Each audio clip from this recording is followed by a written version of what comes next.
봉황의 날개로 비상하는 동북아의 허브 공항. 따뜻한 환영의 연꽃이 피어난 하늘길. 지붕과 처마, 곡선과 창호로 만든 빛의 공간. 소통을 담은 전통자기와 연적의 형상화. 수직으로 상승하며 변화하는 곡선의 미학. 역동성과 균형감 속에 몰입되는 공간의 철학.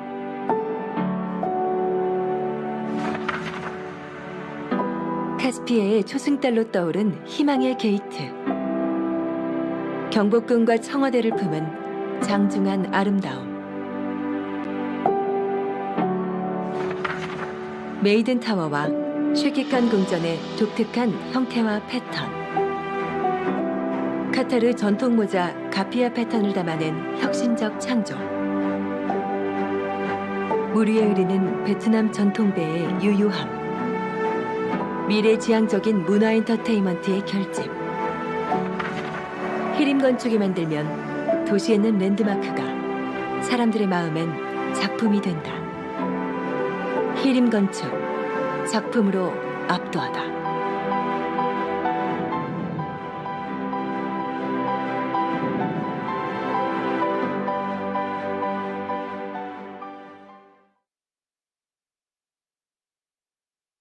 We are launching the all-new XL2566X Plus, which uses the newly developed Fast TN panel and upgraded Diac2 technology.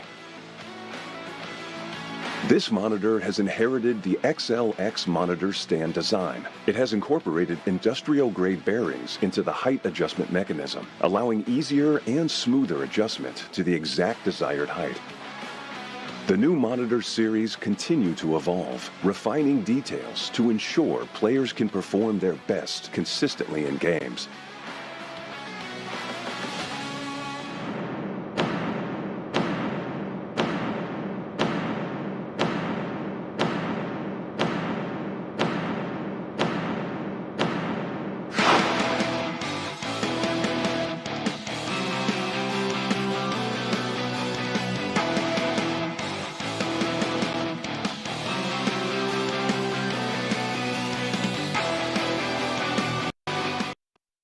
The OWCS main event in Asia is right back on your screens. This time with an official English broadcast featuring me, Leg Day, and the wonderful Avril. Hey, what's up? It is time to get serious over here. Now we are qualifying our top two teams from Asia, our 4 Korean teams here to see who gets to go to Hangzhou at the end of the month to face all of the other qualified teams. Of course, every other region outside of China have their top 2 secured and ready to go. It's looking quite competitive out there. Yeah, it's really looking like there are a lot of threats that could come out of this region. Falcons have rediscovered the vim and vigor that made them one of the world's most feared teams in Overwatch in years previous, even though just a slightly slower start in Korea to begin with. Crazy Raccoon yet to drop a map in the entirety of their group stage as well, and we've always got Zeta Division coming along at the back, ready to nip at the heels of the big dogs and really take away those Dark Horse victories. And then we've got the Dark Horse themselves way up in here with their very unique gameplay style that has seen them really bring teams to the brink. Crazy Raccoon, they were in some serious danger in Korea up against Wei. The unlikely team that has made its way into the top 4 where, you know, above the other partner team in T1, above from the game FTG, who looked really strong at the start of the season for Stage 1. But it is now time to see if Huayu, Aid, Milgar, and the rest can really do some more damage in this top 4, because the other 3 competitors that we've seen in here across the Asia main event games, but also the Korea playoffs, I mean, it does still seem to be a bit of a tier gap between Wei and the rest. Wei did have a pretty close call versus Zeta in terms of getting close to maybe beating them. And still, the power levels of the teams have been really up and down across the board. I mean, we looked at the results in just the Asia main event. Falcons have managed to beat Zeta again and just climb their way back into a competitive setting. We knew they could do that. They suffered a pretty rough loss to Crazy Raccoon in the Korea playoffs. Crazy Raccoon looking like the most stable team in Korea right now after themselves also losing to Falcons not that long ago in the seeding matches, right? So a lot of history between these teams in our sort of Korea-Asia format where, you know, within the top 4 teams, they've all played each other many times now, it feels like, in the past 2 to 3 weeks. Yeah, the exchanging of blows has been rapid and constantly iterating. Obviously, we had the integration of perks midway through our career season as well, which really threw a wrench into things, trying to figure out how to best implement these new potential power spikes for some heroes and somewhat underwhelming for others potentially, but mostly spikes, especially for things like the Ana, where we're getting things like the double nano, which has been a real boon for players like Shu, who you didn't think could get more deadly. And then Shu goes and gets more deadly. I think Shu at the moment is kind of the Ana to beat, as we see a fair amount of Ana play when you're on these more slow compositions, but we've also seen a wide gamut of compositions as well. Since the close of Korea, Malga's kind of lived and died in the space of like a week, and now we're in off-tank zone. Yeah, I mean, Malga's still there. Obviously, it's just becoming more of a broad meta. This is the weird thing about moving between different regions, because when you and I were on here for the Korea playoffs, it was looking like, okay, are we going into a solidified Malga meta? The answer was like kinda, but then not really, because we're still seeing a bunch of other picks in there. Diva is still strong. The odd Sigma is still being put in there as well. Winston's still getting played and whatnot, but and AEU then pushed themselves into a massive Malga meta, and then the past week, and when they sort of went through their playoffs, to the end of their playoffs rather, they sort of worked their way out of a Malga meta almost, kinda. At least for NA they did. EU are still kind of clinging onto the Malga. Now Korea's in a bit of a position where Malga's viable, still pretty good, but isn't the dominant pick anymore. I think you can pick your way around the Malga. You don't even have to always ban around the Malga either. You can sort of do more targeted bans towards specific players and play more towards the strengths of your individual superstars rather than a very, very defined meta like we thought we were going to be in. Yeah, it might be a gun on each hand, but a smile on his face is far from guaranteed. A smile on my face is going to be almost permanent overall, because between these four teams, we have ourselves a double elim bracket, which is very exciting, which means that you can afford to get that early loss. You can have your little stumble. But I think every single one of our matches is going to be first to four. So we have, 6 matches of first to four between the top 4 teams coming out of Asia, which is possibly going to be the most invigorating weekend of competitive Overwatch that I can remember. Yeah, it's a double elim through all like BO7 FT4s as well. So it's not going to be, no one will say you got here easily or through any sort of luck if you make it to Hangzhou through the Asia bracket, through the main event here. So you have to go through many stages of different competition. We talked about the seeding matches weeks ago. We talked about the Korea playoffs. We talked about the Asia main event. Really, you had to have played through every top team so many times to make it to this position, to then go through one last gauntlet of a run through a bunch of, now it's a double elim FT4, whereas before it was a single elim FT4. It's tough, man. You're really going to have to prove yourself. Really, whoever we get in the top 2 to go to Hangzhou, there's like no doubt that those are the 2 deserving teams. Zero doubt. Yeah, this is as thorough as we can make it between these 4 teams. Like, all the T's are getting crossed, all the I's are getting dotted, and it's going to be a big, test of our coaches as well when it comes to picking bans for up to 7, maybe even 8 games. You still can only ban a single hero once. So you really have to try and stretch out your viable bans. Towards the end of a series, you might be sort of in the dregs of like, okay, just what happens in this particular game, because like we've banned out most of the things that we know. We've banned against like specific players, we've banned out specific characters, and we've tried to hobble some compositions by getting rid of things like, say, the Juno or the Lucio to try and move things. We've done our protects by making sure that our ban system can't go after something from the same role that we first banned. It's really going to test the coaches and the players to their very limits. Yeah, I mean, once you get to those map 7s, we talked about this on the previous time we were here as well. We looked at the finals. If we went to a map 7 between Zeta and Crazy Raccoon, there could have been a case where you wanted to save a particular diva ban for what would have been probably a Watchpoint Gibraltar in the last map to kind of cripple Bernard's Europe. All these things have to be taken into consideration for super long extended series. You have to be very good about thinking about how deep the series might go, what you want to save your bans, particularly for map-wise, and all these kind of things. So once we get really deep in the series, things are going to get super interesting, and hoping for, between these 4 teams, some very deep runs in all of the FT4s, because I think we're good for it, because all of the teams have shown that they can do that. Outside of the one like super bad blowout the Falcons had against Crazy Raccoon, basically most of the other games were like really competitive in the Korea playoffs and in the Asia main event here as well. Yeah, Wade did go 0-3 versus Crazy Raccoon, but Falcons Zeta took it themselves to 5, which is super impressive. We get more of those types of games, you're going to end up seeing some very interesting scenarios, across the potential 7 maps you have in each series. Yeah, and as Avril alluded to earlier, top two teams are going to go to Champions Clash in Hangzhou to go up against the top players coming out of EMEA and North America as well. I believe it's an 8-team bracket over there. It's going to be played on LAN for a major title. So all of these teams are going to be giving it their absolute all. This is a competitive end game. In some cases, the first half of our year, of course, there are going to be 3 LAN events this year at OWCS. So there's always going to be a chance for some of these dark horses to prove themselves so we don't make it to Hangzhou this time around. But starting off, like for Falcons and Crazy Raccoon, Overwatch has kind of been their little fiefdom for the last year or so.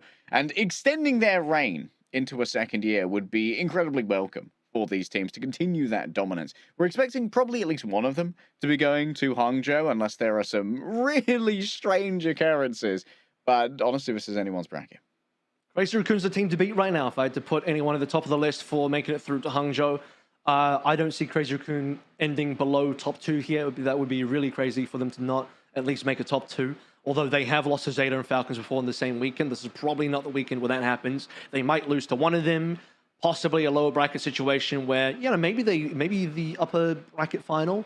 Well, even in this opening game, Crazy Raccoon versus Zeta, it's really interesting. You could see Zeta potentially get one over, although Zeta really have struggled to consistently beat either Falcons or Crazy Raccoon. They've really, at least recently, managed to put themselves up in the competitive echelon of going up against Crazy Raccoon and Falcons, but to consistently do so has been pretty tough. So we'll see if they manage to do that damage today. Otherwise, Crazy Raccoon likely in that top 2.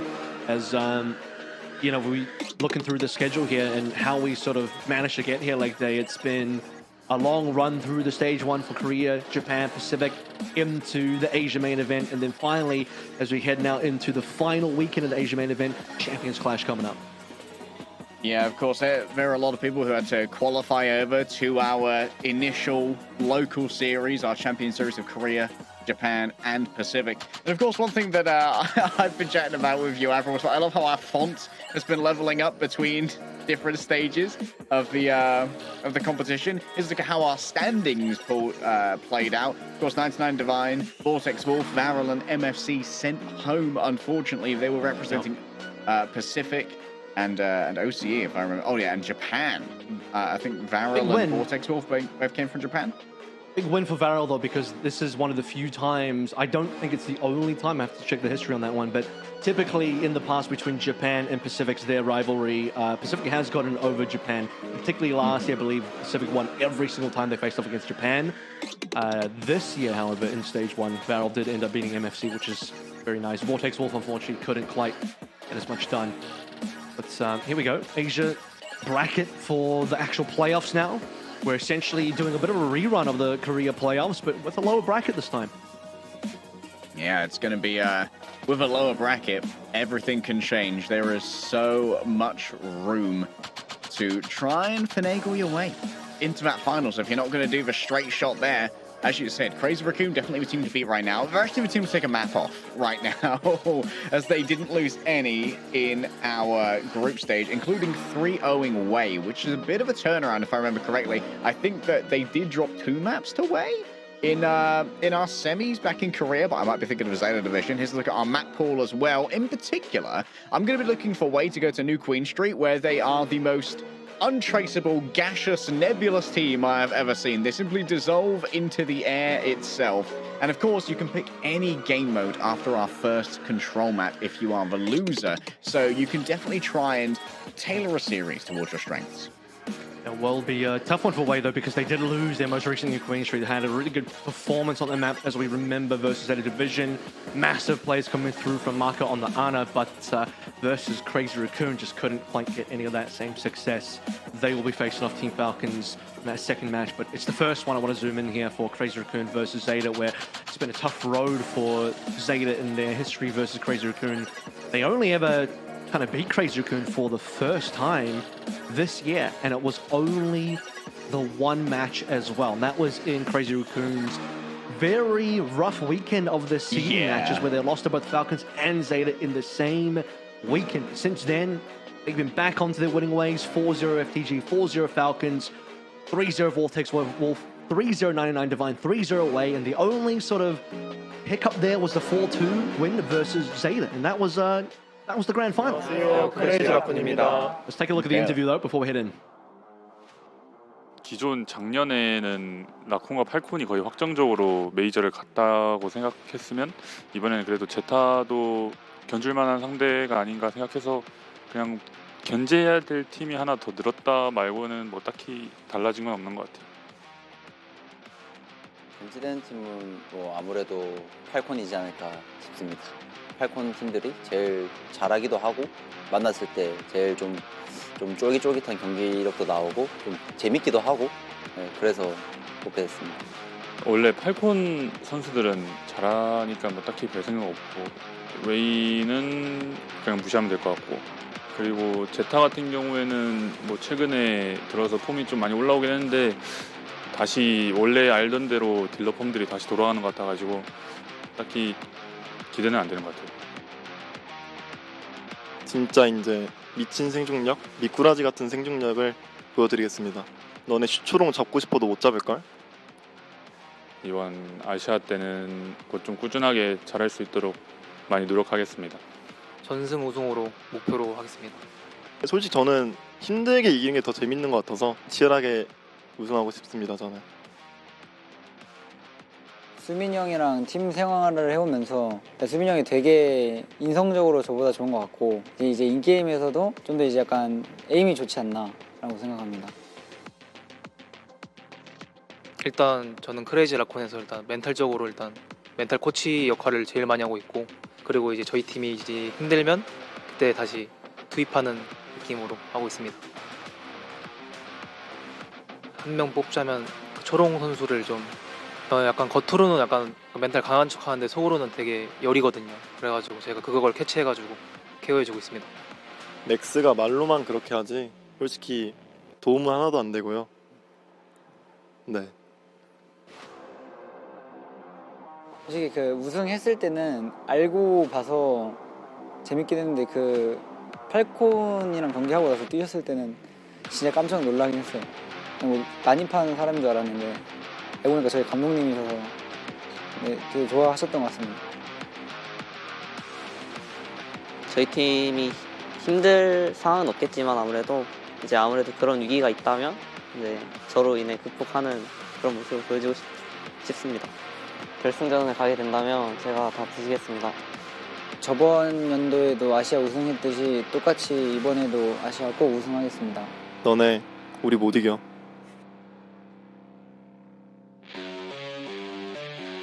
Big words from Crazy Raccoon, ready to walk out on the stage, dig through the garbage, frag like crazy. A team that definitely knows that they are in the driver's seat right now. I thought what Lips actually said in the interview was pretty intriguing, given that he acknowledges that Zeta has certainly improved in their gameplay and has improved a lot, but their DPS side, he doesn't think is much of a threat. They didn't level up as much compared to the rest of its team, in Lips' opinion. So in terms of the DPS battle, that's going to be a really interesting one because Flora has been looking a lot more competent, we shall say, on the Sojin, but it's the other picks that have always kind of plagued him a little bit. Lip is obviously the guy that will bring out the Widowmaker on certain maps. I expect that maybe Havana will be one of those maps today. Gibraltar's in that pool as well, right? A lot of these very Widowmaker type maps that Zeta need to be really proficient on. Let's see what they say. 지난 코리아 진짜 너무 아쉬운 경기였다 생각하고 진짜 아쉬워할 틈 없이 바로 아시아를 준비해야 되는 이 상황이라서 약간 뭐 엄청나게 막 미련이 남고 그러진 않았던 것 같습니다. 일단 저희 결승을 하고 너무 속상하고 아쉬웠긴 했는데 아무래도 이제 바로 아시아 경기들이 남아있다 보니까 다음에 더 보완할 수 있게 더 나아질 수 있도록 그냥 파이팅했던 것 같습니다.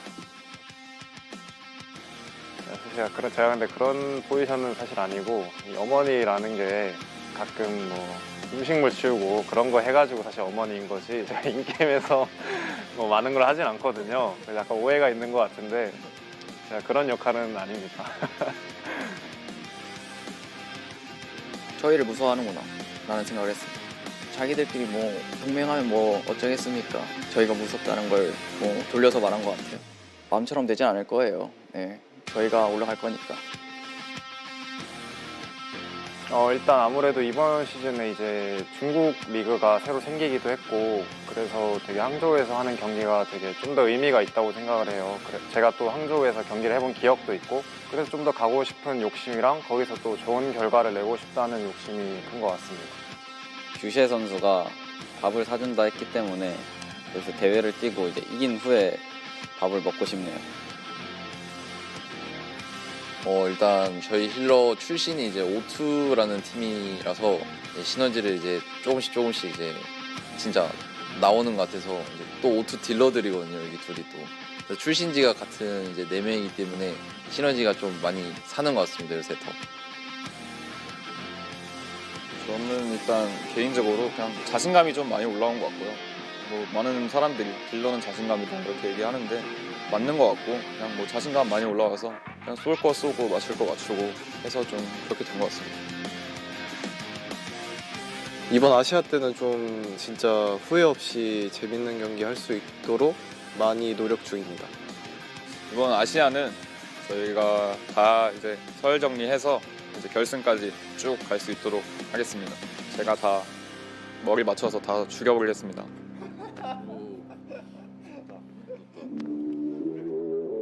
I don't know about you, Kev, but if Gushue said he'd take me to dinner, I think I'd tear the stars from the sky to make it to Hangzhou. That's the goal for Zeta Division.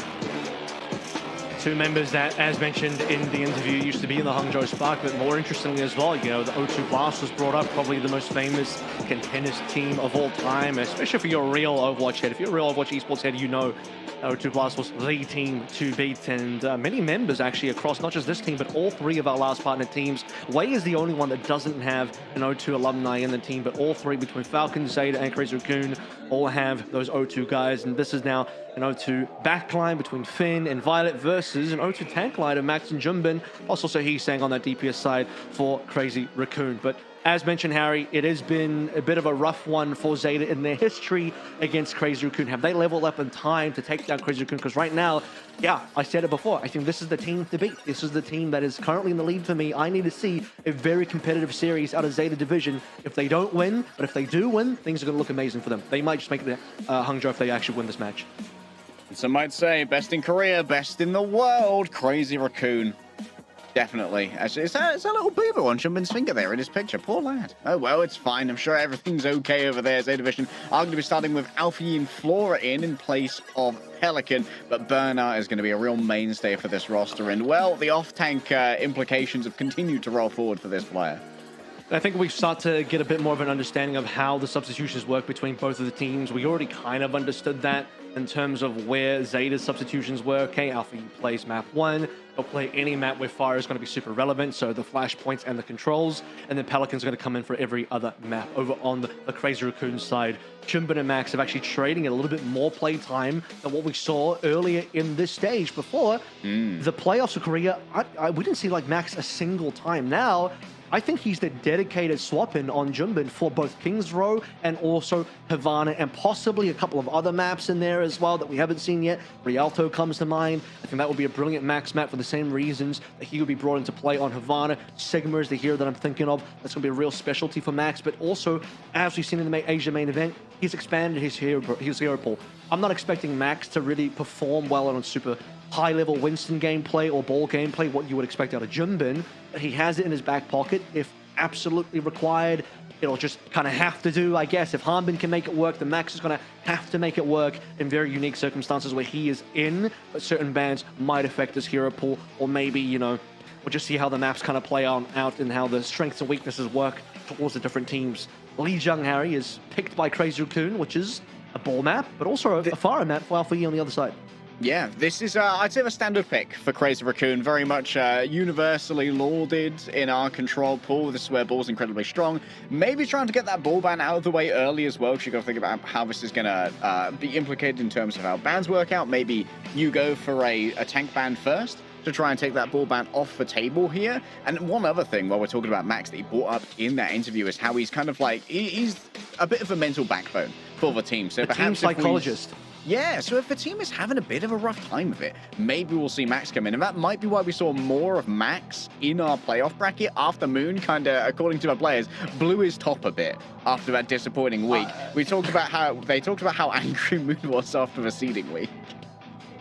Yeah, maybe he's a team psychologist to calm down Moon a little bit. That's what he is. He has to be the one to just be Let's get you to bed, Granddad. He has to be the good cop and the good cop, bad cop, even though he's not a coach on the team. But anyway, I was going to say as well, he's sort of there to maybe calm the team down a bit if things aren't going well. But to be honest with you, things are going quite well for Crazy Raccoon. Yeah. It's going to be quite rare to see things not going well for this team. Even in their interview, they said Falcons was the team that they are still keeping their eye on the most. They acknowledge that Zeta has improved a lot, probably not thinking that much about Wave, given that they 3-0'd Wave quite recently in the Asia main event. In the group stage, Falcons has been the team that has kind of been foiled to their attempts of doing just about anything in the past. Last year, stopped them from winning the World Championship. Falcons got that one in the Korea finals or Korea playoffs for last year. Falcons were consistently there to spoil the chances of Crazy Raccoon. So Crazy Raccoon is always looking at a team like Falcons where, okay, you won against them 4-0 in the Korea playoffs, but that wasn't the event that qualifies you into China. This is the event that qualifies you into China. And more likely than not, Crazy Raccoon do believe they will probably beat Zeta here. They probably believe that Falcons will beat way on the other side of the bracket as well. So they need to be considerate about tomorrow's game versus Falcons if that's how the results pan out. But to do that, again, they would like to have a pretty good win versus Zeta, who at the moment, I don't think are any slouches, but have maybe market corrected a little bit to be below Falcons and Crazy Raccoon on that, on the power rankings, given that aside from the seeding matches where they beat both of them, more recent results, they lost to both of them, except for, I think Zeta did beat Falcons one extra time, but then again, in the Asia main event, they just lost to Falcons 2-3. Yeah, good luck power ranking below this top four. We kind of have like three who we have like a little bit close, interchangeable. Maybe Wei coming in is definitely a dark horse who can hold a lot of these teams at a dangerous level. For Crazy Raccoon and Z division, on paper, this should be Crazy Raccoon with a distinct advantage, but it's not an advantage that's going to be like 4-0. I'd probably say, in a personal prediction, I think Crazy Raccoon probably take like a 4-2. I reckon that Z division can probably pull out quite a few here. I'm particularly interested in how Bernard is going to work against both of Junbin and Max, whether there's going to be much modulation in how he plays out these series. And also Alpha Yi on that Pharah might be a bit of an X factor as well. We've seen Alpha Yi, I think previously, really bring it to Heesang in the Pharah versus Pharah, but Heesang always has the opportunity to go over to the Echo instead to try and have a little bit more of a preferential duel in the air. Yeah, so Pharah is obviously going to be one of the main factors here. That is the reason why you run Alpha Yi on these opening maps. I do think Pharah has been figured out a little bit more. One of the weaknesses for Crazy Raccoon in this matchup versus Alpha Yi is because you have Junbin starting, who is most likely going to be playing ball unless it's banned out. There's no Diva in here. He's not known to play the Diva. This isn't Max in the lineup.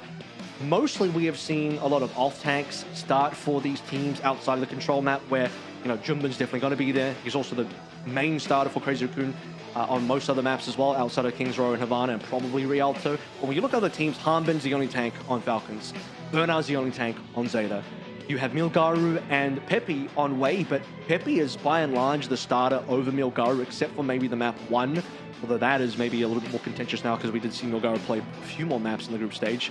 But typically Pepe's been the starter. So what I'm trying to say is we have a majority of off tanks in the starting position for tank in Korea across these 4 Korean teams. So Diva is more of a predominant hero. That's just not really within Junbin's wheelhouse. So I wonder if that's going to give a little bit more of an edge over to Alpha Yi in this matchup. Wouldn't be surprising to me at all if Heesang brings out an Echo on a bunch of these maps, assuming that the Pharah is going to come out straight away, which is what my assumption would be as well.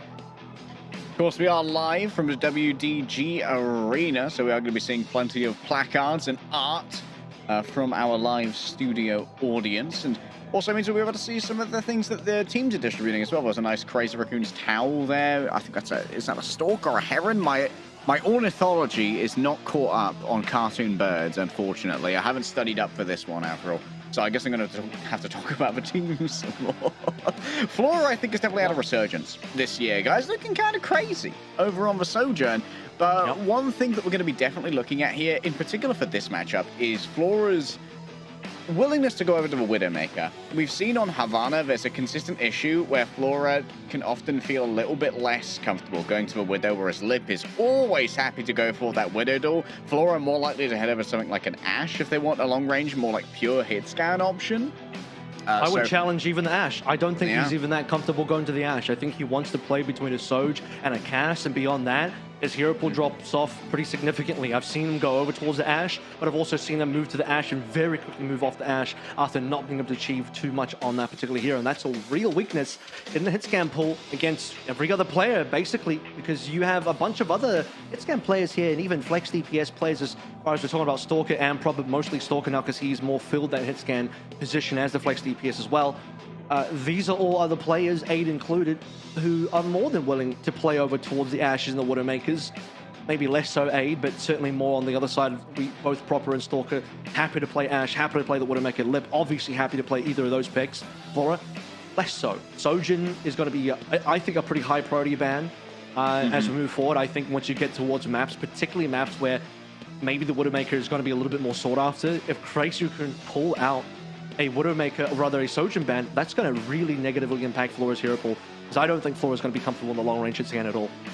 Yeah, Flora might be one of the most target bannable players, just because they bring so much value on the Sojourn, and removing that value can really hamstring Zeta Division. We'll see if that's an issue that has been worked out in the time since. Our match prediction here amongst our live audience is pretty heavily faded towards Crazy Raccoon, but we do have some Zeta believers, and they're not too far-fetched for believing that Zeta could win this.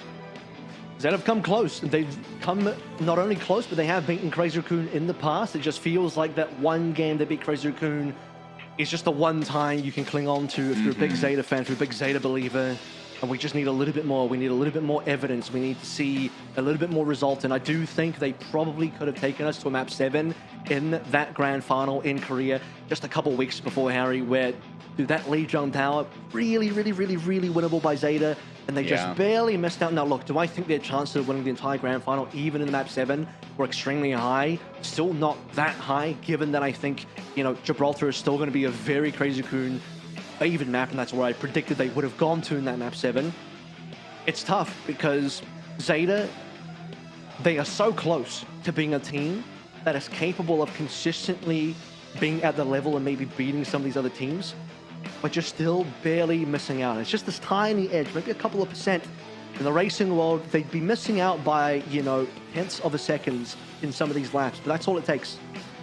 Yeah, we're talking millimeters, but consistent millimeters for Crazy Raccoon. They do have that clutch gene in them.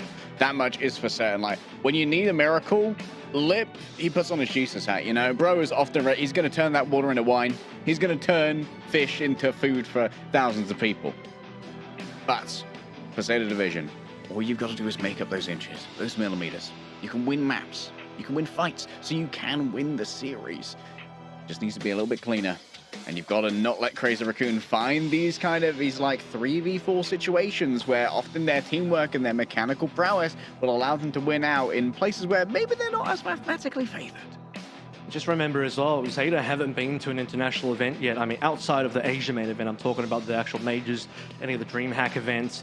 Okay, they did go to EWC last year. That is something that you have to keep in mind. But of the OWCS circuit, the main circuit stuff, they haven't been to the LAN. So going to Hangzhou will be their first LAN as a team of the OWCS circuit as Zeta Division. It's a big one. But beyond that as well, you look at individual members like Pelican in particular, but also Violet now. They've been second place so many times. Violet less so because obviously he won Overwatch League twice. So he's got that, and he's won titles on the San Francisco Shock as well. But since Overwatch 2's come out, he's only been second. If you look at his results, he just hasn't won a single title. So many second places.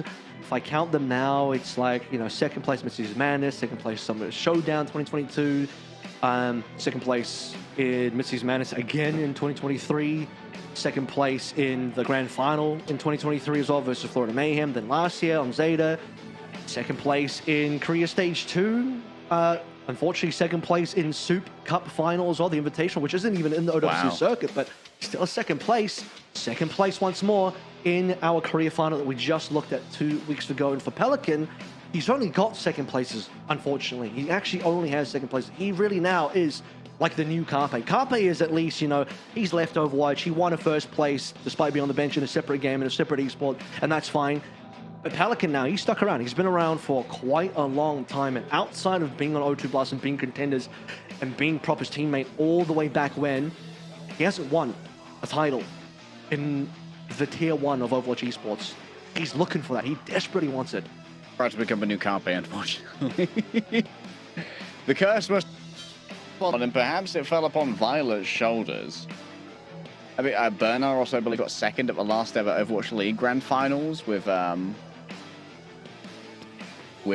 Houston Outlaws when he was picked up by that squad. Although, admittedly, did have a large part in Houston Outlaws getting to that finals with the viability of his Sigma, how good his Diva was. I think that Bernard might be one of the most individually impressive tank players that we've had. Here's our initial ban. It's going to be the Malga coming through from Crazy Raccoon, and this also protects the ball. Bernard's also seen less grand finals, so I think for him it's still like, okay, he's had less opportunities to get a first place. Yeah. Pelican, if we remember, in his first debut Rookie of the Year season, the Overwatch League 2021, he actually went to the finals in his debut year. It would actually be insane for him to have debuted and won in the same year, which very rarely happens. I'll have to look at the list to remember who's done that. I don't count the 2018, by the way, for that. But Lijiang Tower, let's talk about this map. You mentioned the Malga ban already. That's the initial ban, first ban, Crazy Raccoon, higher seed. They picked the map as well. FYI, Jimbin plays very well on this map. You already mentioned it, but this is also a ball protect, which is super important for Jimbin. Now, we actually haven't seen too many situations where Crazy Raccoon even get a chance to protect the ball. I think most teams end up banning the ball versus them. So this is one of the few times where they've left the ball open for themselves by getting rid of the Malga early. That is also a really nice target towards Bernard, because I think Zeta still is a team that will want to play Malga more than Crazy Raccoon will in this series, also in this region, maybe outside of Harbin on Falcons. So we'll see how that runs into as we head into map number 1 leg day. Asia playoffs, all to play for here.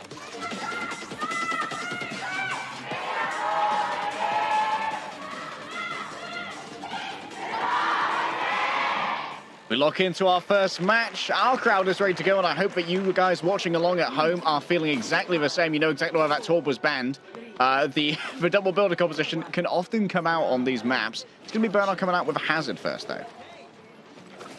No Diva to be seen here, and there's actually not going to be a Pharah either for Alpha Yi, and he's saying he's actually going to be the one on fire. I think his options are pretty clear. He was either going to come through on the counter comp, or the counter hero rather, of the Echo. He wants to match the Pharah, and he's going to be surprised to find there is no Pharah on the other side. Yeah, where the Pharah at? Big question is, where is Violet at right now? Heesang gets an early one there. The boop in an attempt to throw Bernard elsewhere. Heesang is going to have to continue chasing after that hazard. This should be a first cap here for Crazy Raccoon without too much issue. But they're not prioritizing the point for the moment. They're just keeping Zeta Division penned in and farming them for ult charge, apparently. Let's see if Alpha Yi goes for a swap as well. I'm not too sure what he is on the map so far. If he's anywhere near spawn, he may consider it, because this is a situation where it would be pretty rough to just allow Heesang to get away with this, and there's not much to be able to stop Heesang either. You're even seeing the ball roll through into spawn, which is super aggressive. Oh, Alpha Yi's living. Alpha Yi's manufacturing something back here. Shu and Cho wrong by Fallen. Lip's been found elsewhere as well with no heals. Difficult to survive as that Sojourn. And yeah, the ball is here, but the Lucio's playing Doorman, and Heesang's gone as well. Zeta Division with a quick retake.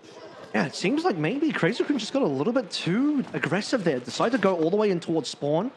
Kind of got punished there a little bit, left their point slightly open, and Zen Division got the punish in. And the thing you also want to note about these kind of hazard-type compositions, if they really want to lean into the hazard and the dive, then yeah, Genji makes sense, because then you get to really follow up on what Bernard's doing. 9 HP, Flora given the Kitsune, or rather given the Suzu to survive a touch longer. This ball is just a nuisance for now, messing around in the backline, just trying to disrupt Zeta Division. Ben nearly on ultimate. That'll be the first one so far of the round.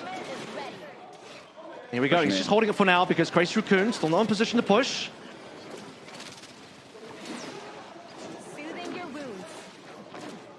I'm just going to exchange a little bit more fire here. It feels like Crazy Raccoon really need to figure out all of their positions first. They really need to collapse together. And you saw Heesang just went out of time there. The remainder of Crazy Raccoon was still setting up, and Heesang just going in by themselves means it's an easy 4 versus 1. I think he does pay the price for this one, but there's not enough alive for Crazy Raccoon to really impact this fight. Lip comes back on a Tracer now. as Junbin also dropped in mines in what was a kind of a weird fight where they were already kind of losing. Crazy now be a little bit more considerate. Violet just lost his beat, I think. Oh, Violet not like this. That one's going over Tomathan highlight reel, you better believe. Oh, Zeta Division torn apart here after the investment of the Kitsune rush from Choverong at just the right moment. This is what Crazy Raccoon were trying to achieve earlier. That is disastrous. He Ajaxes on the first map. I mean, we're barely a couple minutes in. Usually you don't see this until maybe a few maps deep. Congratulations on winning channel points if you predicted for this one, because wow, Violet just dropped in their AJ real damn quick. I mean, brother's getting paid straight away. Look, no matter who gets to go to China, Violet, at this rate, Violet's got enough in the bank account to get his own way to China. My PayPal prints. Oh my Venmo goodness. Double dinks from Cherong. That's kind of wild, no? It's just not up, bro. It's just collapsing now. Alpha Yi's gone as well. Violet's not going to live for very long, considering that Chorong's on the case, and a new focusing beam is ready to go. So guess what, Bernard? It's bad news, buddy. Yeah, Crazy Raccoon looking much more comfortable, as even Burnout will get staggered here. He's already got ult as well, so it's not like this extra damage is going to count towards much. Crazy Raccoon not only will overtake here, but they'll do so in a very comfortable position. Lots of ultimates available. Zeta, to be fair, also have plenty of ultimates. If I'm not mistaken, this is also the same downpour that Bernard's had for the entirety of the game so far. Just hasn't had a chance to use it yet. Oh, Violet in danger. Did Violet give him a nano there to survive? Not entirely sure. No, it's Alpha Yi with the blade. Instantly dismantled, just run over, becoming roadkill here at the hands of Junbin. There's the downpour. Heesang unable to avoid it, but can get into cover, so there's no real danger. Profit. Crazy Raccoon should be able to walk away with this one fairly easily. Yeah, especially with mines on point now, pre-deployed. Chorong looking over towards Kitsune. The touch will be enabled. Burner comes back. They'll have to get a lot done on this single Kitsune. They've already lost one. And Junbin's just going to make it even more complicated here. Finn can't even touch the health pack with a knockup from the pile driver, and Crazy Raccoon, they're tested a little bit, but it's a good beginning. I'll tell you what, my Cash App King is undefeated here. Violet he will be the one. He will be the one that prevents Pelican from winning anything ever in his career. So I think whatever happens, as long as Violet just sticks by Pelican and just stays on the same, just follows Pelican to every single team that Pelican plays on, he can make sure that Pelican will stay second forever just by continually getting paid. Oh, they extended the cast of the pile driver. Yeah. That's a yikes, my guy. Credit to our replay team there, going back and grabbing that one from the archives. Yeah, it's like not 100% his fault, but it is funny that it is him. You know, it's what is it saying? Not always a Lucio, but always Violet. No, that's not how it goes. It could be a little bit. Not all. Sorry. Not all Lucios, but always Violet. That's how that goes. Just you, Avril. Well, for a moment, Zeta Division are getting cleaned up. That's what you have to look forward to once you get back in.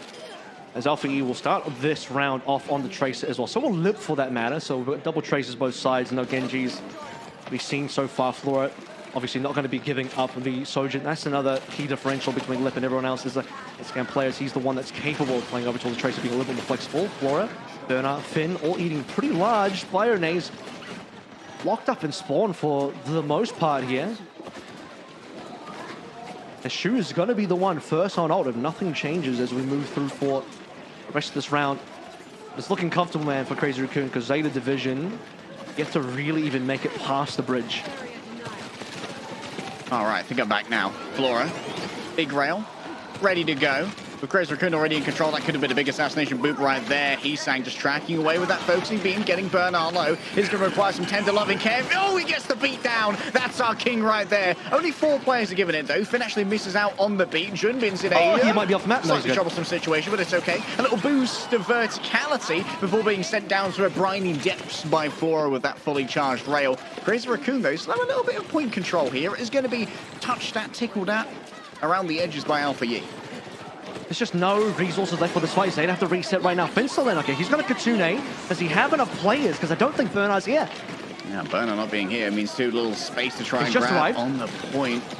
Oh, Chorong. Oh, he's nasty with it. Flora falls down at the end, though. Lip just playing around the margins, set up for these kills by Junbin, and that's going to be the double nano coming through as well. Both Junbin and Shu are essentially inassailable at this point, but are going to get a quick reset before one last fight. It really is just the overclock left to play through. Zeta don't really have much to say left in this fight. You have the Kitsune rush coming through from Finn. A little bit mistimed in my opinion. That's an opportunity. Flora lives 1 HP despite the anti-nade, and they've worked the 5v4. Oh, we need to. Well, this map is going to be over. Overclock ready to go. Shu in their sights. A second dash forward. That's what the perks have brought to the party here. And, well, it's in division. They're going to be able to establish themselves on the point. That's the duplicate gone. The duplicate and the Echo both taken down. Flora's finally stamping their mark upon this one. Remembering, over to 150 charge on the rails as well for ultimate burst. Junbin just doing his best to be professionally annoying. I know I do it as well. And honestly, it was Flora. He saved the day here for Zeta. He got that initial pick onto Lip, held the overclock, used it to perfection, managed to win that fight, overcame, he's saying, using the duplicate to get the Tracer back into play. Zeta flying by the seat of their pants, just barely hold on to this round. Can they hold on a little bit longer? We talked plenty about Flora, the strengths and weaknesses, but definitely no slouch on the Sojourn. No slouch, man. The skipper deserves his spot.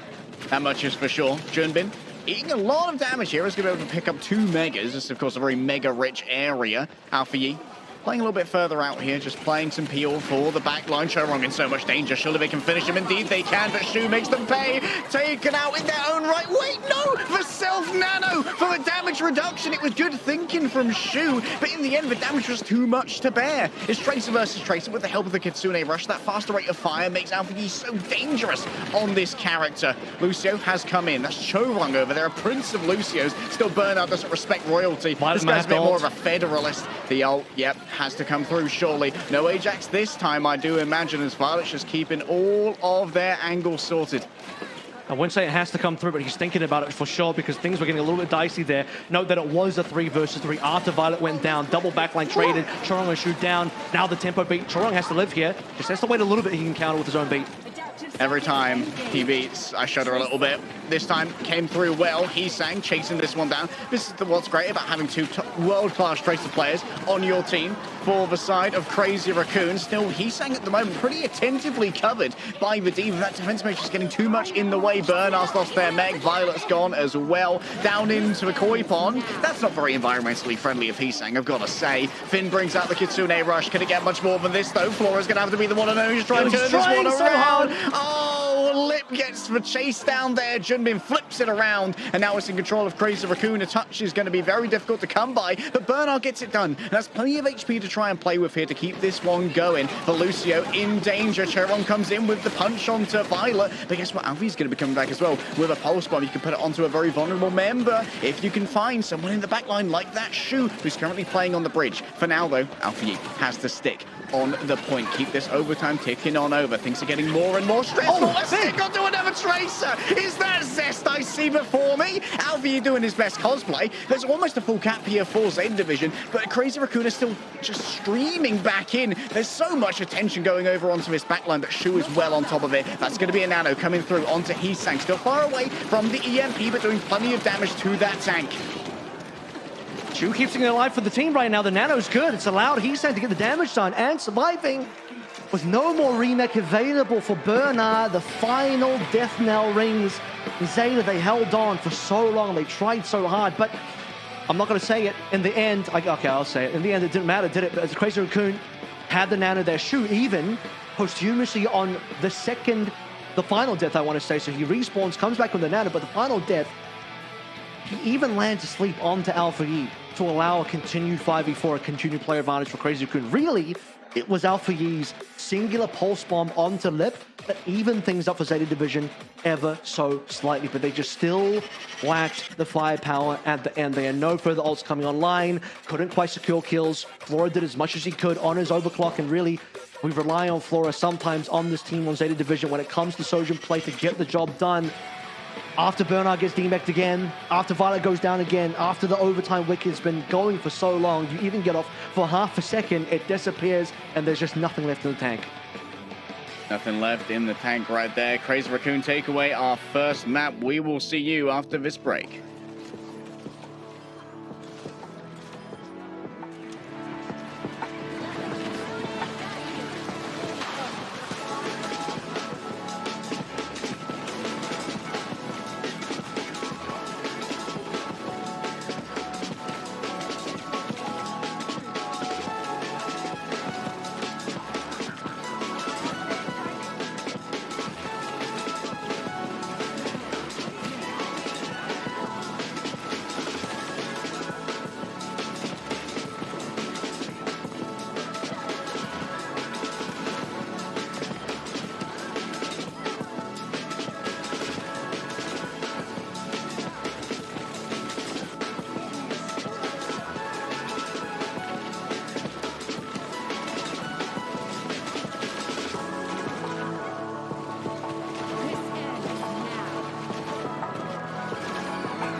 Crazy Raccoon starting strong on Lijiang Tower, but Zeta Division, they have had these sparks, these bright moments that give us hope for the longevity of this series. Of course, that was an expended Malga ban from the side of Crazy Raccoon, and that's a valuable one. In a series like this, where Zeta Division might well be able to win out using a Malga and something that's a little bit more bro-heavy.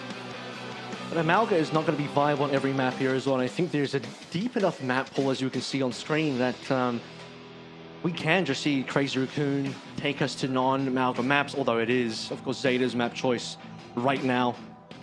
Things do get interesting from here on out, as I don't think that was the best we saw out of Zeta. Now, we already have, as you mentioned, Amalga ban gone. The Torb ban was there to prevent the hazard from being counted. Obviously, Torb is a pretty good hazard counter at the moment, so Torb ban no longer available for Zeta Division. Ana ban, most notably, is still on board now. If you remember the grand final between these two teams, I think, or at least I said back then, the most signature bans that you could go through, the most high priority bans, are the Malga and the Ana. Nowadays, I am thinking the Malga has dropped in priority, but the Ana ban is still super high priority. So I'm expecting that at some point, coming through from Zeta Division, they might want to save it for a more Ana-specific map, possibly on, you know, something like a potential double flex support map like a Rialto or Havana or Gibraltar. Or actually, Gibraltar would be a pretty good one because that's when you want to pair the Ana with the Winston. Probably Jimin's going to be there to play the Winston if that map ends up coming through. So there's plenty of moments where the Ana ban will be effective. The good news is I think the Ana ban is going to be effective across the board. You can just about ban Ana on any map and it would be effective because I think Shoot just wants to play this everywhere. I think there's not a map in the pool where Shu's not comfortable just playing Ana. He proved, even on Lijiang Tower, super comfortable just to bring out the Ana. No issues there. Okay, King's Row is the choice here for the side of Zeta Division. That likely means we're going to see Max come in for Crazy Raccoon. This is kind of his map now. I don't know how many of you know the ancient lore of back in the day. Funny Astro for British Hurricane back in the ancient days of Contenders used to be an Ilios one trick for British Hurricane. At the moment, this is kind of Max's guaranteed map. Yep. He's got a couple of more than that, at least one in Havana as well. If that ends up coming through, that's probably more likely going to be a... Who picked it last time? Havana was chosen by Zeta last time, which makes more sense because they would probably like to see Max get subbed in while they get the opportunity now. And this is maybe one of the reasons why they're going to King's Row, because they want to see Max subbed in. And previously, not even conjecture. I definitely have said previously that this would have been a very questionable choice to bring Max in. This is before he'd kind of proven himself this year as a valuable substitute to come in and play his heroes, because we just hadn't seen him. That was information based on the fact that he hadn't been subbed in for the entire stage so far, so it's always going to be a risk bringing in a player that hasn't played the whole stage, barely played in 2024 as well. But since then, he has certainly proven himself on those maps. His win rate has fluctuated more. He originally had, a pretty decent win rate, 100% versus Falcons at least. But then, since then, he has lost a couple maps. So has market corrected, shall we say. Same for Zeta's overall strength. But it is an interesting gamble coming through from Zeta, because they're thinking, okay, well, we can take this into an off-tank battle. This is going to be no ball here. I don't think ball was necessarily the problem in that last map anyway. And on this particular map, this is where we're going to think about, is it going to be Sigma time? I think that's by far Max's most signature hero. Burner has been known to play. I don't think it's his signature hero, but it's certainly one of his competent heroes. D.Va is going to be a very important hero for this map. Malga actually might end up being a reasonably important hero for this map as well. And that actually could be a pretty good advantage. If Zeta can drag Crazy Raccoon into Amalgamer, that's probably the best look for Zeta's ability to win this map. That would be ideal. Question is, would Max fall for the bait? At least defensively, we've seen so much of Max on Sigma here on King's Row, to a point of essentially freezing out Hanbin from the whole map while Hanbin was trying to play Zarya. I think that both of these players would be happy to play the Zarya if it does come to that, but it's going to be all about removing Max from this think it's a Sigma D.Va. I think you should D.Va ban. If I'm Zeta, I would go for a D.Va ban here to just remove that and force it into the Malga. They've gone for a Zarya ban. So because they've gone for a Zarya ban, that actually communicates that they want to play D.Va. They want to go into a D.Va matchup, or maybe even a Sigma matchup, because Zarya is typically Hanbin's key pick to play into the D.Va in these off-tank versus off-tank battles. And Crazy Raccoon, they're going to basically double down on what Zeta are doing and say, you know what, let's remove another D.Va counter here, or at least soft counter in the Mei. Both Mei and the Zarya, it's the main Pelican's again in as well. Yeah, of course, Pelican obviously who will come in for map 2 onwards unless it's Flashpoint. But it's the mid-wit Sage meme again, where it's the guy in the middle of the bell curve saying, no, you can't just counter D.Va with Mei or Zarya, and the best teams in the world plus the bronze players like, yes, just use a beam character, you counter the D.Va. So it's just going to be no D.Va here. Essentially, you've banned D.Va by banning Mei and you've enabled D.Va by banning Zarya and banning Mei. You've enabled the D.Va twofold here. That's pretty much what we're going to be expecting. Possibly a little bit of Sigma on the 8.0. Yeah, Sigma will have a few less struggles at the wall as well. Of course, he doesn't have any mobility to escape from those kind of traps.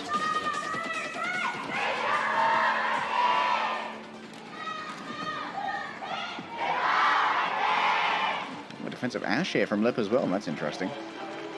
What he played last time versus Falcons, and pretty standard here. You'll note that Flores should be on the offensive Ash. And as much as I've said that he's not the most comfortable in the Ash, just given the fact that he typically plays a little bit, swaps off, doesn't look that great versus Lip. What he did manage to do is, if we remember the last time they played King's Row, was he found, I think it was Heesang playing tall with a low ground under Archway on A. Yeah. And Flora just snipes him out first kill. So he's been good for that. Flora's been good for the opening first bloods, and that's given Zeta a lot to work through. Let's see if it happens again. Yeah, Flora's occasionally been that guy. And here we are. Swap over once again onto the Ash. Ash, of course, that Lip is so proficient on. He's got like Valiant skin for some reason locked in.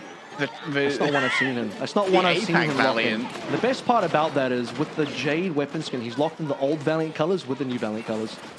I mean, it's Valorant around the clock. I say new like they still exist. They don't, but you know what I mean. Yeah. I mean, everywhere you look. Already a tick given over here to Zeta Division. A little bit of passive defense here from Crazy Raccoon. They don't want Max to give up this high ground, even if it costs them a tick.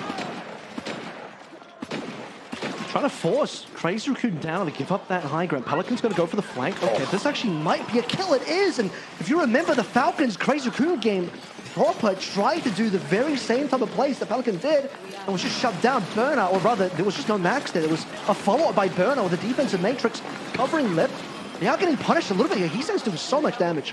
Oh, a lot of damage, and guess what? That did mean there was no one backcapping on the point, trying to force down Max. This is still going to be a disruption of positions here for Crazy Raccoon, but I think they're going to be able to patch up all the holes. Oh, nice block. That's a really nice counter coming through from Crazy Raccoon. just to lock in the overextended players, perhaps, that were deep in the hallways and the high ground. Of course, can't really be healed by either your supports in that position unless Violet also wants to dive on in.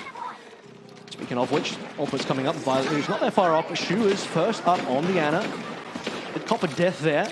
He is back in time with the death still. First ult. Ray potentially good to go. It's going to be the Kitsune rush here. Violet throwing it out from the point, but there's going to be that pressure. Second tick has been grabbed over, so Max has to now keep his feet on the point for all of this. Got some extra damage reduction coming through. Once Flora, super bad, sends him up into the air. The Hypersphere is going to finish it off. There's no chance to even hit down onto the ground. Though. Yeah, oh, Violet getting both the supports in the back is kind of wild. Homie is getting it done with the kunais, and now moving in with their fellow duo on the Genji. Just the Marauders on high ground. They're taking all the ramparts from the castle defenders, and they'll cap the castle itself. They put it all in on Max. Nana on towards Max. He drops in the flux in the back line. Of course, you catch Flora there, but your own back line is being forfeited as Violet just runs in deep. He's good for the damage. He's good for the frags, if nothing else.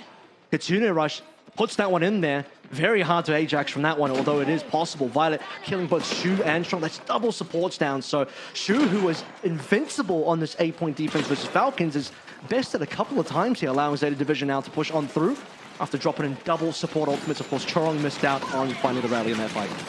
Remarkable swap here from Max. Interesting. Just have an Nemesis to try and shut this one down, but all of the Blaze Slices going in towards Lip is just too much to bear. The rally healing could be enough here to force out Pelican, and they will just escape up to the Scud. Never mind, Chorong's on the prowl. Bro is not giving any quarter. This should be a brutal stagger here.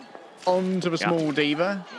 Oh no. Well, don't mind that, of course, Pelican, he has the blade in that fight, and he's going to use that blade in the fight because they have the tempo. They're going to make the play happen.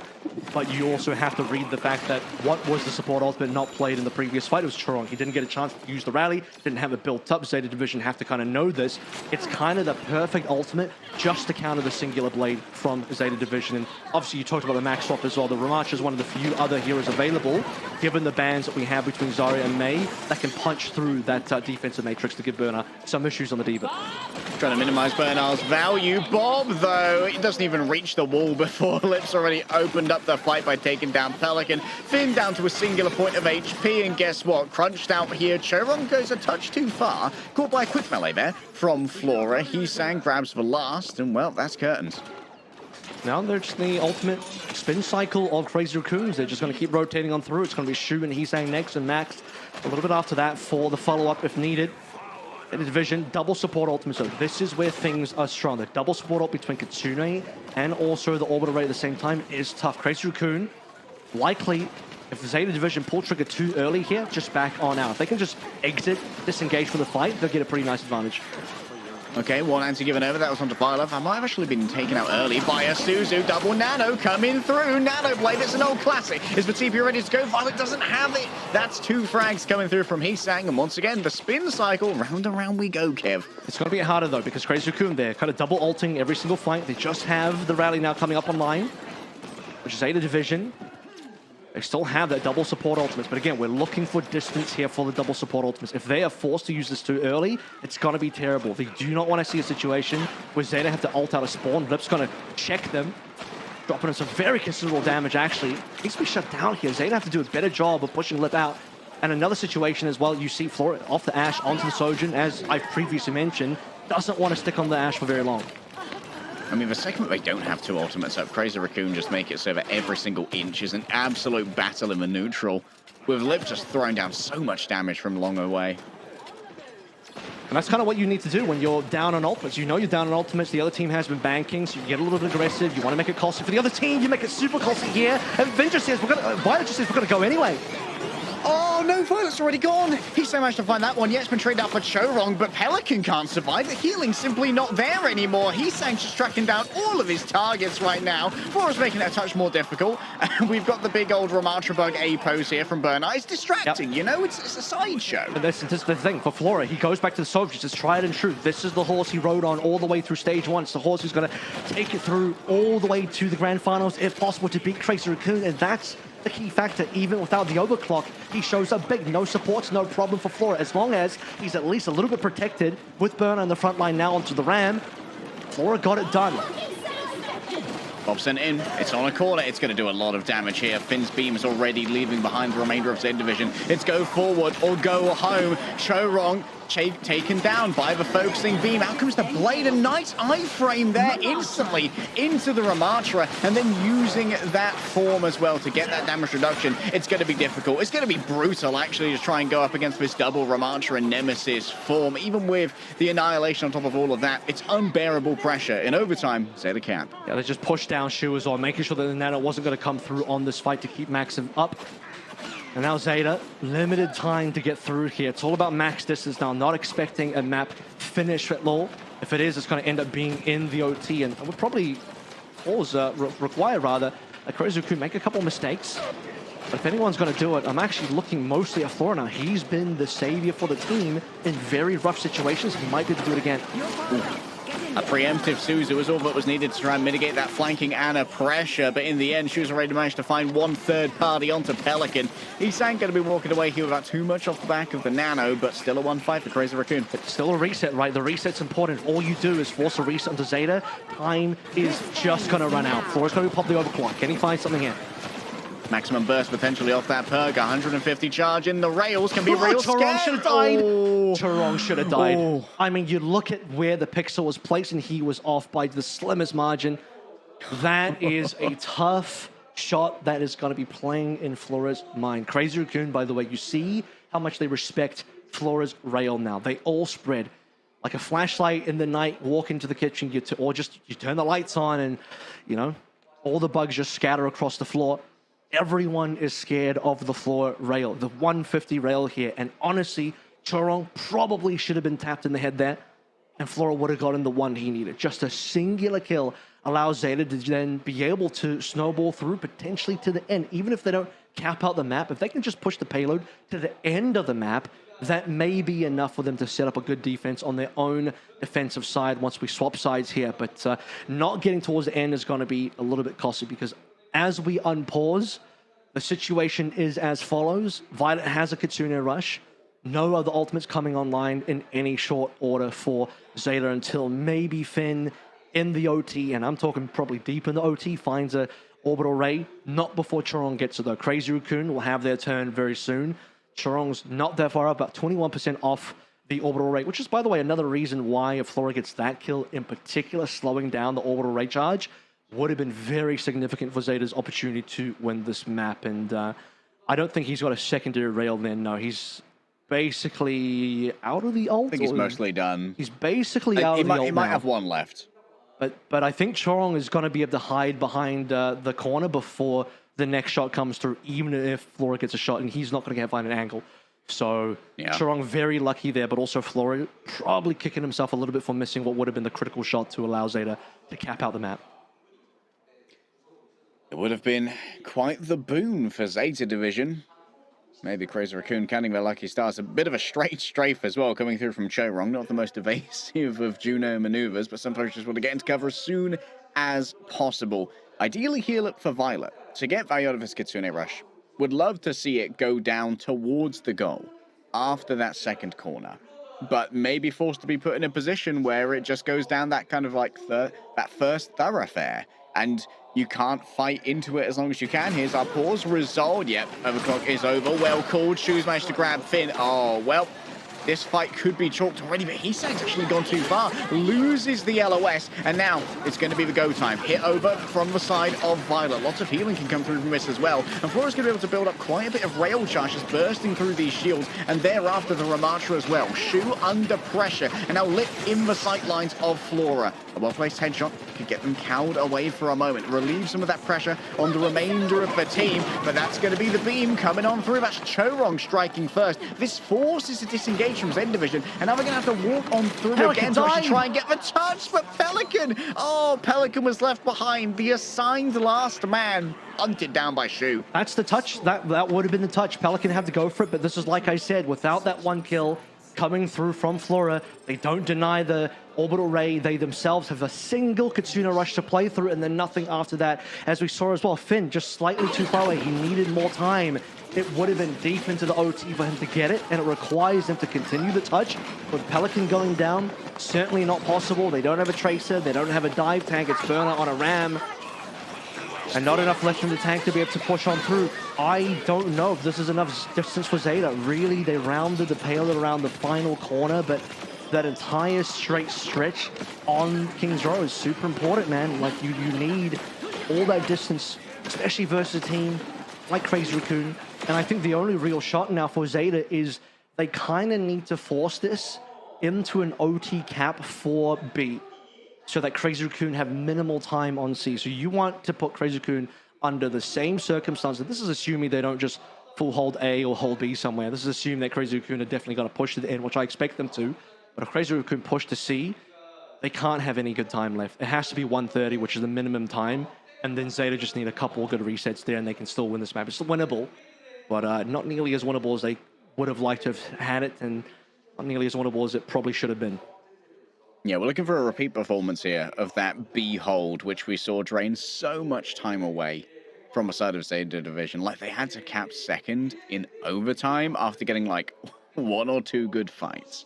It was dirty, but it was doable in the end. Like, Crazy Raccoon, after their good ultimate cycling, just managed to extract so much more value, even when they had no ults, just from holding that spawn door. It's a very difficult spawn to exit. The series is running away from Zeta quite quickly right now. If they don't win this map, they'll be down 0-2 in the hole. And the pressure will be on, more so given the fact that they forced the substitution in from Max and still not found a winning situation for themselves versus either Jimbin or Max. And tough scenes so far, but certainly not over. Like I said, winnable, given that they absolutely still push somewhere on C, as I mentioned, around the final corner, but just not enough leeway after that. They're going to have to do very close holds the entire way through C. And again, this is all assuming that we are going to get to C, which I think is the likely case here. Bernard's going to start on D.Va, no Sigma for their defense. Torb is going to come on out. There's a little bit of our anti-dive. We've seen both the Sim version and the Torb version. Max is debating what he's going to go. Not going to expect the Winston. D.Va's far more likely, and actually the Ram is not a bad call either. And this is before he even knows that Bernard's on the D.Va. He's just assuming that he's on the D.Va. He's just called the Ram straight away. Oh, Farah Galactic skin already. Take a look at that. Love the new competitive weapons that have come on out. Just a bit of spam here for Heesangs. They try and figure out the positions of Zeta. And a great choice into the Torb, obviously. Great sleep too. That might just end up with a kill. Lucky Suzu. Or maybe a skillful Suzu. Whoa. Okay, well, Violet was on it, and then Flora woke up and smelled the roses. And well, it's going to be handing them out as well here. Shu caught in a nasty angle. Hold up, manages to get a self-heal. That's going to be a sleeper Ryan. Bernard finally comes in to save the day. It's crazy that Flora might have lost that duel. That's how good Shu is. That's Shu, man. If Shu hits the sleep, he actually wins that duel and gets the kill before he dies. So it's dangerous, man. You can't just challenge Shu like that. And don't worry, buddy. I miss dynamites on the floor all the time, Flora. It's all right. But then again, I'm not an OWCS player. Handshake emoji. And again, I'm not a pro. You could be. It's a Flora Ash moment, sadly. It's okay. You can make up for it.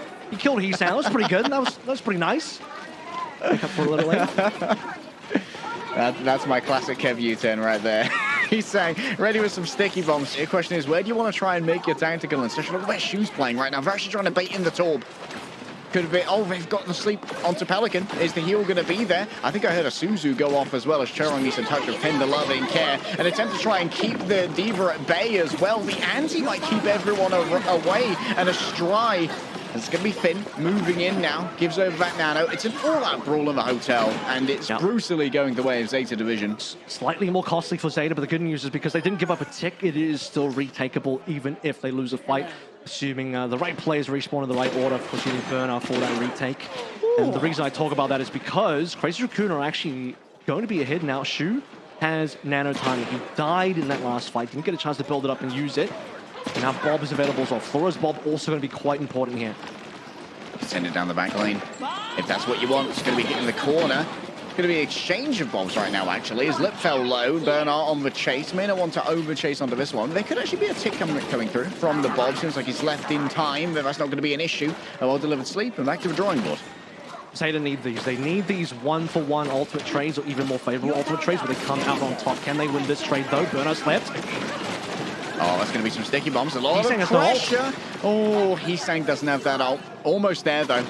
Maybe a double diva could be on the cards, or even the copy of the Ana. We've seen that come up very often. Lip under pressure, moving over onto the Widowmaker here. Shoes already taken out Finn. That's an excellent Ana versus Ana frag.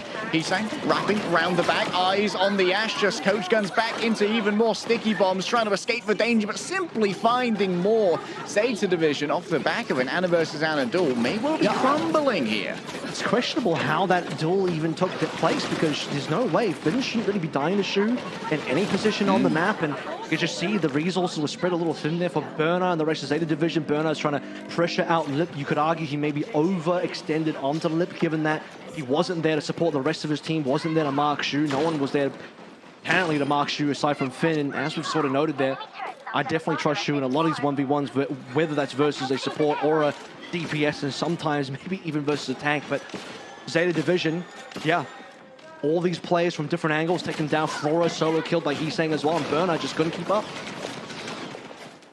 Yeah, Violet on the off angle here. Going to try and hold some space, but we see that Burner's actually deep in the back streets right now. Out comes the Molten Core, covering the streets in unspeakable flame, but it's just going to be an easy float away here for Lijiang. Just building double ults here for Crazy Raccoon on the backline. That's what's going to be important. Taking a remake here for Max is going to hurt at least a little bit. One less important ult for the upcoming fight. Zeta, as a reminder, they need to push this one into the OT minimum for a viable chance of winning the map. By the way, Crazy Raccoon, they just back on. Aside from Lijiang, they completely disengaged at Kitsune. Yeah, nice back with momentum there.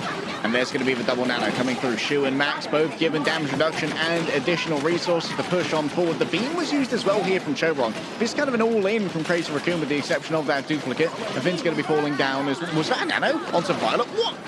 Bruv is doing some creative thinking right now, some creative writing in the script, but maybe it works out because you've still got Flora in the back and the ability to heal them. This guerrilla warfare from Zeta Division. What the thinking? The absolute neurons firing in Finn's brain worked out. Fairly sure that Finn has the double nano perk there as well, so this might be one of the rare times that we actually see a self nano not go off. Jax. Yeah, so the nano onto Violet goes off, but the self nano didn't actually go off, and that's assuming that Finn definitely took the double nano perk, which everyone takes. Because we're deep enough into the series, in the map now, that everyone is level 3.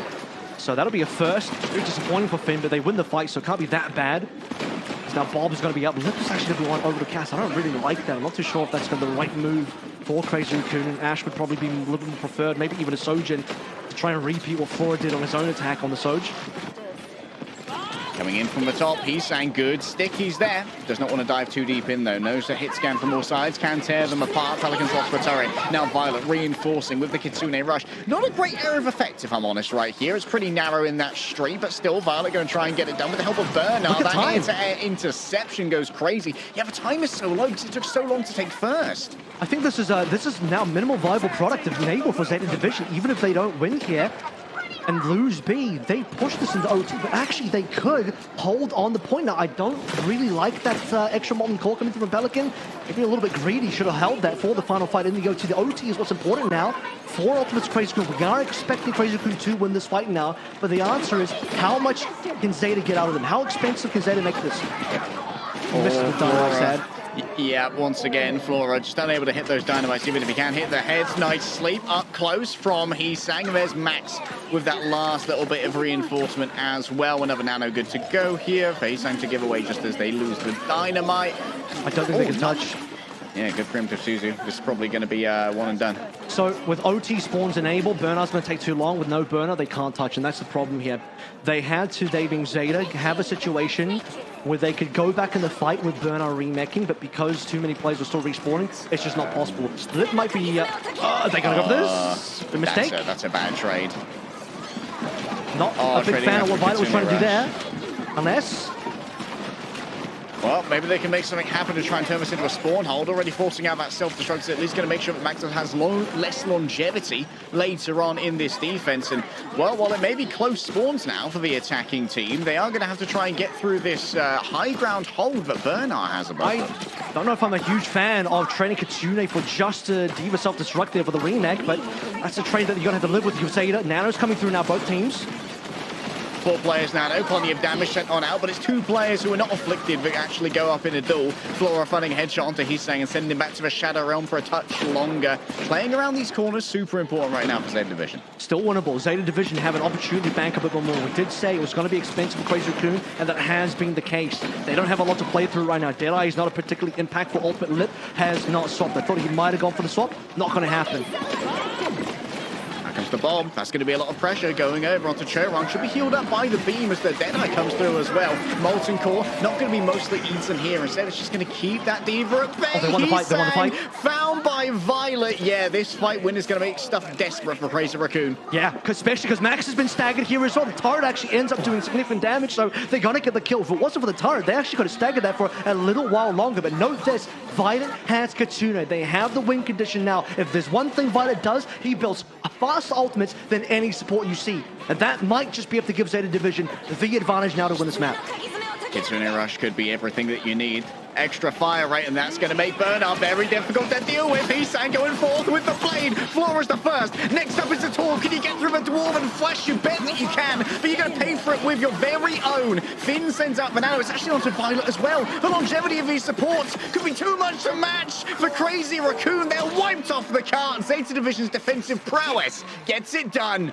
Yeah, Violet delivers. He delivers. Double Kitsune Rush. One of my concerns with the early Kitsune Rush usage on the not quite a retake anymore. Remember, the cap was confirmed. Crazy Raccoon got the B cap. Burnout didn't respawn in time. There was no retake in there. So really, you could either say it was like kind of weirdly botched-ish retake, or you could argue in good faith that it was in fact maybe just a super early push into Crazy Raccoon and start the fight on C early, and they did that. They started the fight on C early, could have been questionable, but they got something out of it. If they got nothing out of it, we would have said that was awful. Violet's throwing again, this is terrible, but because they got at minimum the remake, the DMech, onto Mac, which forced the self-destruct to be used, that not being there in the final fight, despite me still not really liking a Kitsune versus self-destruct trade, given that Violet managed to get the Kitsune again in about a minute, this guy charges out so damn fast. He gets another Kitsune at the perfect time and wins it for his team, backed up by Finsnado. Zeta back in the game 1-1. We'll see you after this.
할 필요가 있다. 얘들아 그러니까 이거 너무 우리 생각이 많아.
Even Stevens here at OWCS, Asia's first playoff bracket game. We might go all the way to 7 here, Raffle. I'd love to see it happen between Crazy Raccoon and Zeta Division, but Crazy Raccoon are probably the favorites for the entire tournament.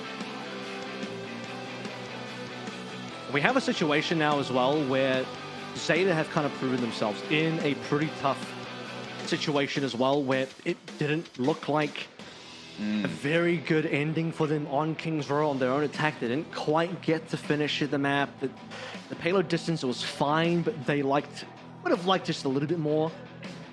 But they proved on their own defense. I mean, they put it into the OT 4B in a pretty tough situation, forcing the overspin and ultimates out of Crazy Raccoon, and then just held on a brilliant defense on C, led by Violet, 2 Kitsune rushes in a row, a lot of damage, a lot of frags, and their huge input from Violet after what was a pretty disappointing Lucio performance on map 1 Lijiang. Gonna find out our map pick real soon. Our blacked out modes cannot be returned to until we've gone through all 5. So push, flashpoint, and escort are on the table. For my money, I think the most important pick here is probably going to be escort, because that's where you can really decide what kind of composition is going to be viable. Rialto versus Watchpoint Gibraltar, for instance, very different hero pools required to excel on those. In Crazy Raccoon, they have Junbin's Winston, which is fantastic, so maybe Suravasa. Okay, Flashpoint is where we're going next. Flashpoint, I think, is like the favored game mode of Crazy Raccoon. They like to play Kings Row, obviously. Zeta have picked that one in for them, and I think the win from Zeta gives them a lot of confidence because they know that they've won now on one of the would have been a pretty big map for Crazy Raccoon, because I think even if Zeta didn't pick it, Crazy Raccoon would have eventually picked Kings Row. So winning one of your opponent's maps in this kind of way is super big for them, and now it is Crazy Raccoon's pick, and they do like to go Suravasa. And I was saying in the break to you personally, I would like to see Crazy Raccoon go to Escort early and just sort of put Flora to the blade in terms of a Widowmaker type of battle.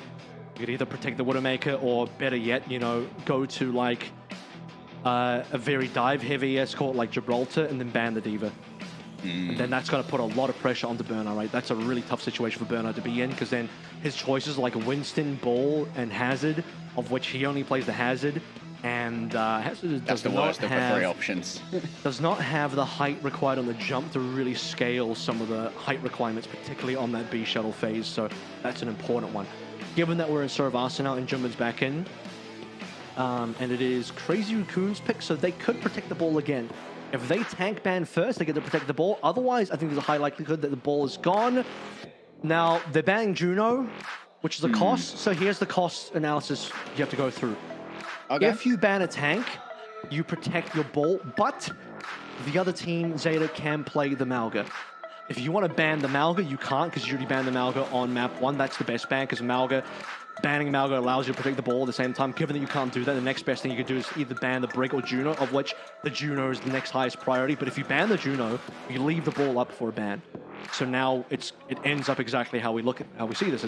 It's Crazy Raccoon don't want to play against the Malga, so the Juno's gone. And Zeta say, well, you don't get to have the ball then, which is what you want to play here. So what are we going to get? Probably a Winston into Diva, or more than likely. I actually think both teams might just run Ram. Thank you for the financial advice, Chief Financial Advisor Kev.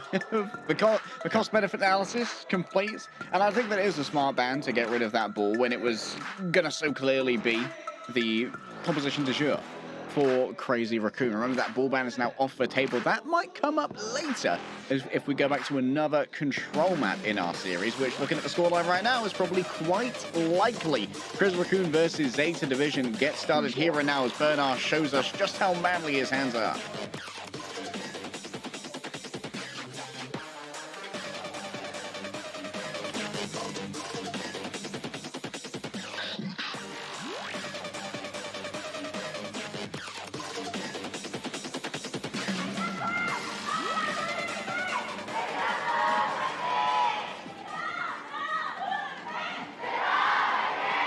You know what, I caught Bernard yawning there. Better lock in, brother. It's only map number 3 of a potential BO7 here. Put your caffeine back in, son. You got a game to play. I tried. Listen, what would Mitch say in this moment? Anyway, the Malga's going to come through anyway, even without the Juno. I was actually saying to you, I think I cursed. I was like, imagine if we got through a whole series in a BO7 and we didn't see a single Malga. And of course, I've cursed us, so we are seeing. And now we're seeing, I didn't say it publicly though, so I thought maybe I'd protect us, but not even a Juno ban protects you from the Malga apparently. However, I will say, I think this is a lot weaker for Bernard now without the Juno. I think Juno is a way more important Malga enabler than what a Lucio can do here, which won't be enough. Yeah, the Lucio is going to be lacking in terms of that raw healing throughput, and of course the burst mobility that comes from the amp it up. It does mean that you give up a little bit later on. Jimbin just controlling the high ground for now. Pelican's gone already, and these dives, they are starting to get paid. He's saying, of course, he's going to be held at threat by the Malga with those hit scan cannons, but there should be plenty of healing available from Shu at range. I need to see what Jimbin does about this because I don't think playing Winston into Malga is super comfortable. However, as noted, probably not as much of a threat given he's not up against a Brig and the Juno doesn't enable the Malga enough here. They did win that opening fight as well. Shu obviously has a lot of work to do here to shut down Burnout, which Finn has to back up with its own Suzu. Has to be done. Bernard stands on business on the point. Jumping going to be forced away from that area by a well-placed disruptor shot there from Flora. But look at this, just so much peel has to go the way of Bernard. Desperately needs to be held onto this. Finn finally throws out the Kitsune rush, and Heesang's gone down, so there's likely to be a disengage here from the side of Crazy Raccoon, even after landing a good biotic grenade. Lip went to 1 HP there as well, so it's going to be a disengage, as you say, from Crazy Raccoon. That's essentially double DPS down, even though one of them died, but one of them lived. Nano is there now, but not in time for Crazy Raccoon to actually impact the fight. Not in time to really combo anything here. You would like to play for Nano Barrage or Nano Clock. I think Nano Barrage is probably the highest value you can go for. Target Violet here, force the Ajax again perhaps. Likely to wait, of course, for that moving barrage perk to come on up. It's going to be Lip who goes first here with the overclock. Forces out the sound barrier, and guess what? Lip is in danger for a moment. There's going to be a time to try and chase this one down by Violet. He can't stick around too long, though. He's saying, kind of fumble in the bag, though. Is this a rally as well? Chorong? Question marks from me. Crazy Raccoon, what? They just used 4 ultimates, Kev. That's the point over. That's Zeta capping now. So unless Chorong swapping, this is done. And unfortunately, Heesang didn't have the level 2 density. He didn't have the moving barrage. Jimbin's probably swapping. There has to be a bunch of swaps here. I just can't see them popping ults here for no reason except to swap, and Heesang's already swapped as well. Now, the problem there is, I did say Nano Barrage is probably the play, but you need the moving barrage perk there. The fact that he didn't have it, didn't have enough damage dealt, is a bit of a problem. Heesang should have said, not swapping. maybe I can't take the moving barrage. Maybe I can't take the Nano here without the moving barrage. Give the Nano to Lip, give the Nano to Jimbin, and make a play there. Really bad news here for Crazy Raccoon is that Zeta won that one on the cheap as well. Violet even getting the first pick here is crazy. I think it was damage from Flora was confirmed, but didn't get credited in the assist. But 4 ults online for Zeta on the opening for the next point. Huge advantage. Yeah, absolute bargain of a fight, as you said. Flora's just going to be exchanging fire here, and the Overclock's good to go whenever they need it. Now this is an awkward situation where Jimbin probably didn't really want to have to play the Malga here, but he's thinking, I don't have a lot of other options. Violet taken down first. Flora and Lip exchange rails, but even without the overclock, Lip's able to hold Flora at risk. Just playing around the fountain for now, and this has also stopped the cap here from Z Division. So they're going to have to dislodge Jimbin one way or the other. Overrun into overrun to knock them both down to the floor. The cardiac overdrive, enough to keep Burnout sustained for a moment. And because, dies just as he puts down the cage. Still, that cage is not completely Ajaxed. Chorong with is that with a Nano at the back? Is going to be going kind of crazy over here. Maybe can stick around for a touch longer. But the remainder of Crazy Raccoon don't have any healing, by the way, while this is happening over on the point. So much investment. This is still the first fight, by the way. Notice, nobody has cap just yet. Pelican probably wanted to pull play there. He's saying nearly find a duplicated overclock. In fact, that might be enough. I think that will be the nail in the coffin. Crazy Raccoon, how insane is it that they lost a player early and then still somehow managed to finagle their way through to keeping the point alive, preventing Zeta from capping in a 4v5, waiting for a respawn, and then getting in there. A Nano onto Chorong, a Boostio on purpose to keep the point alive. I mean, only Crazy Raccoon would have the balls to do that, because every other team would have said at multiple points in the fight, it's over, we need to reset, Zeta have the cap. Crazy Raccoon say no, it's always winnable, and then they win. Don't know if this would enter the Australian lexicon, but as Brits would call that absolutely jammy. ridiculous plays from the side of Crazy Raccoon. Zeta Division now trying to retake this one. Oh, that's a lot of damage already onto Pelican. Instantly has to almost just fade away the second that blade is drawn out. Yeah, it forces out the sound barrier, but guess what? If Chorong and Violet have to invest it at the same time, that's not so much of a win. Jumbin, though, overextended. He's saying exactly the same. Flora, yeah, it's going to be traded here due to the accuracy of Shu, but it feels like Zeta Division have been able to capture this one well. And Jumbin couldn't quite get the cage up online either, so he's been quite far behind. In fact, Burner, if it wasn't for the fact that he dies here, could be lapping Jumbin very soon. If Burner finds another cage, he's officially done a full lap over Jumbin and ultimates for this one hero. Given, though, that maybe a little bit of grace, Jumbin late swap to Malga, whereas Burner has been Malga the whole game. But yeah, we've already seen now the 2 fights of Malga, and Burner's nearly filled up a second cage. You also notice that Shu swapped over to Kiriko here is also banning the Ana. Neither team now wanting to play the Ana, and even though I think the Ana would have been probably a great pick.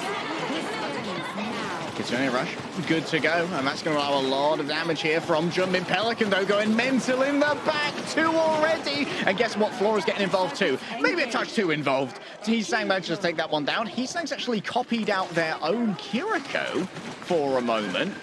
Is just trying their best to survive, get that Kitsune Rush, a bit of healing onto Jumbin, will get it done. Kitsune Rush going to be brought on out now. Burnhole, the big old stomp, that's the cage as well. Heesang's going to be instantly caught inside this one. A well-placed Susa keeps Burner alive for a moment longer, but Jumbin just layers cage upon cage with 2 guns and a smile on his face. Bro's grinning from ear to ear. Heesang grabs the rest, and Crazy Raccoon will be able to take this one back.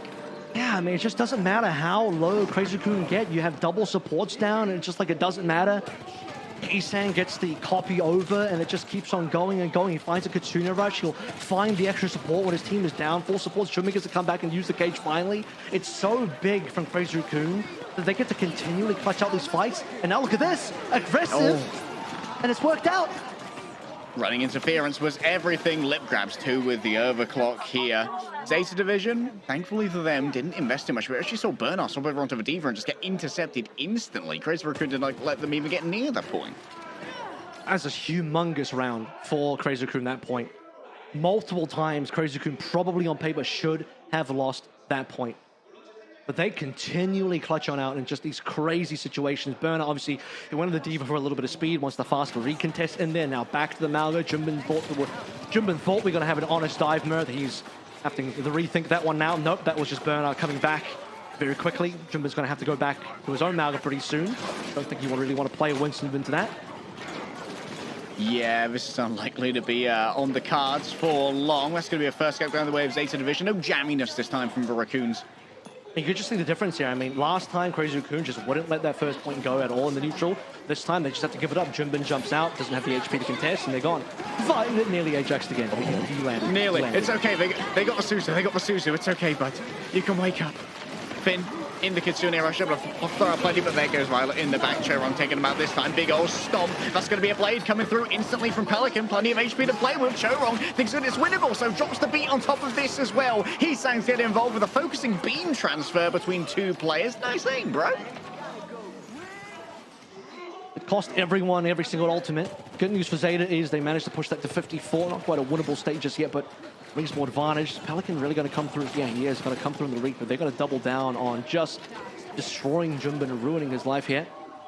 He does have Primal online very soon, but not soon enough for his own comfort. Pelican and the rest of Zeta don't have a lot to work through here. It's all going to be on Flora. Overclock's good to go as well. Right now, Lip got a slight advantage when it comes to that inherent charge. Having a quick look at the perk, it is the 150 energy perk for the rails, and that's a good to go. Oh, I'm hearing it ends now in stereo, but the question is who's right at this point? Going all the way forward, that Primal Rage is going to be a real disruptor. Flora's gone, Violet was next up. That is a clean wipe of Zeta Division here. And basically no contest here either. They're going to play close now, Crazy Raccoon. Zeta Division, as we take a look at what's available, they're going to wave respawn. I mean, there is a chance you can see Violet doing some sort of speed rollout and just rushing to the point at the cost of maybe ending his own life and not being able to get this very key final sound barrier off, which was required for this final fight. 77 is enough time to touch. But a Crazy Raccoon lock you down and spawn, and they sort of just bog you down and prevent you from reaching the point in time, it's going to be tough. So is it winnable for Zeta? It can be. It's going to be double support ultimates plus burner, and this is me saying the fight could be a real slog here. You're going to see both teams just dropping every ult they have and really slog it out as much as they possibly can and likely build up more ultimates. If Zeta make this too expensive for themselves, though, even if they win and they pop all their ults, they don't have the longevity to make it through to the end of this third point, given that Crazy get a reset. It's 54% for Zeta. Zeta still need another extra fight after that minimum. They need to win this fight and then win one more fight minimum. So Crazy Raccoon, if they can just bleed Zeta out despite losing the point, still winnable for Crazy Raccoon. What I'm saying is Crazy Raccoon in the driver's seat. Yeah, they can definitely run a lot of interference on a potential touch here. This is Choron calling the pause, by the way, from this commandeering position. I think it's a keyboard issue, so we'll get that sorted out as quickly as possible. This does give a moment, potentially, for Zeta to think about, am I going to swap Symmetra here? TP some of my team, then go potentially Tracer, try and join them. It would be good to do that Symmetra and then instantly amp up the speed. This could give a little bit of time for some janky cheese when it comes to that last touch. Well, Flora could do that anyway. It's not like he doesn't have any ult charge currently. So he's not sacrificing anything there. Pelican might swap as well. You don't really need the Reaper. It's kind of slow. Pelican would probably be the best choice to go to Tracer, given that he's a Tracer player in Flora. I wouldn't really trust on that hero. So probably Sim TP from Flora into Pelican Tracer.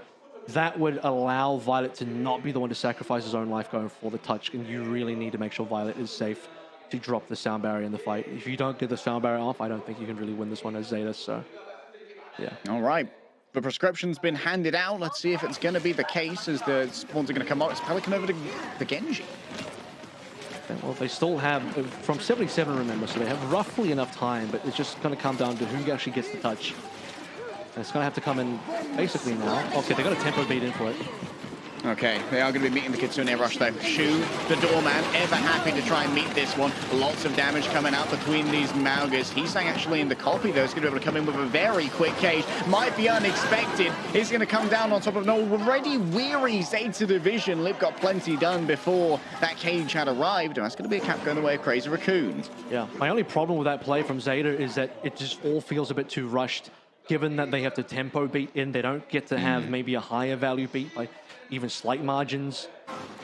It's debatably stronger for them to... Did they have a Kitsune timing there? Not quite. I mean, Finn was like 95% when Violet dropped the beat. They could have had a line of play where they just get the touch. Pelicans on Tracer gets the touch. Finn goes Kitsune first, and then Violet responds with beat late. Because you go beat first, it's so easy for the beat to run out way too soon on the tempo because you're beating to touch. So yeah, not the best line of play in my opinion from Zeta. Not ideal.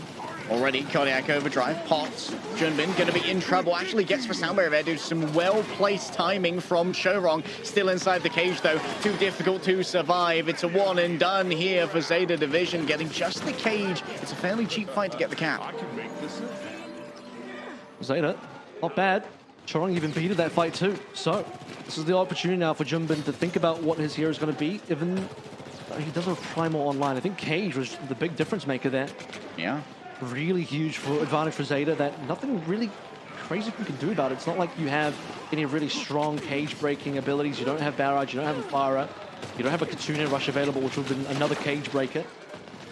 And now Zeta are looking at 3 ultimates. Strong position for them. Oh, Liv looking to be the Zeta breaker here, instantly popping in the overclock. The Primal Rage in the back as well is going to make things difficult. Still, this is a huge investment from the side of Zeta Division. Both support ult and a blade as well. Finds Chorong lurking in the back. The poison dart Tree Frog is sliced asunder, and the French is going to be cooking his legs in some wonderful gourmet meals tonight. And Junbin, the last to go, should be a stagger here onto Shu. This could be 2-2. Yeah, you see Lip's POV there. It's really tough as well. He's just got nothing to shoot. He's even aggressively sliding in onto the point to even find an angle to somebody, but a lot of green HP there. Brilliant beat being played by Violet just to keep the team alive. Finn doubling in with a Kitsune Rush, and Zeta Division just had it all to use. And that is essentially like one fight. I mean, we didn't really get a lot of attempts here on that last point for... Garden. It's a bit of a rough one for Crazy Raccoon to lose. That was about 2 fights. Yeah, Zeta Division locked it in. And we talked about Violet, the generator, getting another beat that quickly, kind of wild, and already 60% of the way to another one. This guy gets support ult at such a pace. Yep. It's a bit of a coin flip whether he lands it or not, and he gets the ult off, but he does get them quick. That's the bonus. That's the Faustian deal you take. A Faustian bargain for Shu's life, potentially no. Rescued by the sound barrier, but you still got Flora in the back with 150 charge on some of these rails. It's danger itself, but, well, Violet is already gone. Bernard the same, and Zeta Division are cleanly wiped here by Crazy Raccoon.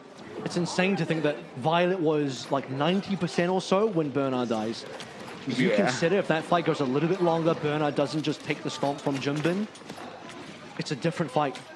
The 95 actually, I think, was what Violet was at. So he was there. He was basically there. He saves Bernard's life. Finn gets to use the Kitsune Rush. Totally different fight.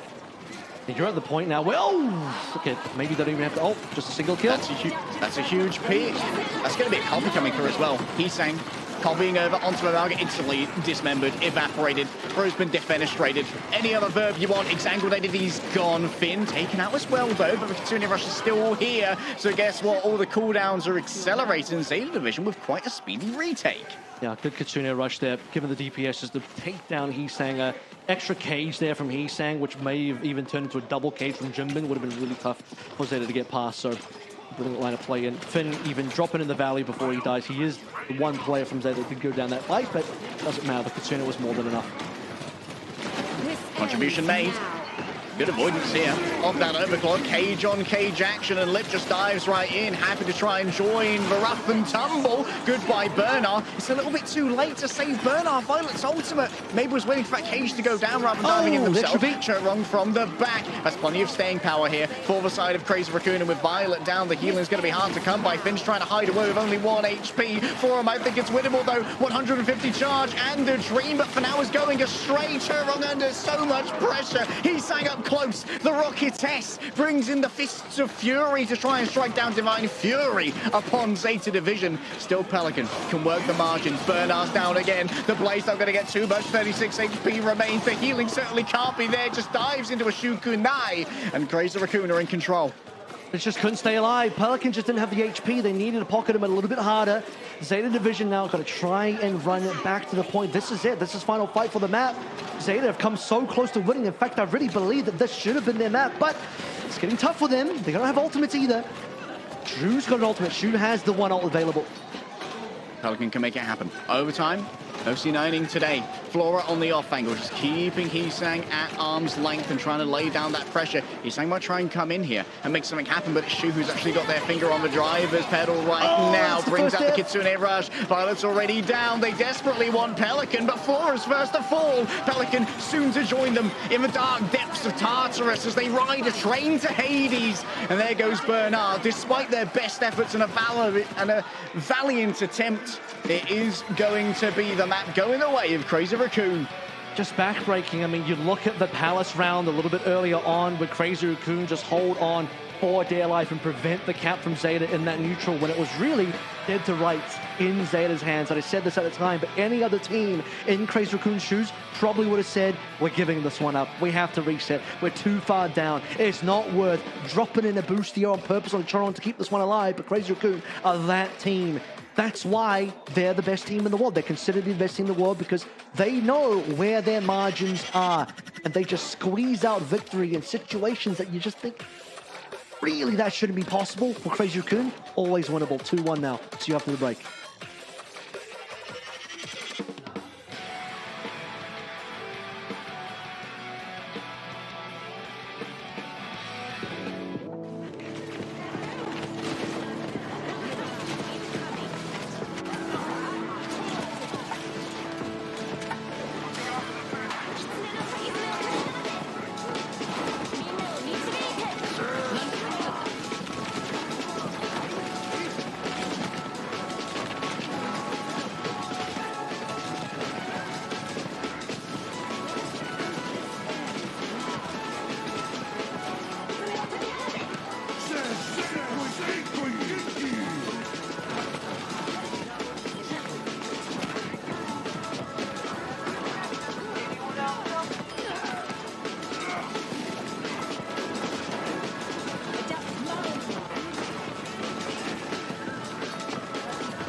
나이스. 다행이다.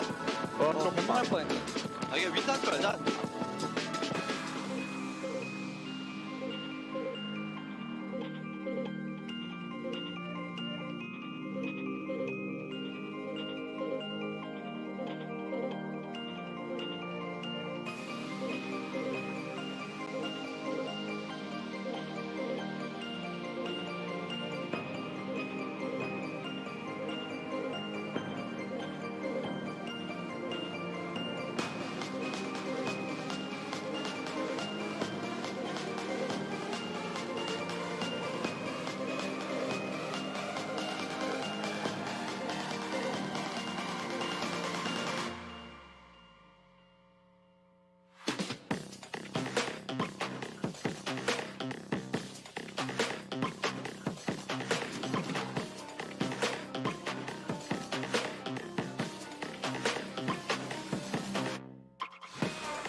A hard-fought battle to claim Suravasa for Crazy Raccoon, their own map pick, where they tried to decide the pace to be anti-Malga via the removal of Juno. Didn't work, though.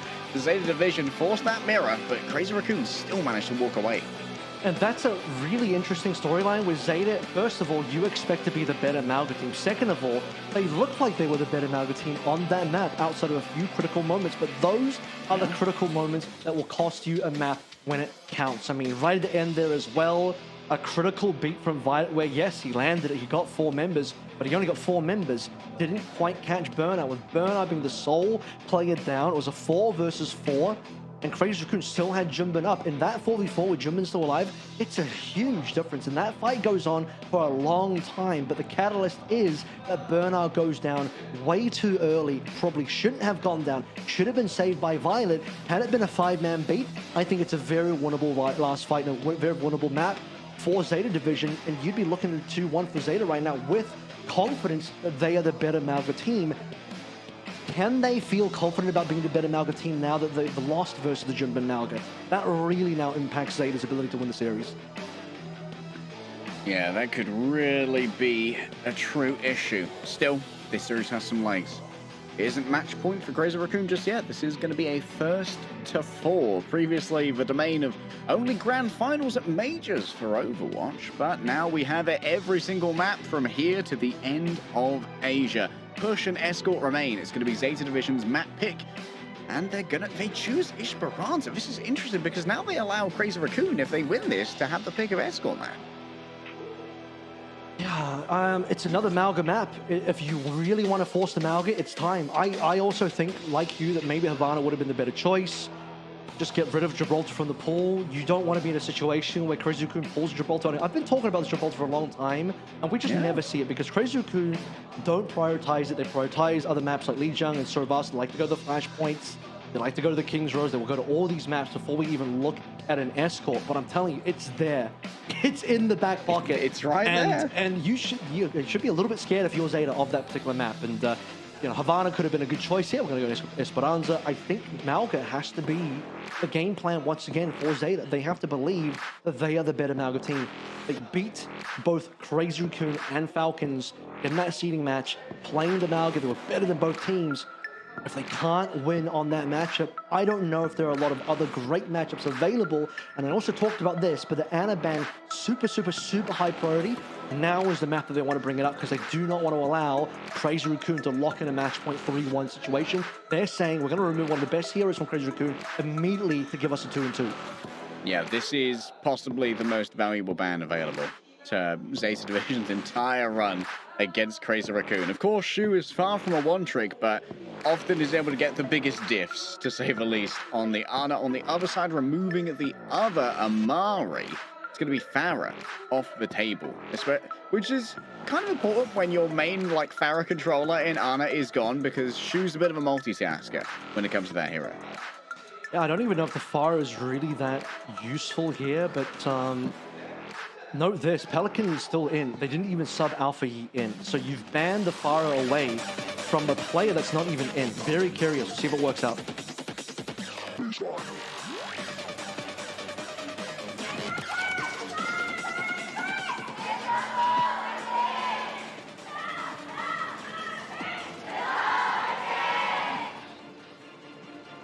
Okay, far be it from me to giga yap on what's happening in spawns right now, but we did see kind of the emergence of the Bastion, at least from the side of Way, to try and counter the Malga. Yeah. Don't think it's going to be the case here, though. Just going to be rolling out with the TP, and Lip's actually going to be sticking with the Symmetra.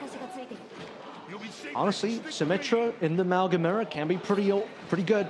You can TP players in and out of the Malga cage. You can burn the cage super quick with level 3 beam. This is also a situation where Crazy Raccoon were potentially expecting that Burner may have come through on a hazard. This is a pretty good hazard map too. Oh. I think Lip might have tried to TP into that side room and just got absolutely stomped on. The same, of course, here for Violet, caught out by Shu. Isang just going to do his best to blink away with those Cheetos. But Pelican's getting it pocketed through this battle with the Malga. And Crazy Raccoon, they do have control of the bot for now. Yeah, even without Lip, the 4v5 works out in favor of Crazy Raccoon. Willing to be able to take the fight into Zeta, dive on in. This is very typical for Crazy Raccoon to just win these fights where they're even down one. Zeta can't afford this. They can't afford to be in a position where they get the opening pick hard fought. Sometimes to get even these opening picks, punishing Lip and not being able to make much of it. Big stomp already. Violet once again the main victim of these rushes. The Malga just does so much damage to the Brigitte in the midst of all of this. Chorong fragging out as well, finding their final hits, getting stuck in and involved, and just kept at the doorway. There's no way in for Zeta. And what's the worst part about this for Zeta is that they are playing the more dive-heavy orientated version because they have the Genji. They have the better speed boost, in my opinion, the better support lineup with the Brig and the Juno, but they're kind of getting crushed in this matchup right now. There's no way a Torb Sim DPS lineup is engaging on top of you. Hold up, new Havana spray's about to drop here for Shu on the flank with the Kitsune rush, a big old stomp onto Finn. She can't stand up to a man with a gun in each hand and a smile on his face. It's a free wipe. A smile on each hand and a gun on his face. Zeta Division. You've been watching too much Chainsaw Man. Three fights now down. One ultimate used by Crazy Raccoon. And as I was saying before, Crazy Raccoon once again just stomps their way into Zeta's backline. In fact, we're not going to have time for that. This is now Burner caught in the cage. Oh, the cage and the lava. It's this map might be done. Yeah, just look away, children. This one might be too hot for TV right here. Pelican, Super Lion might get staggered out as well. You can see if they're going to try and run interference on the escape of the Genji, and they get it. This is a complete dismantling of Zeta Division. We talked about them being the potentially better Malga team. They're getting crushed now. They were competitive, if not slightly better than Crazy Raccoon on Suravasa. Now, they're just getting crushed again. There's another first death. Violet hasn't got a rally yet, as far as I'm aware. Pro is 95% to the ultimate. We are about to finish Pelican's right here. first blade. He still can't even use the blade. He's holding on, trying his best to make it work. Bernard gets their feet on the car.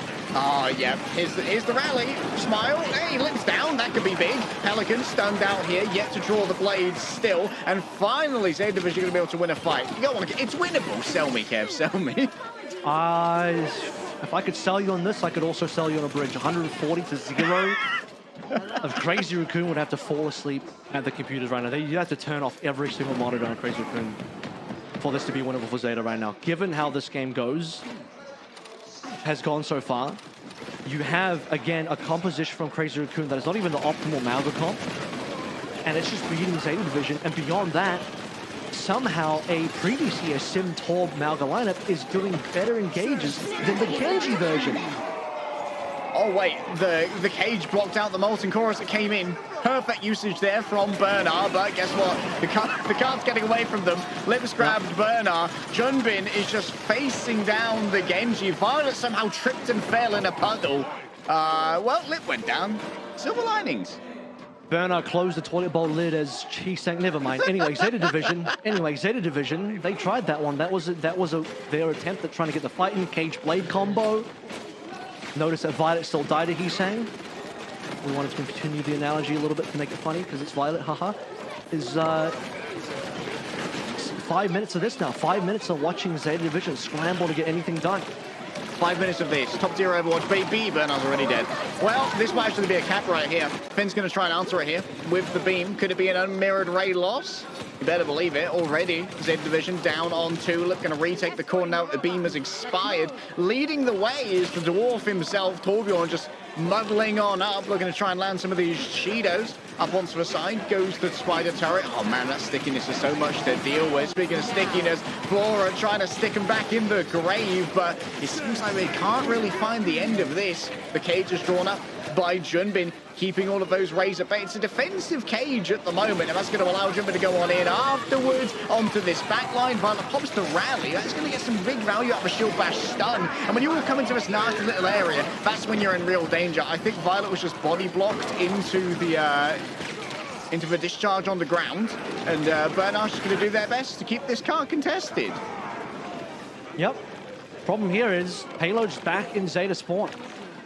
So they have to now reset. It's like you won the fight, and now you don't get any distance here. You have to reset. Look how long it takes them to push this back.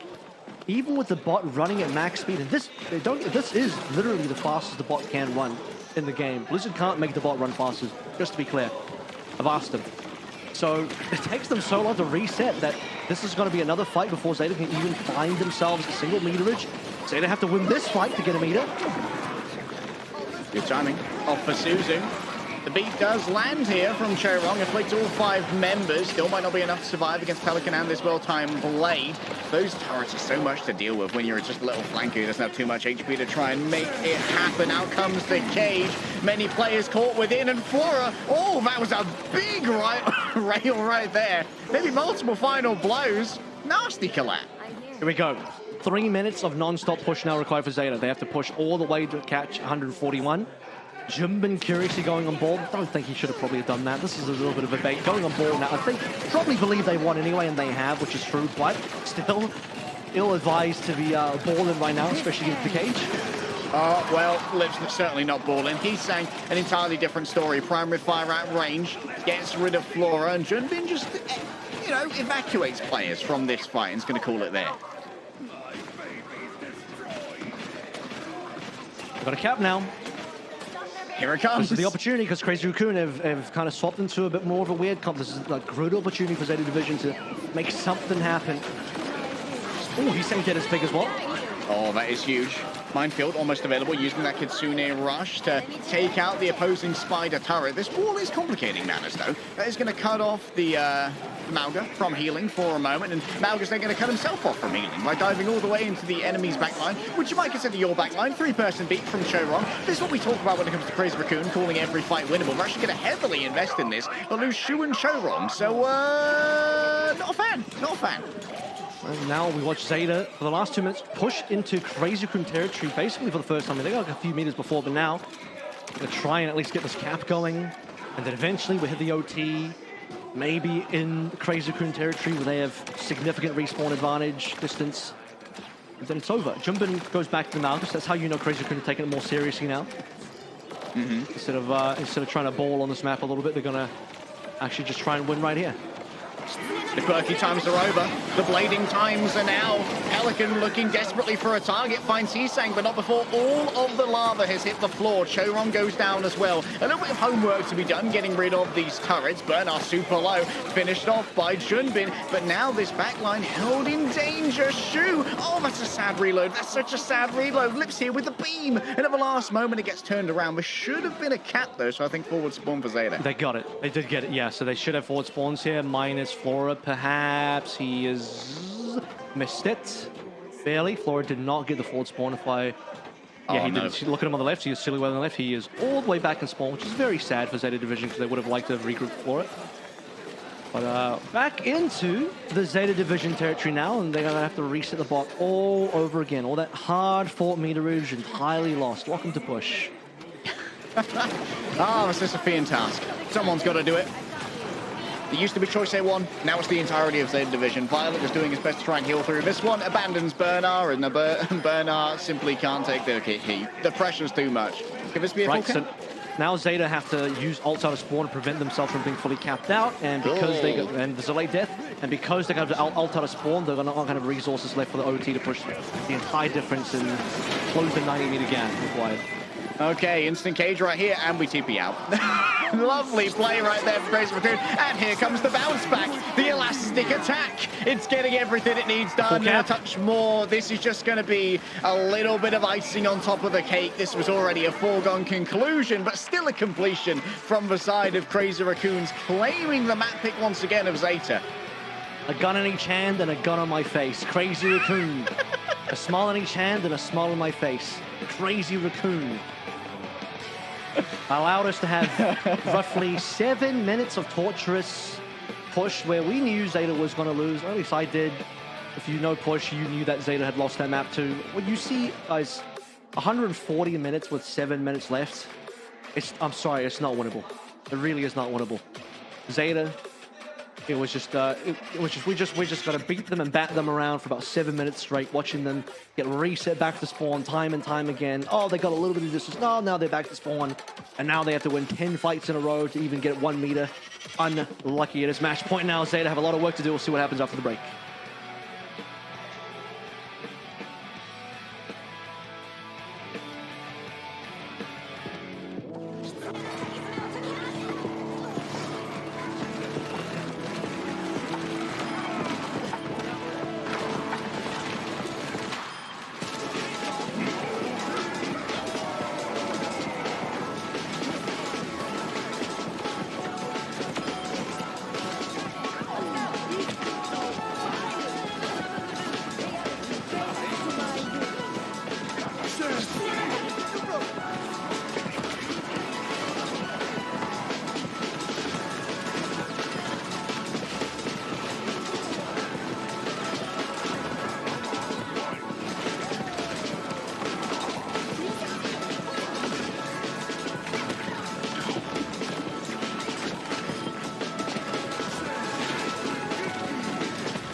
All right, that's 680. You're banned from now, good mirroring.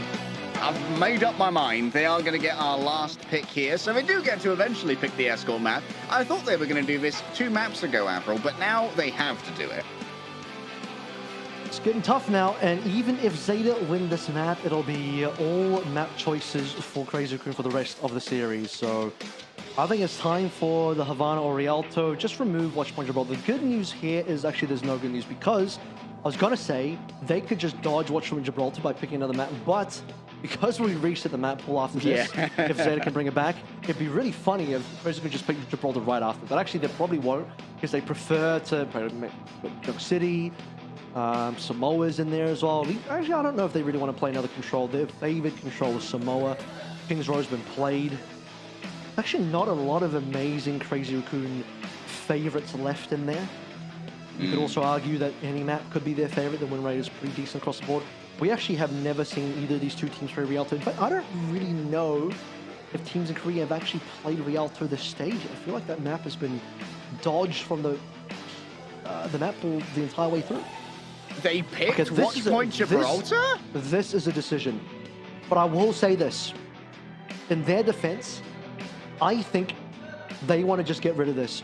They don't want a situation where Crazy Raccoon pick it and then ban the Diva. At least here, they can pick it and then protect the Diva. I think that's actually smart. I think that's a really good play from Zeta Division, assuming that's what they wanted to go for here. Yeah, I think protecting the Diva here. Okay, they didn't protect the Diva. Okay. Let's see if the Diva gets banned. Then? Let's see if the Diva gets banned now.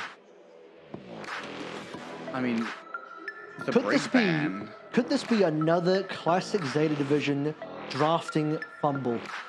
An absolute god tier drafting fumble. Yeah. It is an unbelievable god tier drafting fumble. We saw this at World Cup when Rascal banned Soldier on Runasapi for no good reason, and they lost that map. I'm not saying that was the ban that lost the map, because there was also the $80,000 Ajax that happened on that map, courtesy of the greatest of all time in Violet.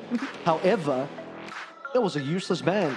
Just as I think that, okay, the Brig is not really 100% useless. It's like, what does it do? It prevents the Brig Ana combo from the Winston comp that Crazy Raccoon are going to play.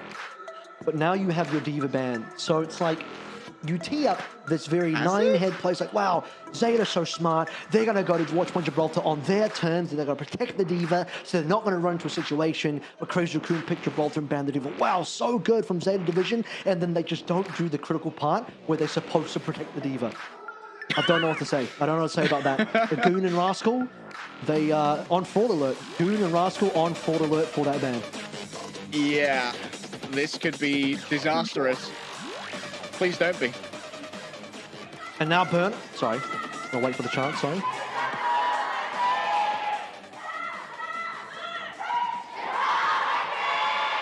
Got really excited about talking about the fact that Burner Hazard has no ability to get high ground control in this map. In the way that you would like anyway. Hit the monologue. No, that was all. That was the entire thing. It was a quick one. Bit of a Let's just say, a drive-by. I'm very prepared to eat a big old slice of humble pie if this works out for Zeta Division. But right now, I feel like no, the it won't spaghetti's be all over the us. It'll floor. be Crazy Raccoon eating that pie because they have found themselves a super great winning matchup and somehow fumble. It'll be a bigger fumble from Crazy Raccoon now to not win this matchup. If they lose the Winston mirror against Bernard. The Burn Instant is going to have to do something crazy here. I'm going to need to see some real magic from the Burn Instant today. Oh, for now, they're just being carried as they come around the first corner. Oh, Finn getting a little bit aggressive here. Instantly waking up the sleep. Good old Lit. Nice lad just contributing over there. Used for Chance the Kid to get out. Look at this stealthy turret here as well. Making sure there's no way to poke it down before you actually engage in the dive. Oh, Bernard gets taken down by Lip. I think Lip started on the Sombra perhaps for a potential that the Hazard was going to get played in. That's also why the Torb is there. They actually went anti-Hazard. They assumed correctly that Bernard was going to play Hazard. But now, yeah, just stick on this. He's saying Torb is actually not bad into the Winston either, so it might work out for them. Ooh. Nasty anti there. Forces Bernard away for a moment, but the good news is, Kev, at least they're not playing into a break. Oh, neither of them are playing to the break, so neither of the Winstons have that to worry about. That's probably better for Jimbin than it is for Burnout, who dies on 99. Very tragic. Overstepping. This is a little bit of Crazy Raccoon overconfidence, I might say. Just going too deep in the spawn. No Primal yet. Thought he was going to build the Primal off that. If he had to burn the Primal, that would have been bad anyway. So probably better for Jimbin to die, but they do lose a lot of payload control because of it. All right, Lip burning with Translocator. Now Flora's got quite a commanding position up here. Of course, Jumpin having just returned is going to be able to get all the way on top of this nicely. Coming through from Finn. There has been a Kitsune rush invested here from Violet, but already died. Finn's going to be exactly the same. Same division are torn apart in the midst of their Fox-fueled rush. And that Fox-fueled Fury won't go to... What? It was in here as well. What in the world is that? Well, to be honest with you, maybe they can just rush down a couple of different plays, but just... not in that particular situation. A 1-for-1 trade so far, yeah, more expensive for Zeta, I think, given that Chorong has a closer respawn and can TP back to team. Oh, Burn up with disengage. As clean as we expect from a Burn instant. Lip nearly on EMP. Not usual to see Lip being the last one on the team to get an ultimate, considering how good he is on Sombra, but might just be a new Sombra moment. Okay, yeah, it might be a new Sombra moment. Doesn't hit the cube.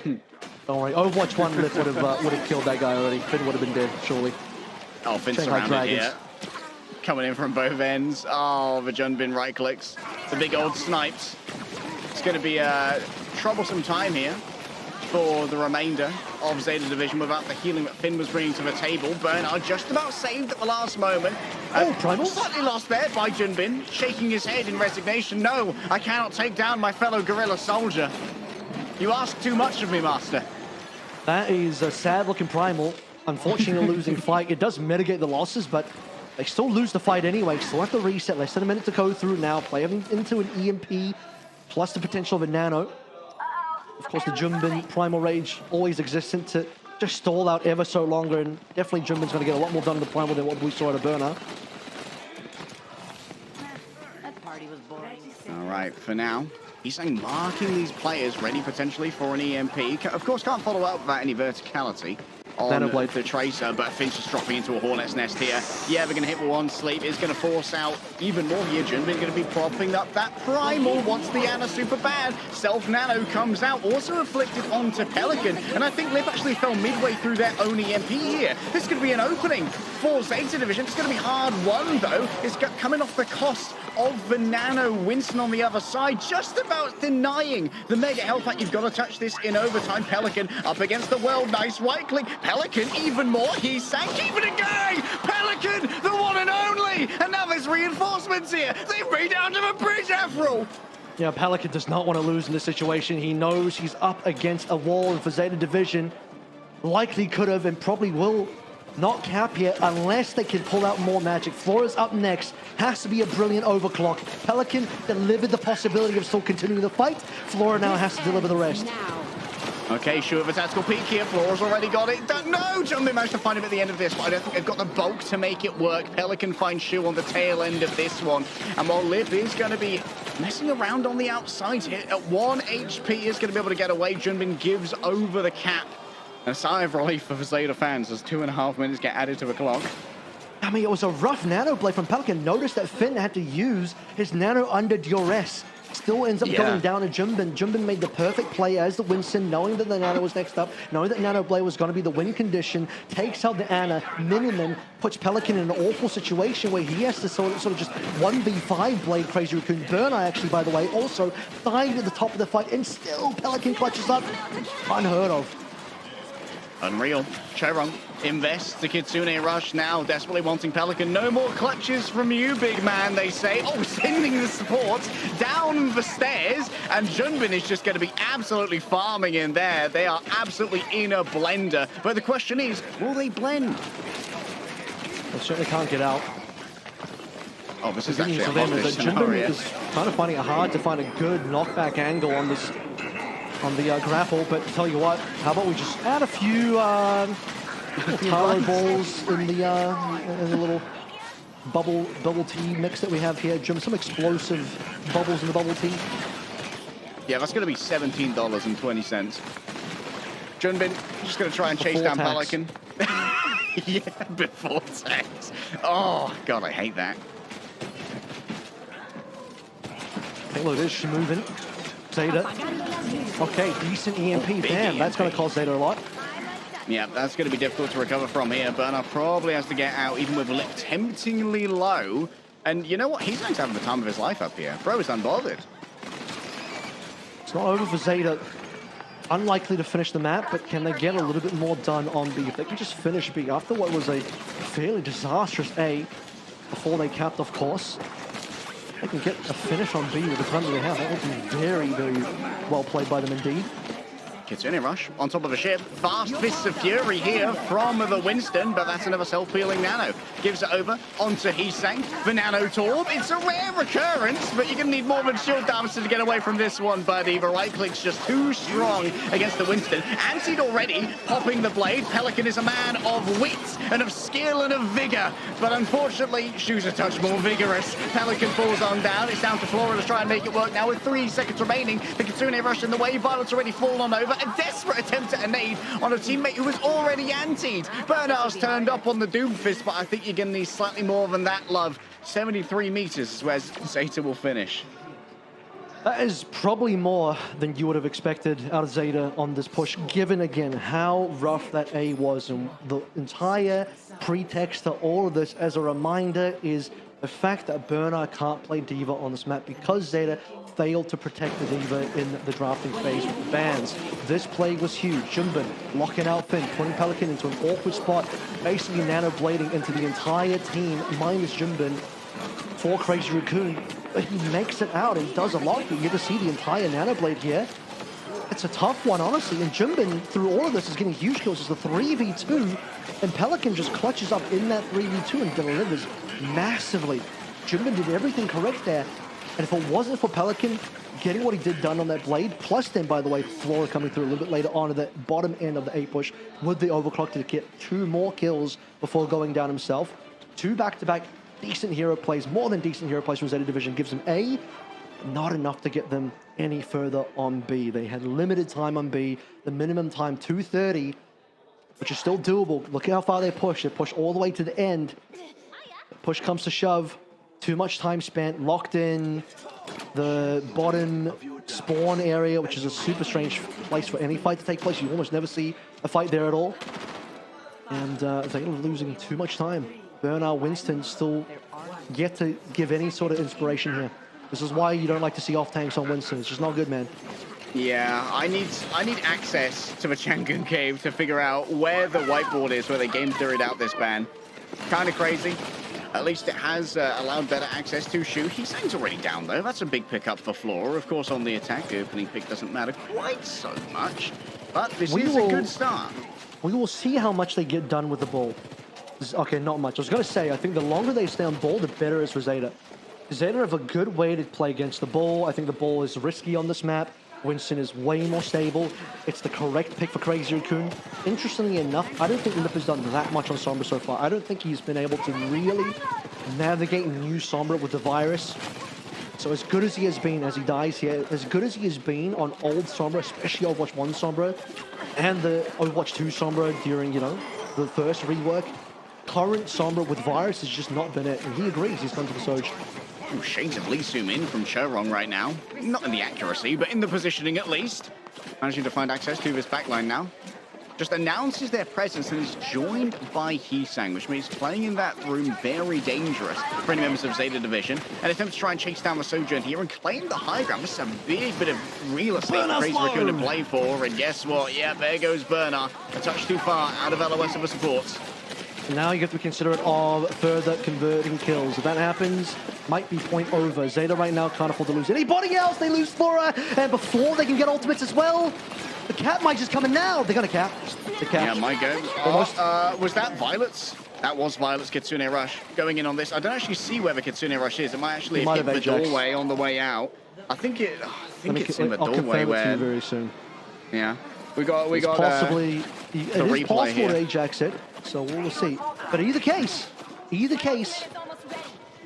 you. Flora couldn't have died there. You just can't lose Flora there. That's how fast this map falls away. You lose Burner, he dies, and on the respawn, you lose Flora, and then your retake is entirely botched. Might be chalked. Has to come down to a big defense. We've seen better defenses on Gibraltar second, and Cherong's already down. Still Flora traded out for that one, and Pelican was just so low, trying to get a peek of a heal off of there. Anna Hisang now in the back has access to a Kiriko with no cooldowns. Nice dodge from Bernard, the Winston tech that we've been waiting for. Playing around inside their bubble, of course, can't save from the auspices of the opposing Winston. Junbin's on the prowl. That's going to be a bardic grenade delivered. Plenty of healing for Bernard. I think Junbin actually missed the stop. The actual fall damage from the actual leap as well didn't connect on a Bernard, which would have given him the necessary DPS to get the kill. So a little bit curious there. Bernard gets away on a shred of HP. It's going to be enough that EMP catches 2 and it kills Flora instantly. Yeah, and Violet's going to be cleaned up after that one.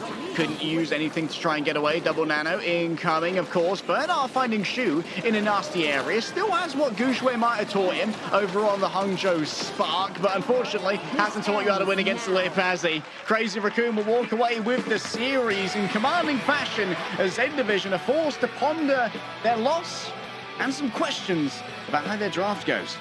Yeah, some questions about not just that final map, but I think several different moments here. It got more questionable as the series went on because we saw a Lijiang tower that was at least a little bit competitive. King's Row is really where they made their bed because that was actually a good showing. They beat Crazy Raccoon on one of Crazy Raccoon's best maps that Crazy Raccoon themselves would have chosen had they have lost the map in this series. They beat Max as well, who has been pretty good for Crazy Raccoon on that map. So they kind of prove it's like, okay, maybe you need to keep Junbin in here a little bit more.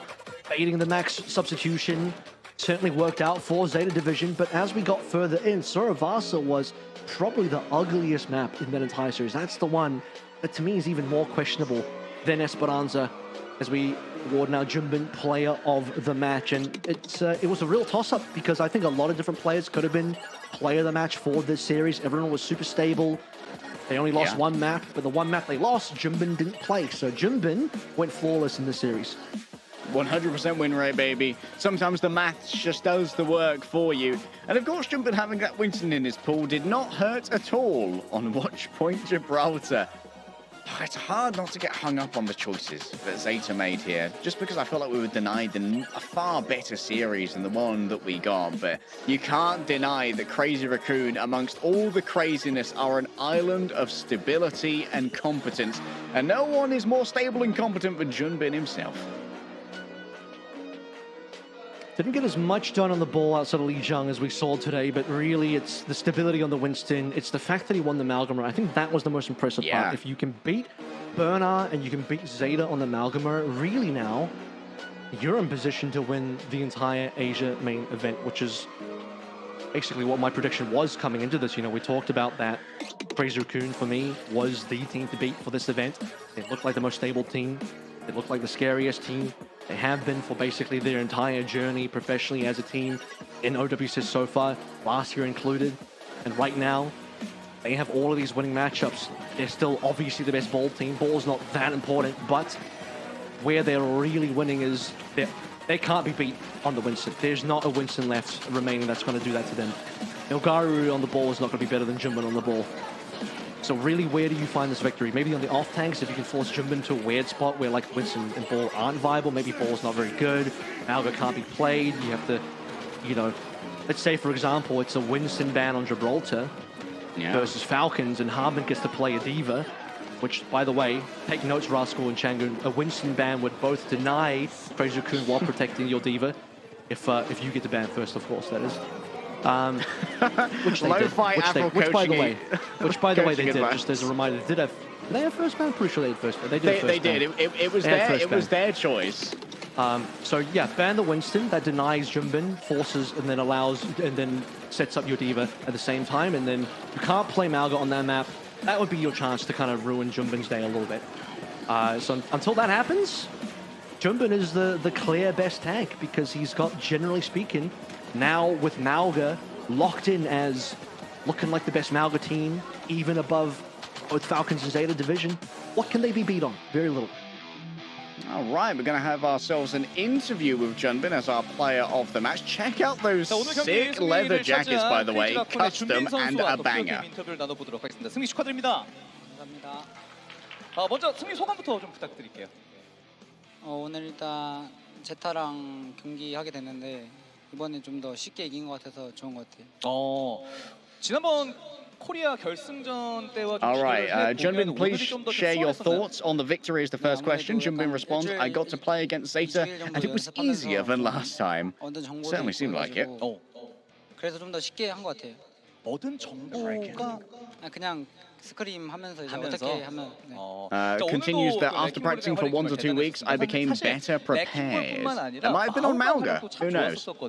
뭐첫 번째 맵인 리장 타워에서는 레킹볼로 상대 딜러 라인을 좀 흔드는 모습들이 있었고 네 번째 맵이었었던 이스페란사에서는 또 마오가를 들고 고속도로를 만들어내는 모습도 있었단 말이에요. 오늘 전체적으로 좀 어땠습니까? 오늘 전체적으로 코치님이랑 상의한 조합하면서 하다 보니까 좀 잘 풀린 것 같아요. This question is about Wrecking Ball and Malga, I believe, on Esperança. Was that the order of the day today? 약간 뱀픽 할 때부터 이제 상대가 뭐 하면 뭐 하는 식으로. Junbin just crediting Moon here, saying it was easy because of a combination I discussed with my coach. I assume relating to where they were playing the Malga and where they were playing the Wrecking Ball. 지금 11전 전승 기록하고 있거든요. 그 비결이 뭐예요? 전승의 비결 좀 얘기 한번 해주세요. They had a lot of conversations this last week, starting with where the hero ban was landing. 어떤 부분이? 약간 맵이 좀 코너도 많고 싸우기도 좋아가지고 약간 저희가 템포 잡을 때 약간 다 뭔가 웬만하면 당할 수밖에 없는 구간 같은 게 많아서. Question is, what is the secret to winning everything? And Junbin responded cryptically, Sun Tzu-esque, the battlefield fits our team's style well. That could be about map picks, I assume. We have the advantage in both tempo and play style. 네, 그거 가지고 이제 뭘 한 것 같아요. 그러니까 뭐 전체적으로 뭐 윈스턴에 대해서 뭐 꼬여서 혹은 뭐 흔들려서가 아니라 그냥 한 부분 때문에 한 부분 때문에 그런 얘기를 했다. 알겠습니다. 자, 이제 1승만 더하면 항저우를 확정 지을 수 있습니다. I changed Winston because I personally didn't think I suited it or it suited it. 팔콘과 웨이 둘 중에 어느 팀이 올라왔으면 좋겠어요? I think that might have been about Suravasa. 어느 팀이 올라와도 성적은 다양하기 때문에 그냥 재밌는 경기 해주셨으면 좋겠습니다. We've been changing off the ball back on the Winston Gibraltar. 네. 팔콘이 올라와도 그리고 웨이가 올라와도 상관은 없다? 네, 두 팀 다 좀 재밌을 것 같아서. 그 지난번에 사실 뭐 그룹 스테이지 단계에서 준비 If you get one more win, you go to Hangzhou. Which team do you want to fight with, Falcons or Wei? He says it doesn't matter who comes. I hope they come up with a fun game. 사실 저희만 올라가면 어디가 오든 좋을 것 같습니다. 알겠습니다. 뭐 상대가 누가 될지 모르겠지만 다음 경기 승자가 크레이지 라쿤과 맞붙게 됩니다. 팔콘과 웨이에게 한마디 한번 해주세요.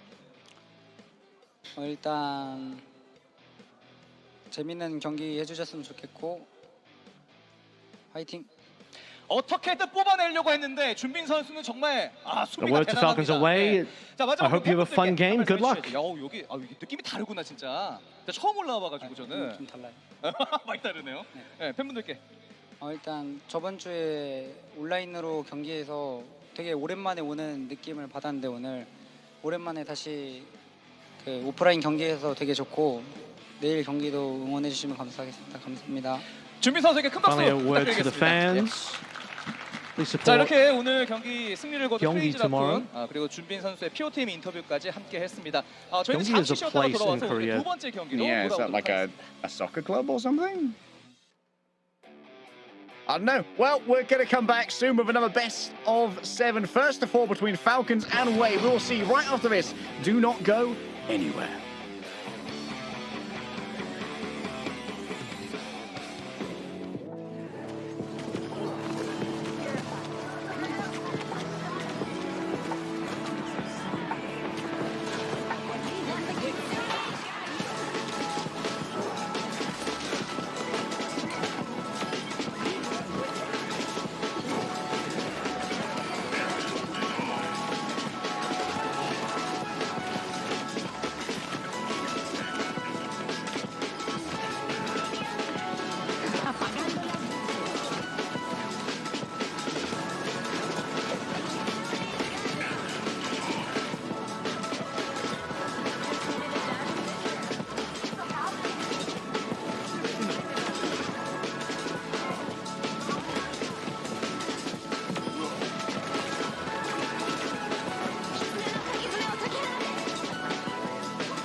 봐줄게 야, 내 안 앞에. 야 나눠줄래? 나 1줘야 돼. 나 가겠다. 유미야 들어가야 돼. 오케이, 못 나가. 깊이 줘. 괜찮아 이게 괜찮아. 오케이 지지요.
봉황의 날개로 비상하는 동북아의 허브 공항. 따뜻한 환영의 연꽃이 피어난 하늘길. 지붕과 처마, 곡선과 창호로 만든 빛의 공간. 소통을 담은 전통 자기와 연적의 형상화. 수직으로 상승하며 변화하는 곡선의 미학. 역동성과 균형감 속에 몰입되는 공간의 철학.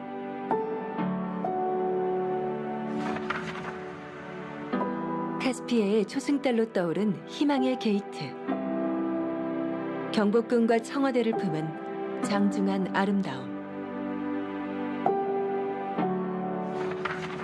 메이든 타워와 쉐키칸 궁전의 독특한 형태와 패턴. 카타르 전통 모자 가피아 패턴을 담아낸 혁신적 창조.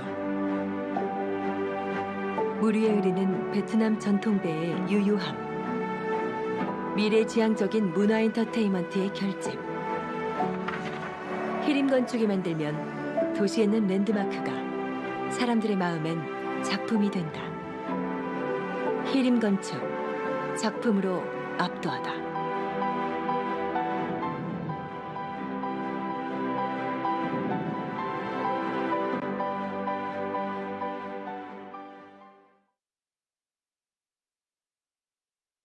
We are launching the all-new XL2566X Plus, which uses the newly developed Fast TN panel and upgraded Diac2 technology. This monitor has inherited the XLX monitor stand design. It has incorporated industrial-grade bearings into the height adjustment mechanism, allowing easier and smoother adjustment to the exact desired height. The new monitor series continue to evolve, refining details to ensure players can perform their best consistently in games.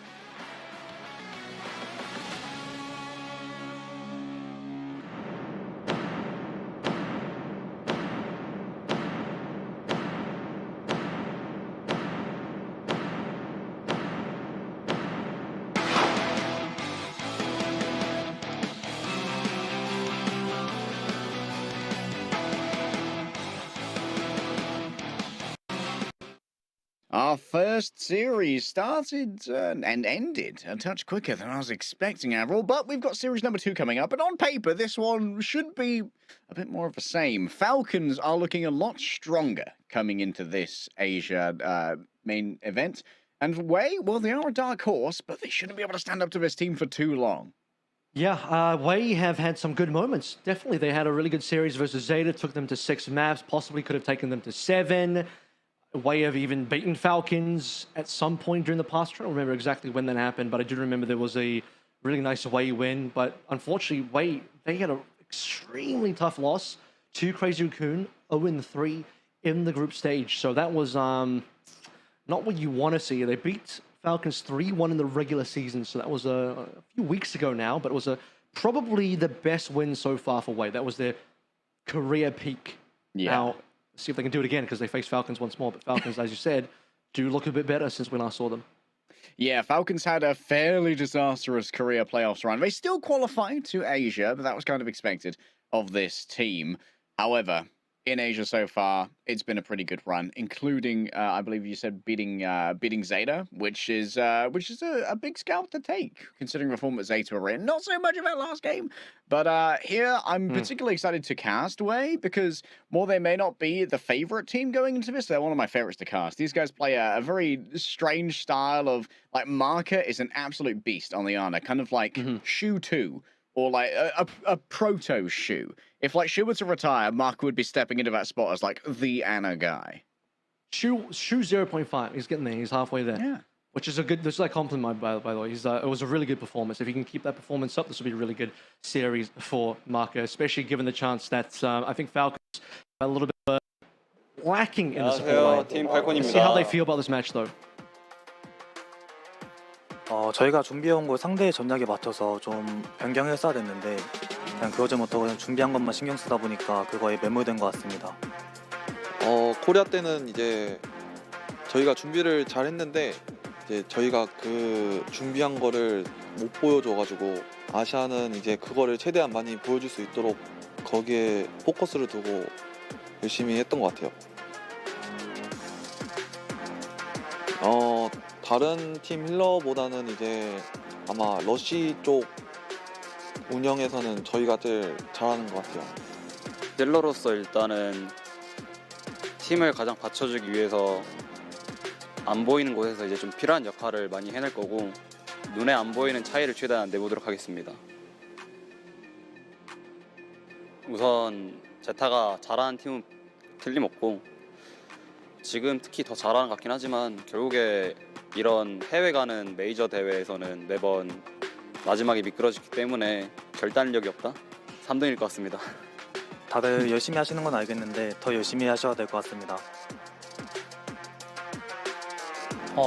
힘든 점은 조금 있는데 그래도 뭐 할만하다고 생각하고 자 이것 때문에 뭐 진다 이런 느낌은 아직 못 받고 있어가지고 솔직히 유리한 거는 맞는데 투탱이 그것 때문에 저희가 졌다고 이런 느낌은 못 받았어가지고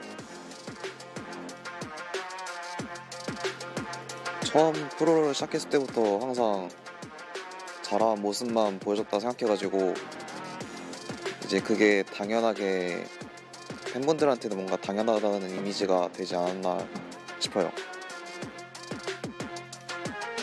뭐 대회가 됐든 스크림이 됐든 다들 저희 팀이랑 하면서 막 할만하다 느낄 때가 많긴 하던데 늘 할만하다 생각했으면 좋겠어요. 결국에 저희가 이길 거기 때문에. 일단은 다들 많이 증명하고 싶을 텐데 네, 이번에 꼭 저를 이겨서 증명해 보시길 바라겠습니다. I just want to say I hope everyone keeps supporting us and hopefully we'll qualify to China and win. 이번 코리아에서는 좋은 성적을 거두지 못해서 좀 많이 아쉽지만 그래도 아직 큰 무대가 많이 남아있고 저희 팀 더 잘할 수 있으니까 그냥 끝까지 믿고 응원해 주시면 감사하겠습니다.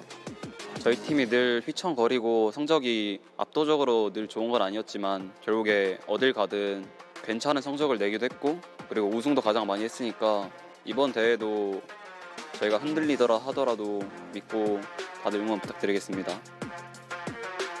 Soaring high in the sky above the plains of Asia. One of your favorites from the tournament, it's Team Falcons. Still the defending world champions. The Falcons have a lot more to prove, I think, this time around, given a leaner roster for 2025.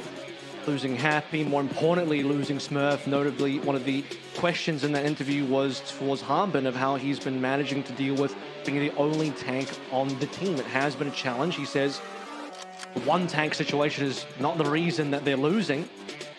I have to say that that's mostly true. At the same time as well, it does have an impact on the hero pool. It is very tough on Harbin. Similar to sometimes what we saw towards Bernard in terms of, okay, well, sometimes you have to pick up the Winston slack, and the Harbinson needs to prove a little bit more. 좀 더 잘할 수 있다고 생각했는데 좀 생각보다 아쉽다면 아쉬운 것 같고 근데 또 결과가 좋게 나왔다면 또 좋게 나온 것 같아서 개인적으로는 만족하고 있습니다. 저희 팀원들끼리 이번에 아시아 4강 온 거 진짜 흔치 않은 기회니까 이번 기회에 반드시 잡자고 얘기 많이 한 것 같습니다. 웨이만의 매력은 그냥 저희 자체가 매력이지 않나 싶어요. 저희 선수들 개개인마다 매력이 엄청나기 때문에 그래서 소년만화도 소년만화지만 저희 각자의 매력 때문에 더 좋아하지 않나 싶습니다. 개개인이 다 성장하면은 팀적으로도 결국 다 맞을 거라고 생각해서 전부 다 개인에 좀 더 집중하고 있는 것 같아요. 저에게 이번 아시아는 아마 마지막 기회가 될 수도 있지 않을까 그런 생각으로 임하고 있어요. 매 판이 마지막이다. 이번에 못 이기면 끝이다라는 걸 매 세트마다 생각하면서 굉장히 간절하게 게임에 임하고 있습니다. 얘들아, 너네한테 이런 기회 진짜 흔치 않다. 진짜 꼭 항저우 가자. 열심히 해서. 대답. 화이팅! 화이팅!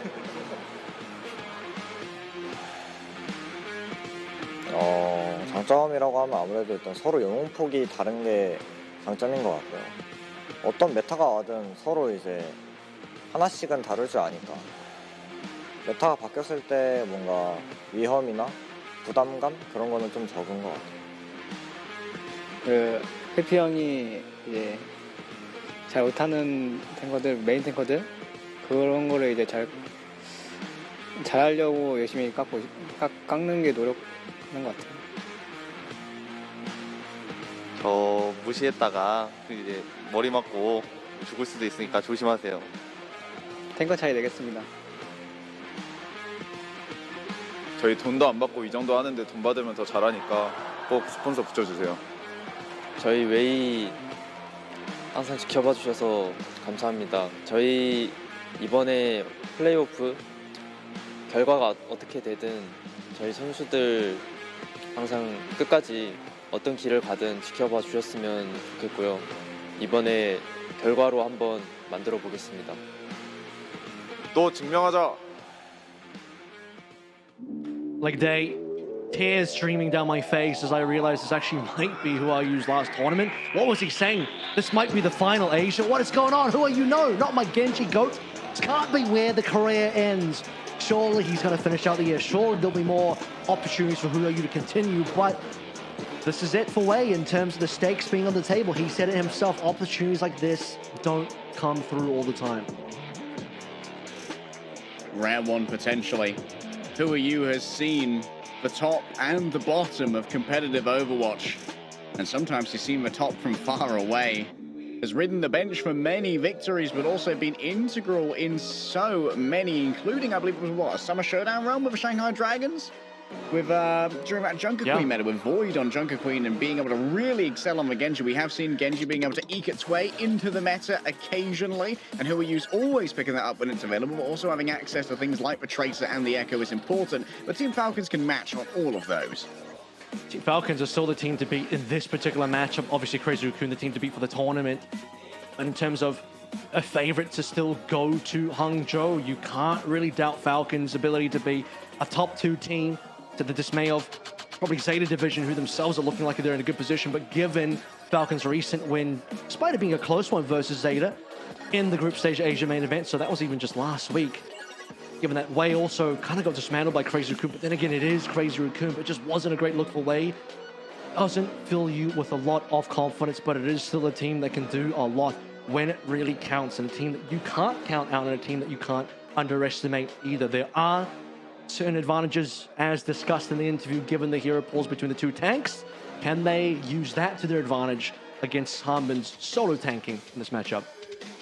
Let's have a look at our map win rates here between our teams. Of course, a lot of numbers on screen right now. Team Falcons, 0% win rate on Oasis, at least one that's going to stand out to me. For Wei, New Queen Street, I think is the map that I really want to see from them. They took that off of Zeta Division in a absolute spanking, honestly. They play a really weird nebula style where you just can't pin them down with the Wrecking Ball. The Ana's off in Narnia. Meanwhile, Kiri's in Botswana, on a safari somewhere, throwing out Kunai and just creating a huge amount of different angles that are very difficult to deal with. I'm also expecting the opportunity for Zarya to be a pretty big hero in this matchup as well. That's going to be one of the main win conditions for Falcons. He knows, he being Hanbin here, that he is the best Zarya in the land. If he can drag Pepe into Zarya battle, even in a situation where maybe Milgaru gets dragged into that somehow, Milgaru can't play that, so he's not going to get into a Zarya mirror. But deeper in the series, I think this is where we're going to start seeing it. King's Row is going to be one of those Zarya maps. They started Lijiang, this is Falcon's pick. Had it been something like an Antarctic Peninsula, it already would have been Zarya Clock potentially. Starting out here though, probably going to be Diva Land, possibly Malgaru as well. There's a couple of win conditions here where Falcons, they want to believe that they are still the best Malga team in the world. Given what we just saw at Junbin and Crazy Raccoon, Hanbin and the rest of Falcons are going to have to do some work today to prove that. Question is, are we going to be looking at the same level of value in bans as we saw in Zeta versus Crazy Raccoon? Obviously, banning Ana against Marker is going to be a big opportunity, but Field is also an incredible Ana in his own right, so maybe that's not going to be so much of a big ban for Team Falcons in terms of a hallmark, but maybe you could take advantage of Fielder's flexibility there. I actually think Fielder's been lacking a little bit. In the last couple of weeks, he has not been playing up to standard for what I expect out of Fielder. For a player that needs to be up to Shoes level, he has been anything but. Chio on the other side has actually been quite fantastic. He stepped up quite a decent amount, has showed a little bit more flexibility in the hero pool, and stepped up when he needed to. So maybe balance that out a little bit, or rather keep Chio where he is and just have Fielder back into form. It is an opportunity for Marker to prove that he is better today. And if Falcons want a shot to get themselves to Hangzhou, they need to make sure that all of their players are firing on all pistons. There's no weaknesses anywhere across the board, but pressure is on here. This is an expected win for Falcons, and a loss here might, I would say, end their run for Hangzhou, because I don't see this team beating Zeta if they can't beat Wei. Yeah. Wei is kind of a first test. This is your level 1 Crook battle. You've got your level 5 Squirtle. You're going up against Bulbasaur, you know? And the question is, how's Humber going to do going up against 2 tanks? Both Milgaru and Peppy are here, and we noted how Falcons, having lost Smurf this year, maybe there were going to be these questions about Humbin's longevity across multiple metas. Obviously, hero bans have been very helpful with that, being able to often manufacture a good scenario for Hanbin, including being able to bring out Hanbin Zaya, which is, as you called it, the best in the land. And maybe you can do that with your map picks as well. We've actually had quite a bit of great iteration in the Overwatch competitive scene between hero bans and the ability to go to any location with your map picks that hasn't been gone to yet. I think that's been a real boon for teams that want to try and craft a good experience for a player like Hanbin. So you also have a situation in this particular matchup as well where it's always going to be Milgaru in first. Peppy doesn't come in until map number 2. Sometimes they even keep Milgaru in if another ball map is viable, like we go to Suravasa straight away, which is a favorite of Wei. Given that to be the case, many teams ban ball, first ban against Wei on map number 1. Lijiang Tower is a great ball map. This could be the time to see the ball ban come through straight away. And given that Falcons are higher seed here, it's their ban. They ban first. Lijiang is a map where if you can take it away from ball, Milgaru's hero pool instantly lands in a hazard land. So you just have to be prepared for hazard, and then you can sort of counter that by playing a Torb Sim type of composition. Maybe then force Milgaru onto a Winston, which a Torb Sim is still pretty good into. So these kind of interplays sort of happen here, knowing that Milgaru is in early, and a ball ban would probably be quite ideal. Yeah, that would be a good way to start. We'll have to see Wei take some time to build up towards full power, of course. When Peppy comes in, the Sigma ban's going to be very valuable. Peppy is an incredibly mechanically skilled Sigma, and one of the players that I was most excited to cast coming into both Korea and Asia is look at how our match predictions are playing out. A lot of Falcons fans, and honestly, probably a little bit more chance to Wei than I think. If you were paying attention there for the little notices in chat where you can notice things, you look at Hanbin's screen, because he always likes to tilt the screen so far that everyone can see it. You'll have noticed that Hanbin was practicing a little bit of ball mechanics there. I don't know if you guys caught that. He was in the practice range or in some sort of workshop mode, just doing some ball drills. You know, he's the Han My ball. hero mastery. The Han ball is does ball have a hero master? I don't think so. He does, I don't know. He's just running through that. He's running through the ball obstacle course, ball parkour. Maybe. Doing the slalom. Doing a real quick ball parkour. I saw that though. He was practicing ball mechanics. We did actually see a little bit of Han ball come through in a previous series. I think it was versus one of the Japanese or Pacific teams. Not really expecting that to be like a real contender here. Okay, if we end up in a situation where Ball doesn't get banned and it's a Milgaru versus Hanbin Ball, Falcons might as well pack it up. But then again, if they can somehow win against Milgaru in a ball mode, that would be crazy. So, I mean, we have just seen Bernard get absolutely trounced in the Malga versus Malga against Junbin. So at this point, anything's possible, bro. But we expect that. We don't expect that. We expect that like Junbin and Crazy Raccoon are also a good Malga team. just that they've been notably weaker than the other teams in the Malga recently. Recent being like the last 5 months, actually quite a long time, but just historically, they've not been the best. Even longer than 5 months, actually. The entire time Malga's been here, they've not been better than Falconer. And recently, Zeta kind of proved themselves to be comparable to Falcons, if not better than the Malgamer, so that was quite scary. But now the sort of power rankings are once again changing up a little bit. One thing to also consider here is that you have Who Are You in playing the Genji. That's always going to be a favorite here. The Genji ban will come through at some point because Falcons don't need it nearly as much as Wei. Typically, the Genji bans have come through on Suravasa, so wouldn't be surprised if Suravasa comes in and the Genji ban comes in, and Wei would have to prioritize a Genji Protect there by banning another DPS, so we'll see what happens then. You'll mention Sigma. I actually don't know that Harman's scared of the Sigma. I think Harman would probably look towards a Rambo Rosario to just play into the Sigma instead. Yeah, that would be certainly very much within Harman's wheelhouse. I saw a little picture of a dog there and got distracted, my bad. There it is, hello! I'm a dog guy, Kev, if you couldn't tell. This is a real personalized zoom on the cameras. I want to know exactly what your sign says. It's a Team Falcons fan, though. It says, Sub-Mageddon, you cowards. As Mageddon's here. So right. We saw Mageddon there. And honestly, he should have been subbed in for one of the other games in the group stage. Yeah. You have there were some Pacific and Japanese games where I think Mageddon could have been subbed in. There are some actual double flex support maps in the pool. Something, by the way, that is quite proficient for Wei, given they have 2 flex support players in Lee Suman and Marker.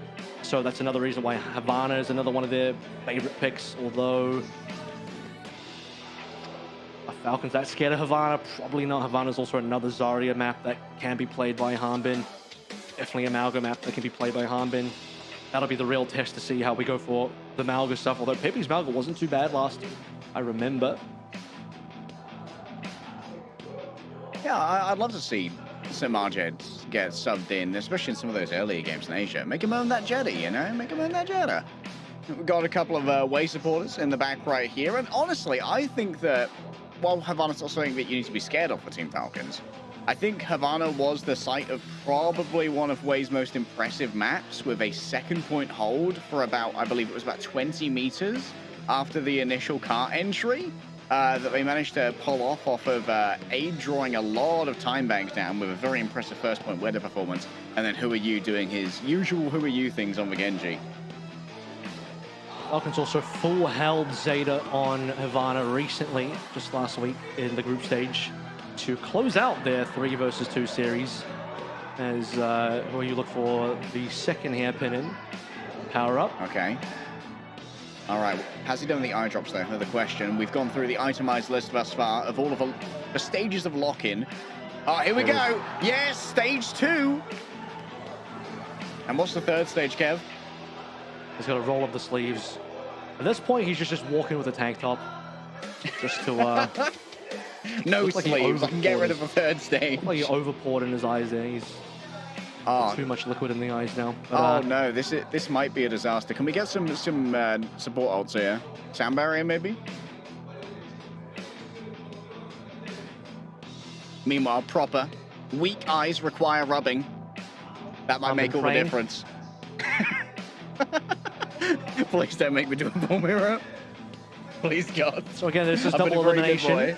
Winner goes up against Crazy Raccoon in the upper bracket. Loser goes up against Zeta Division in the lower bracket. No easy games here.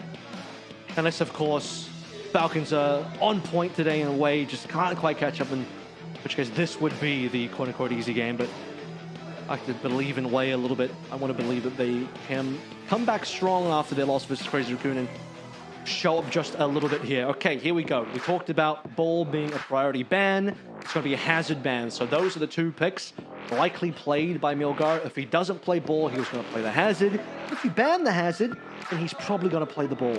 So now if you're Wei, you want to start removing some Ball counters, of which Brig is kind of one of them.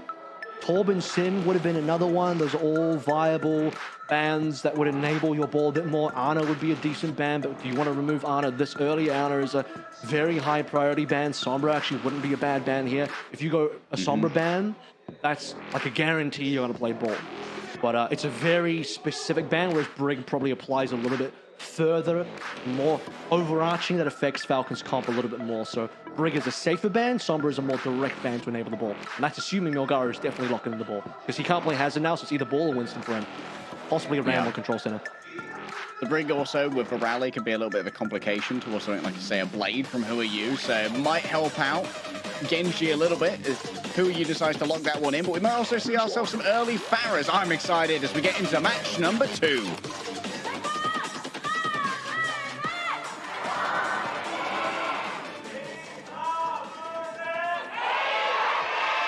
Sumin actually doing late to a chant. And chant. Yeah, it's not normal for the player to do it, but I like that. Like, player-led fan chant there.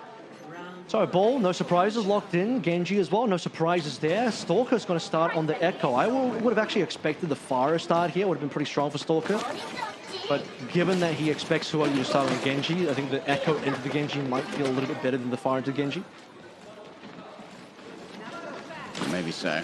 Of course, that focusing beam can be very deadly, especially going up against that deflect once it is burned. Marker, I've been talking up this guy, Zana. Gunba saw it when recruiting him for the Florida Mayhem. Narrowly missed that. Would have been a kill, I think, of the Milgara, given he's on 1 HP for sure. That would have been an exciting first blood for Falcons to cap with.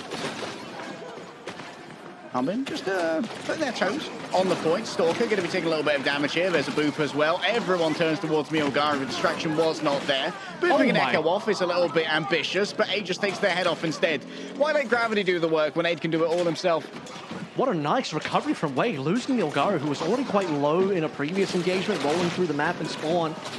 Now punished by Stalker, but just wasn't ready for Aid and Who Are You to get one apiece themselves, and that gives Wade opening point capture. A little bit of a slip up there by Falcons early on. Yeah, haven't seen too much from Proper yet either. Just playing a little bit quietly around here on the Tracer, waiting for an opening potentially. Aid is looking for somewhere to put this rail. Onto Fielder would be as good a place as any. 1 HP. The Fielder stinks away into the night. There we go. Chase down's good. Yeah, meanwhile, the rest of the team, bit of a 4v4 happening on the point right now. Harbin having to retreat just a little bit, only Chio to heal. This is also, by the way, putting Fielder a little bit behind on the ult charge. Marker's going to have Nano. Is he going to use it now? Yep, straight on to 8. These rails are going to be dangerous, and Chio's found out the hard way, hunting down the Echo now. Good usage of the sticky bombs, and the duplicate as well. It's a big investment here from Stalker. I guess Fielder's arrived at least, and now has access to their own Nano. Fielder, is that 2 already from Fielder? Shutting down the dive. Lee Sumin and Marker taken down elsewhere. Stalker doing his best on the copied Sojourn, and this should be a flip now once they get rid of Milgara. Won't take long with the focusing beam, and Who Are You is not long for this world either. Yeah, well, it's a way start on the Nano, which is looking pretty damn good, but Stalker with a nice dupe over onto the Soj. Able to turn things around. A little bit tricky there for Falcons. Losing Fielder early is not comfortable at all. Again, talking about the fact that Fielder has been, at least in my opinion, a little bit lacking in the last couple of weeks. We need to see more out of Fielder. It's his chance versus the team that he is likely to beat to prove that with Chio down. Time to test now how Fielder can manage solo healing this for a while. Milgara wants Fielder. Stalker slept by Marker. Just going to wait for that Nano to be gone, and so too is Diana, who sent it over. Who Are You grabs that one. Proper insight out here in the market. Going to be chased down by both a Lucio and a Genji. An attempt to try and do-si-do them away. Houdini's back in the time stream and now has a pulse bomb to deliver. The question is, who's going to be the target of this? Team Falcons might have been down a couple of members, but they're still not giving up point presence right now. That's the problem. They have a lot of ults. They have like 4 ults. They need to convert this right now. 2-man beat, but it saves Chio's life. Yeah, saves Chio's life. Might not save Hanmin though. Instead, it's going to be a self-destruct to try and make that one happen. Chio comes in with a cheeky boop, not getting too much off the back of that. Or it's going to be a remake in the midst of all this. Aid pops out the overclock. Chio's already down. Fielder going to be held at risk. Nice usage of a defense matrix there from Hanbin, but Fielder's still going to be hunted by the remainder. And as we said before, Kev, still Team Falcons are in control, and Stalker's coming back on the Sombra. Yeah, well, Proper's just been in this fight, staying alive the entire time, picking up players on the sides, on the flanks. Unabated, but with Hanbin out of mech, this is getting tricky now. No tank available. Team Falcons can't maintain control on this point. Sure not. Already, a lot of danger coming the way of Stalker. Who Are You? Can't they are maintaining control down. Yeah, a little bit. 86%. Basically, they lost like, I don't know, 3 fights and didn't lose control until just now. They still might lose their Kiriko here. Stalker finds one on the way out. 2, 3 even. Hello, Stalker. Just working around the edges, managing to find all the nooks and crannies. I'm wondering why Stalker didn't go towards the Sombra a little bit earlier. We talked about the fact that this is going to be one of the key ball counters. They know that Milgar is going to come out of the ball. Now the Sombra is making waves. EMP should be up this fight here as well. But yeah, I mean, look, Falcons stayed alive so long that it was a losing fight. Kept it going for the team. Oh, the boot pop. Milgar didn't have a grapple. Oh, no, that hurts. Milgar grappled over from spawn to try and get that last second touch. Had to use the power driver as well, so couldn't use it to get back up. Milgaru falling just shy of the minefield is going to be tragic for Wei. They were looking so good in so many of these fights, but in the end, it's an objective-based game, and the objective-based team gets it done. Lee Soo-min has his skates turned off, the brakes are pumped by Stalker, and Team Falcons walk away with clean objective play. Yeah, I mean, it was looking a lot more competitive when Stalker was still on the Echo, and it was, you know, a fight winner at the beginning for the neutral to sort of save the team. We saw the decent dupe on the Sojourn as well, but after that, started to get a little bit more control, took a nano, died on the nano, didn't get much done, swaps onto the Sombra, suddenly the three-piece coming out, and now control on the ball play. This is what you're looking for from your Sombra. For Team Falcons, you would have imagined it would have been a pretty straightforward type of composition for them to even start on instead of the Echo, but they got there eventually. What was the best part about Falcons there is, again, Proper staying alive at the 86%-ish mark for Falcons, and we're thinking, how is this not a capture for Wei? Wei just giving away a little bit too much. Milgar going to stay on the ball even for control center. That is not normal. All right, Villainark has began. Hanbin on the Mauga. It's going to be a little bit difficult to dislodge over here. The Genji, of course, can try and mitigate the overall value of that cardiac overdrive for deflay. A Juno Kiriko version as well. Stalker back over towards the Sombra. He even was thinking, like, there's no way Milgar plays ball here. He is. Keeps a hack, and that might just be death. Oh, Proper, though. In danger. Milgar manages to just meanwhile run away. Oh yeah, who are you? Who are you? Who are you? Who are you? Hanbin having to run away, come back to the healers. Their loving arms will protect me. It's just a nice cuddle here, and that's going to be a cap going the way of Wei. Spent a lot of effort and resource to try and get Milgaru down, to have him get away on 1 HP. Very, very tricky. Not great for Falcons there. Who are you? Taking advantage of the fact that there was a distraction and cleaving up the back line. See if that actually gives away enough of an advantage here, because they're not actually ahead much outside of Milgaru's minefield, which, see if that ends up being a factor or not. The most attractive ultimate right now. For now, Wade at least has the Overwatch over here. Oh, misses the rail. That could be critical. That's going to allow Proper to survive. And the pressure on the point now could be overwhelming. Especially Who Are You who goes down to deal with that. There's going to be a minefield that's invested here, but Who Are You's fallen elsewhere. And now Milgaru might have to be the one to step onto point. Especially Aid, who steps up here, gets instantly hacked on the entry and then cleaned up by Proper coming in from the other side. Fielder just surviving, playing around the margins. Milgaru doing their best to keep this one contested at the last possible second, but their health pool can't last forever. With only the healing of the Lucio and the Kiri behind them, Proper gets a nasty headshot, and guess what follows up on the Who Are You? The MVP's back, baby. Really tough from Aid's POV there. You saw the mines also come through Milgar, but like I said, minimal impact. I just didn't expect that to really do too much in this particular fight, and it's exactly what happened. If anything, it just slowed down Team Falcons, but from Aid's POV, he just couldn't find the shots. Only shooting Hanbin, looking for a little bit more, slides and instantly hacks. So patient is Stalker, waiting for the perfect target, and Aid delivered himself. And now Team Falcons, they didn't have to use a single ult there. They have all 5 locked in for this next follow-up. Oh, slight feed issue for me. It's all you, bud. This is going to be Kitsune Rush both sides. Lucian's got the only alternative ultimate, but he's been hacked out via EMP. 4, I believe, caught on the EMP, and Falcons should have cleaned this one up with only 2 ultimates used. Wait. It's 1 return onto Proper. Won't be enough. Falcons should be able to equalize 54-54 here, and Stalker will even give the chase over onto Milgar for a little bit of a late death marker, swapping over towards the Ana now to try and at least do a little bit more to put the pressure onto Hanbin, but given that Fielder is still on the Kiriko here, might be a little bit rough. Milgar finally just bites the ball and says, this is not where you want to play ball. Brings out the Winston, not a comfortable matchup at all. Into Hanbin. Maybe should have considered Amalgam. We should have considered Ram. Even an Arista would have been okay. Aiden, Who Are You, though? They have the power. Speaking of which, Who Are You first? On Stalker. Blade from Proper now. Into the beat from Lee Soo-min. There it is, Lijiang survives through all of this. Who are you? Drags up their own blade, caught in a cage, can't walk out, has to get away from the beam as well. Is it Zaid playing around the outside here with the overclock? Fielder in his sights, he can't connect anything right now. Fielder is just imperceptible. Rose in the middle of the matrix, every single bullet just arcing around his head. Arca's going to go down here as well. Stalker's still getting a lot done now. Falcons don't have harm, but they have the point. It is final fight. Can they get more? Bubble's going to protect Milgar for just a little longer. Trying to hold it down for a second. Stalker playing out around the outside.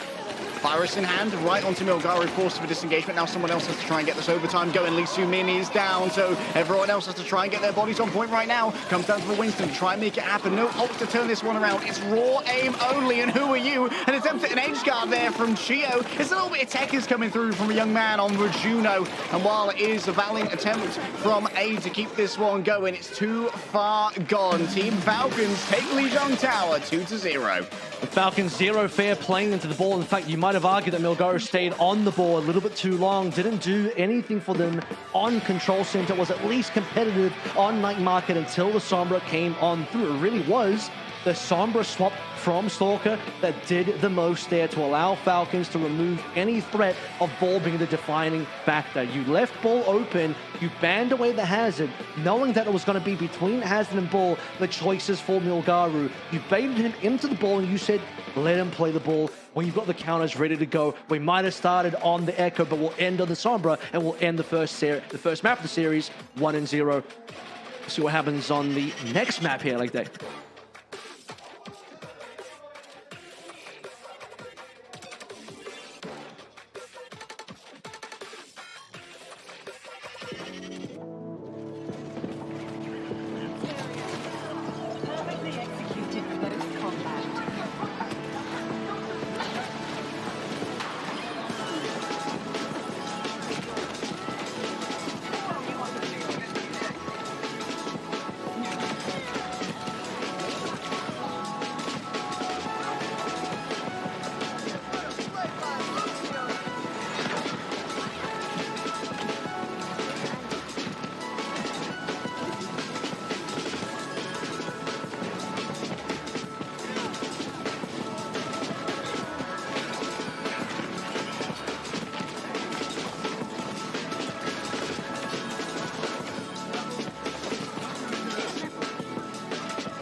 알겠어. 나이스.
Not the best start for Wei there, 0-2 on Lijiang Tower, map choice of Team Falcons. Now swapping the other way around. We'll see where Wei wants to go for map number 2. Now we talked about the fact that Havana has been a key choice. Suravasa has been another one of their favorites. New Queen Street, you've mentioned plenty of times, has been the playground of Wei as well. So plenty of positioning left to get into. I would like to see Pepe now move in for this next map as... Okay, the ball came in, wasn't a great look. I don't think that's necessarily on Milgaru. That's more, perhaps, the fact that it's really easy to counter ball currently. Maybe always has been. We're not particularly in a heavy ball meta. So let's get into more of the off tank. Let's get in maybe to the Malga. That's what the Pepe Malga does. Yeah, why not? The Pepe Malga has had its moments. I've talked about the Pepe Sigma before. Big fan of that one.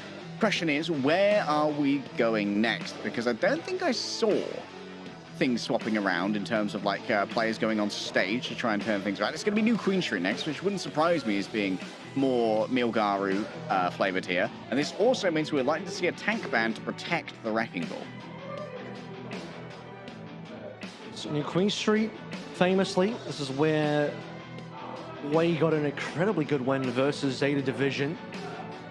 And back then, it was actually a targeted diva ban towards Burner. They wanted for that, which is also a bit of a tank protect at the same time. And looking back as well, they did play Milgaru on that map, and he did play Hazard was mainly the hero of choice there.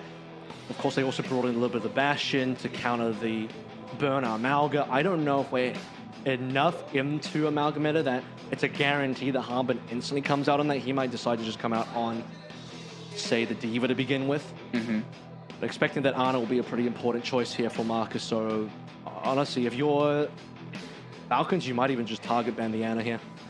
Yeah, I think that might make a lot of sense. And I agree, but I would probably see just a classic rollout on the Diva, potentially. The Diva could also be a great way to try and chase down the more isolated positions of a Market Ana if it does go unbanned here.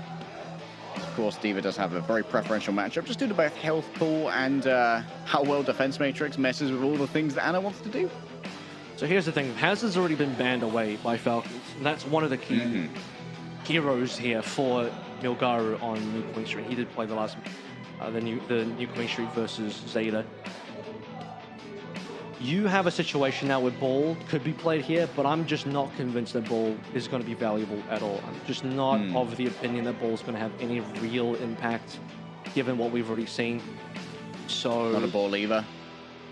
I'm falling out of it. I think Sombra is too easy as a choice, but even if you ban Sombra, there's so many other choices you can make.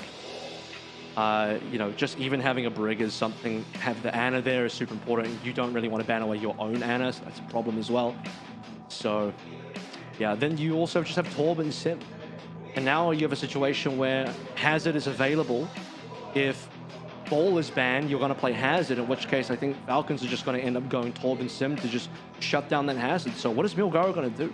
This is one of the situations where, like, you start to see the limits of his hero pool just a little bit.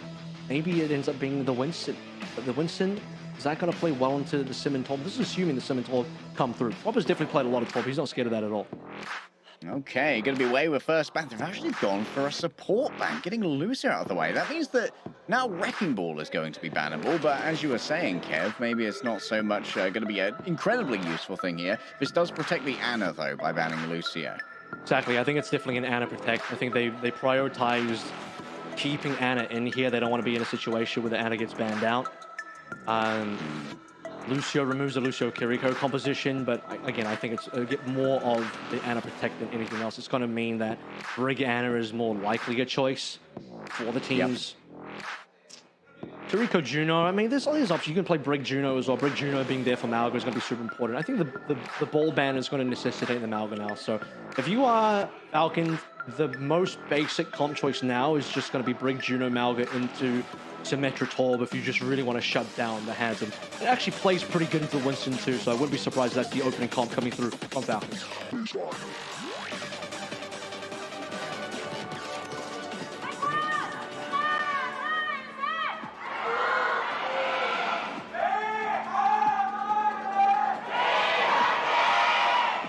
withdrawing the camera there. Good job, production. The Han Binston, could it be real? Of course, we expected Milgara to come out on the hazard here. So this should be a fairly easy read for Team Falcons if we know that that's how Wei's going to play. Yeah. Notably, though, by the way, Wei also quite like to play the Lucio-Ana combination. Now, they have Lee Soo-min also as a flex support, so they can comfortably navigate a Kiriko plus Ana at the same time. But it is a little bit further out from maybe the absolute priority or the absolute comfortable composition that Wei rather would have played here. We do see the ball. Now, how early in a map do you have to have a pause to get a fresh fighting chant going in after the pause? Another one? Yeah. I don't know. Maybe 24 hours. Give it 24 hours, yeah. I reckon it's loud for Lee Soo-min's teammates when he's leading the chant. He probably just mutes in voice chat, doesn't he? Did he lead again? Oh, I'm not sure if he did. He was leading again. They had the old camera pop up. Well, now the fans are going to expect every time. I'm going to talk about what we saw, though, because we did get a very quick glimpse into the comps. And you'll be pleased to know, perhaps not pleased to know, that the Han Binston has been locked in. It's Field of Cheer on the Ana Brig to play with the Han Bin, Winston. Proper on Genji, Stalker on So. So pretty standard there. They're going to play a Winston-style dive. This is a little weird from Hanbin. I don't know if that's really where you want to start. He didn't want to lean into the Malga, even though this is a good Malga map. Brilliant flat map for Malga. Fantastic to engage with, exactly where you want to play the Malga. And for Wei, yeah, they locked in the hazard because of course they would. The ball's bam. The next biggest choice, the next best choice for Milgara is the hazard. We talked about that on Lijiang. It was true then, it's true now. So Hanbin and Falcons know that Milgara is going to be on hazard, and they're choosing to play the Winston into it. Sound issue for Who Are You from the looks of it. And yeah, the Han Binton is making appearances. Obviously, usually during Hanbin's professional career, that has been the domain of Fearless, his former tank partner on both Element Mystic and in their subsequent adventures in places like the Dallas Fuel. And when the Overwatch League ended, they were split. Actually, before the Overwatch League ended, they were split because Fearless went over to the Houston Outlaws with Bernard, if I remember correctly. It's been nice seeing Stalker picking up the Sombra again in that last map as well. I think, like you said, that was really the turning point. Like Days of Old used to be, of course, one half of that infamous Stalker Lip duo that was the terror of backlines everywhere in 3-2-1 ball dive meta. Not unlikely to see that come up again, though, as we figure out the use sound issue.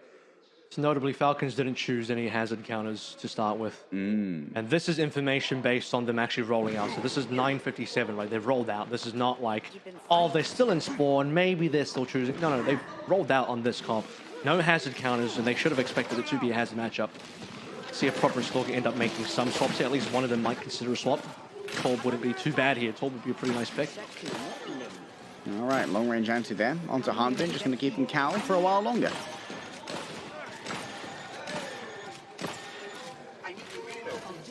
See how these engages go as well. Aid low early as the neutral unfolds into looking like Hanbin and Falcons with a little bit of space to play through, but they've kind of ignored the payload. Yeah, a little bit of an early advantage there in terms of payload push going the way of Wei. Aid has a rail to work with. Question is, who's going to be the recipient? Who dares to peek out their head that far? Stalker eats a body shot, another shot, and here comes the marker time. It's marker time, baby. Scared off Didn't have the already. nade, though. Didn't have the nade. The nade was on corner. That's the problem. If he had the nade available, that would have been so sick.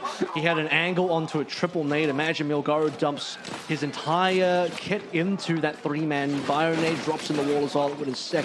Speaking of which, though, they are pushing Falcons back. One kill onto Stalker, and now threatening the cap.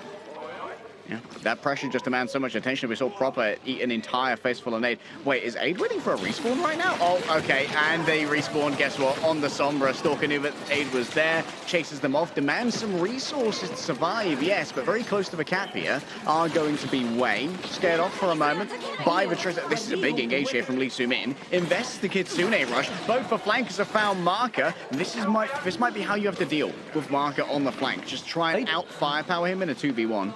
They don't have a kill though. This is the real problem for Falcons. Okay, they finally get Milgara down. He was bionated in purple for quite some time, and it took a while for Falcons to actually lock in any conversion on their nano usage. Note that, by the way, Fielder had quite an early nano versus Marker by about maybe 20% actually, but the fight took long enough that Fielder didn't use it super early. Still used it before Marker had it available.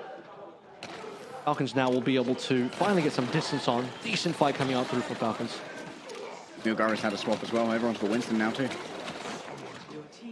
Maybe spurred on by the Sombra, although I don't think Sombra's that threatening into the hazard in comparison to playing a ball. Yeah, you can get hacked out of your block, but I mean, just block again. Put it back up again afterwards. It doesn't have a cooldown. It's just right click, lol. Nano, onto who are you? Oh, it's just like the days of old. Oh, he's still so good. After all this time, still might go on Genji. The blade in the back pocket, looking over towards the Brigitte. We can see why it was removed last time, and that's a pretty clean wipe for Wei. Yeah, and doesn't allow Falcons to get the flip either. There's another pause coming on through. We'll figure out what the issues are, but right now, Falcons still have a lot in the bank as far as ultimates go. So if it wasn't for the cleanup there, Proper and Fielder going down from a Maka nano boost, Falcons might have been able to really fight that a little bit more comfortably. They do have a rally up next for who I use Blade. So as Wei pushed this back into threat of a cap, Team Falcons will probably end up dumping ults here in some sort of way. They have about 5 ults up now, all of them. So you want... Oh, sorry, that's a lie. It's 4 ults minus the nano, because Field already used that in a previous fight in the opening. So we'll see how much they end up actually dropping into this one. I think who I use definitely going to Blade, and which will draw out the rally straight away. Yeah.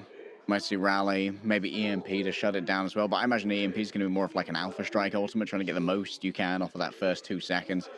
Capitalizing on a Hanbin leap, or maybe even just using it to counter-dive something like a Milgara engage. We have often seen EMPs onto Winstons when they make their engage say, okay, no more bubble, and we're gonna eat your face now. I hate to break it to you, but it's gonna be painful. In either case, it is a slow start for Falcons. Not a dominant display. We're not expecting a lot out of a Winston from Hanbin here. In fact, if they win it, it'll be good to see them getting something done with the Winston, but how's this going to work further into the finals? You know, if they win versus Wei, which they're favored to do so, they go up against Crazy Raccoon. This is not going to work out for them. Hanbin, Winston versus Junbin is not going to be a good look, so that will be a downside for Falcons. I think they could have probably have just played the Malga here. They're trying to do this maybe the hard way. Here's the in the back there. Anna trying to kill a diva. Slightly taking him down, bit by bit. Apparently a frame drop issue on the PC. Just figure it out. Zoom in on Hanbin's screen there so we can see the scoreline. Zoom in enhance, please, bro. Show me the stats real quick. I want to see what the stats are so far. Would be good to know. Seems like the issue has been resolved. We'll be getting in very shortly. Who use headset is back on. The hairpins are back in place. And Bro is ready to go. That's some very clean Genji play. And of course, not using the blade, like you said. That's going to be a big ultimate to be considered when it comes to this fight planning. Well, we'll have to be just a dry blade, which is going to be a little tough. Or use one of the better players to take a nano and just not blade with it, because he can still get a lot done in that neutral. Just obviously, he's not a neutral anymore with a nano boost, but without blading himself. So see what he does now with an actual blade, but of course, all ultimates basically online for Falcons, so that has to be a consideration for Wei. Let's lock back into the game, unpause, and as stated, Falcons basically all ults online minus the nano, so they got a lot to play with. Plenty of options for now. A just on spine checking duty. Where is Stalker?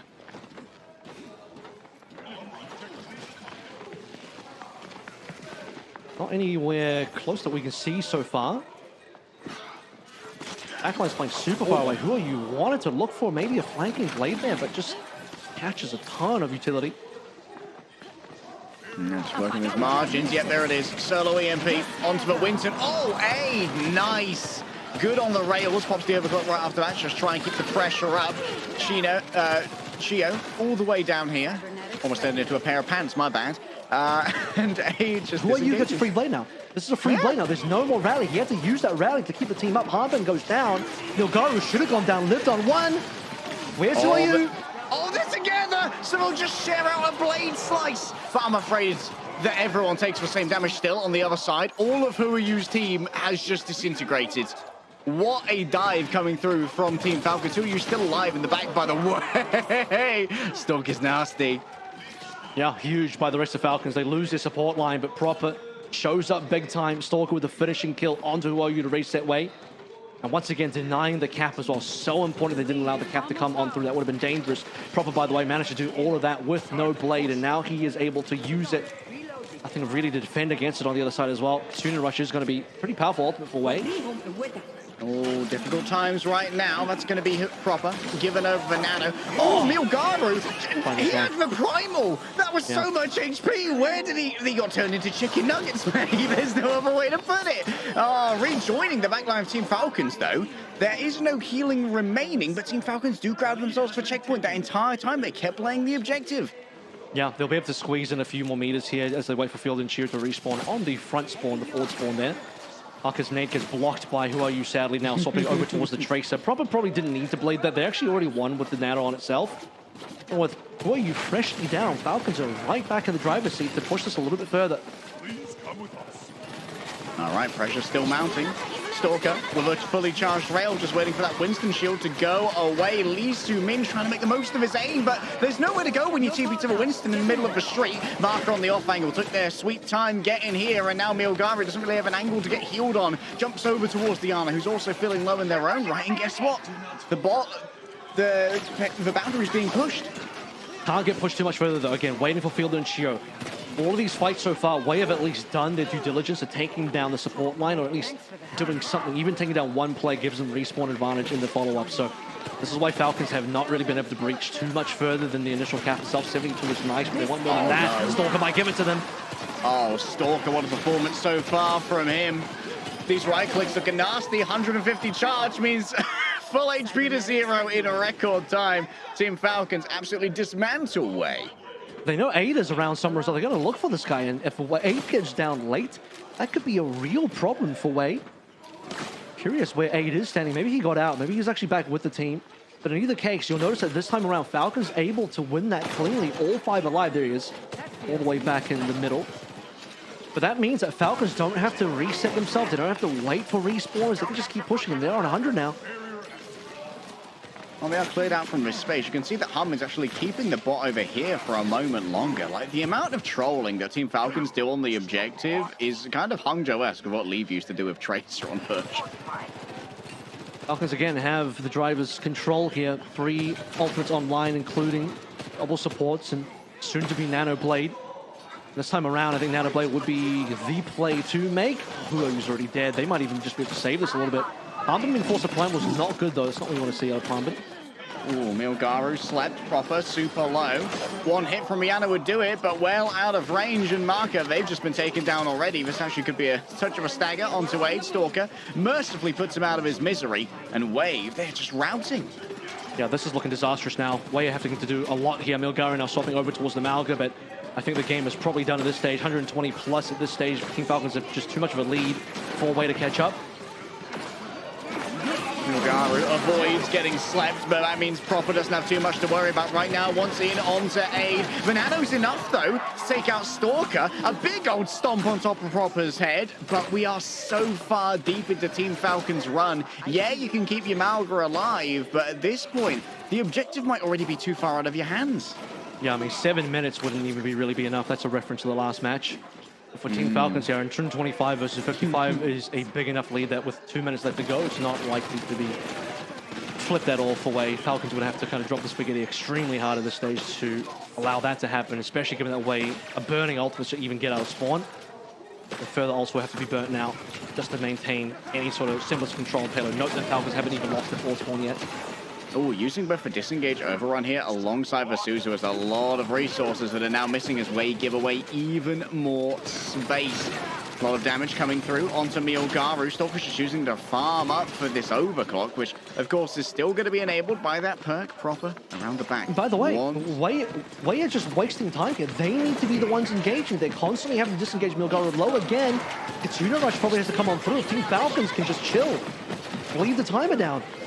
Leaks him in with a short Kitsune Rush! Where did he go? I wish to know. I have questions for reality itself as to the location of John Aid over there. Prober takes down Marker. It's going to be an exchange of fire between these Genjis going up against the progenitor of top Genjis. And who are you? But Chio just going to beat him to death. It's a simple calculus. I break your bones. You stop playing. Falcons didn't even have to really ult there. They just did so. Stalker found the opportunity to maybe grab a kill on the overclock and just completely denies Wei any opportunity to make a push happen. They're just being far too safe. They're not engaging finally, but it's a blade on, I think it's a nano on the wrong player. You should have nanoed Who Are You, and he's dead straight away. Yeah, maybe Who Are You had a little bit of a miscom there. Went all the way in with the blade, maybe thinking 50% damage reduction. I can get this done. Aid's down as well. And this one's pretty much over. Vahan Binston will now be accepting apology letters and bouquets. No, I don't think I will. I don't think the bench is going to contest either. Full completion. Team Falcons take map 2. Completion. Oh, you beat Wei with a Harmbinson. Whoop-de-doo. Let's see how that works against Junbin. It's not going to work versus Junbin. That's the problem. Here's another problem though. Nano going on to Aid when it should have gone into Who Are You to enable the Nano Blade. Really, really unfortunate for Wei. But beyond that as well, their tempo was just massively off. I think it was kind of over already when Falcons had basically broken the 100 mark. They end 125. But you still would have liked to have seen an opportunity for Wei to maybe squeeze that 75 back in their own position. Once they swap the Malga, you need to see some real tempo and control out of them. But they just never were able to initiate a fight at all. Rough start here. No points capped at all. 0 on the board for Wei. Let's see how they do in map 3.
올라갈게 하나 둘 밀어줘 막아 보이스다 막아 쳐 캐리 가자 바꿨어 나 본다 막아 보기 얘들아 벤처 먼저 안돼 제기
Here we are back again. Team Falcons 2-0 against Wei. This isn't unexpected, but it does mean that we've seen Wei have to have a little bit of a huddle, try and figure out how they're going to adapt their game and augment their playstyle against a Team Falcons that seem very happy to take these chaotic fights and kind of just outplan Wei.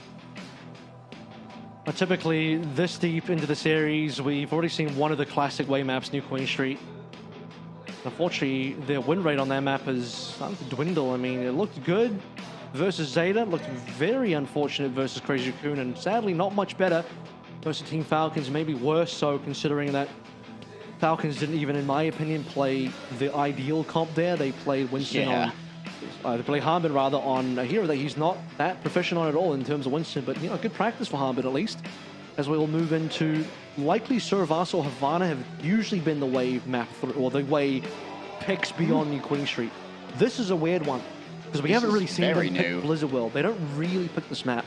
What this does do, though, is it kind of denies the King's Row that Falcons like to go, even though I think Falcons' win rate on King's Row is not great, but that might just be because they play that versus Crazy Raccoon a lot. Blizzard World is not often picked by anyone in Korea, actually. This is a very rare map. Rare map. It's for shiny hybrid map. Make sure to catch it. Blizzard World I've always thought is not amazing for Wrecking Ball, at least on A. But we might well be seeing Peppy come in now. I wouldn't mind seeing a big change of style. This is an okay ball map for A and B. It's C where it gets tricky. But there's no Peppy. You see Milgari still in the middle there. Still no Peppy. Now, Peppy would have been a reasonable player to put in now for the Diva. It says to me they really believe in the ball. Or they really believe in maybe the Hazard, which is fine here. The Hazard is also acceptable here. But I think the Hazard has shown to have quite a decent amount of counters. That being said, though, depending on who's attacking and defending, if they defend with a Hazard, that's when you're going to start to see the Torbs and the Sin might come out of the attack. But a Hazard attack, well, Falcons have to lock in their defense first, so it's easier for you to be able to navigate through whatever Falcons want to do on their defense. But it's a weird one. I think trying to figure out what teams are likely to play here. Harbin is likely to play Diva here, given that I think this is a map that really plays the Diva strengths a lot, especially on A and B, even on C. On C, you can switch towards the Malga. Malga's like acceptable on A, I think quite a bit weaker on B, and then good on C again. He's got the bell curve of usefulness. Is that Hardy on a phone? That's Hardy. I was going to say that's Hardy on the phone.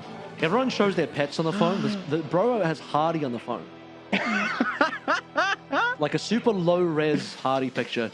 Yeah, either we show the dog or someone who's got that dog in them, you know? You know the rules. That big orange mouse mat's kind of crazy. Can I get one of those? Two of them, in fact. Oh, true. Look at the real estate being taken up there. By the way, the real ones with keen eyes who can notice can see that Harbin's mousepad is actually it's not as big as I thought. He had a giant mousepad. I got told by Tasmo that Harbin used to play with like these unbelievably large mousepads that like cover the whole desk, and I thought he had one that like stretched all the way to fielder, but actually it's the same size as everyone else's. Anyway, that aside. I noticed that Marker's desk pad is potentially upside down, or is it supposed to be facing the camera so we can see what this character isn't? You said upside down, I thought like flipped upside down, and he's playing on the grippy end instead of the smooth I like my end. mouse to have some real grip to it. And I was like, powers up my arms. That's like a PGE mouse pad experience, you know, some real grit on the mouse pad, some real weather on that mouse pad. Want to hear that as my mouse goes across it? Yeah. Do you like your mouse pad smooth or chunky? I want to make that laser really struggle with its DPI sensor on that mouse pad. To navigate, like one of those topographs where like it goes between green and yellow to red to see the elevation on the mouse pad. You know what I mean? Like you see the topography of the mouse pad via the laser on your mouse. We need to get a chartered surveyor in here to figure out this mouse pad. Like a sonar underwater when the boat goes over, you can see the topography of the seabed. You know, as you go over the water, like one of those ones. That's PG's mouse pad right there. That'd be a fun like gimmick for like a charity stream, you know, like just giving the players like progressively more terrible and uncomfortable mouse pads. Eventually they can come down to, you know, those old mice with the actual like rubber balls in the bottom rather than a laser. Oh, that would be... We're cooking up quite the charity stream here. You do be balling if you do that. You got a no ball to do that. The ideal... Oh, you reckon someone could play Wrecking Ball with a Tranquil? There might be one. There might be one. I don't know why I think there is one already. I know we had a Tranquil player, Sergi maybe, in NA? Like, back in day. When I used to play in Tier 3, my Lucio player played with a Tranquil. Shout out Mr. Mustachio. I want to point out something. Well, you just locked in an extra level for the King notices again. He's put on glasses now. So another level that we weren't aware of before. So this is Super Saiyan 4. All right, he's unlocked 3. We'll go to 4 now. All right, here we go. Okay, so the target Zarya ban versus Hanbin. I don't even think this is an extremely good Zarya ban. I would have saved the Zarya ban for when Peppy gets in. I think it's far more valuable to hit Hanbin with a Zarya ban once Peppy is in to sort of guarantee a Diva matchup where Hanbin doesn't just go Zarya.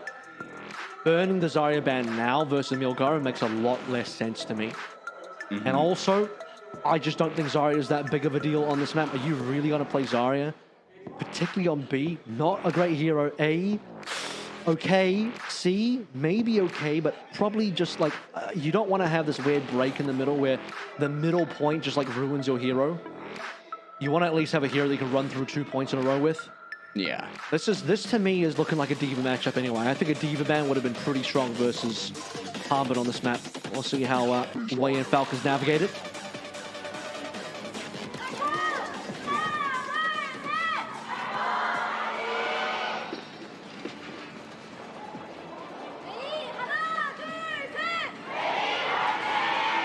I think they were waiting for Lee Soo-min to start the chant, but Bro's too locked in. You know, it's time to win maps now. You can't be. I don't have time to either. interact with the audience. Just want to say real quick, there was a nearly zoom in on the leg of meat there. I don't know what kind of meat that was, but with the silhouettes of everyone in spawn from Wade bouncing around, it looked like little seasoning just jumping around on the meat. Just want to point that out. That's where my mind went. That's where my brain went. Hanbin's back on the Winston, so that's the choice. You ban Zarya, he's just going to lock in Hans. He's going to lock in the Winston until they lose, I think. Yeah, I mean, until you can slay the Hanbinston stays. Nilgaru is getting a little bit bullied by the break here. We'll have access to a quick pile driver off the back of this if they do want it. Picks up the Mega. Momentum is cancelled and going to set up for a brand new dive. The good news is you don't have the instant swap on Asomra here because of the defensive situation with Falcons. Stalker's going to die first. This is a big flank now. Way of at least... They're going to set something up here. Can Boyu get in? He doesn't have a lot of HP to play with.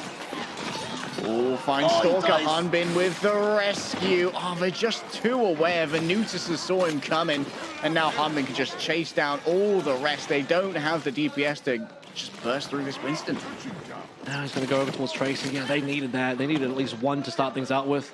Propper's going to go hunting now. So going to give a little bit of respect over to Marker. He's already made it back to spawn, basically. I want to overcommit there. Way have spent a good minute setting up.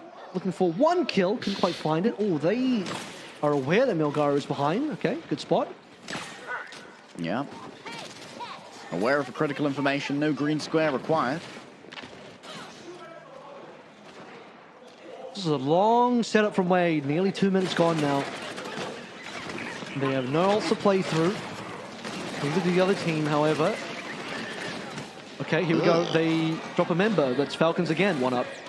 Yeah, it just seems like there are constantly these 1v1s happening all around the map. And, well, Team Falcons are kind of winning them all right now. Valuenade onto Aid, and it's finished off by Chio. Hanbin now looking for the Ana, but is distracted momentarily by the little time demon of Who Are You? And, well, this has been very good. I don't know if Team Falcons have lost anyone yet. No, that's the thing. You have to at least kill one from Falcons to force a respawn advantage, and that's just not happening.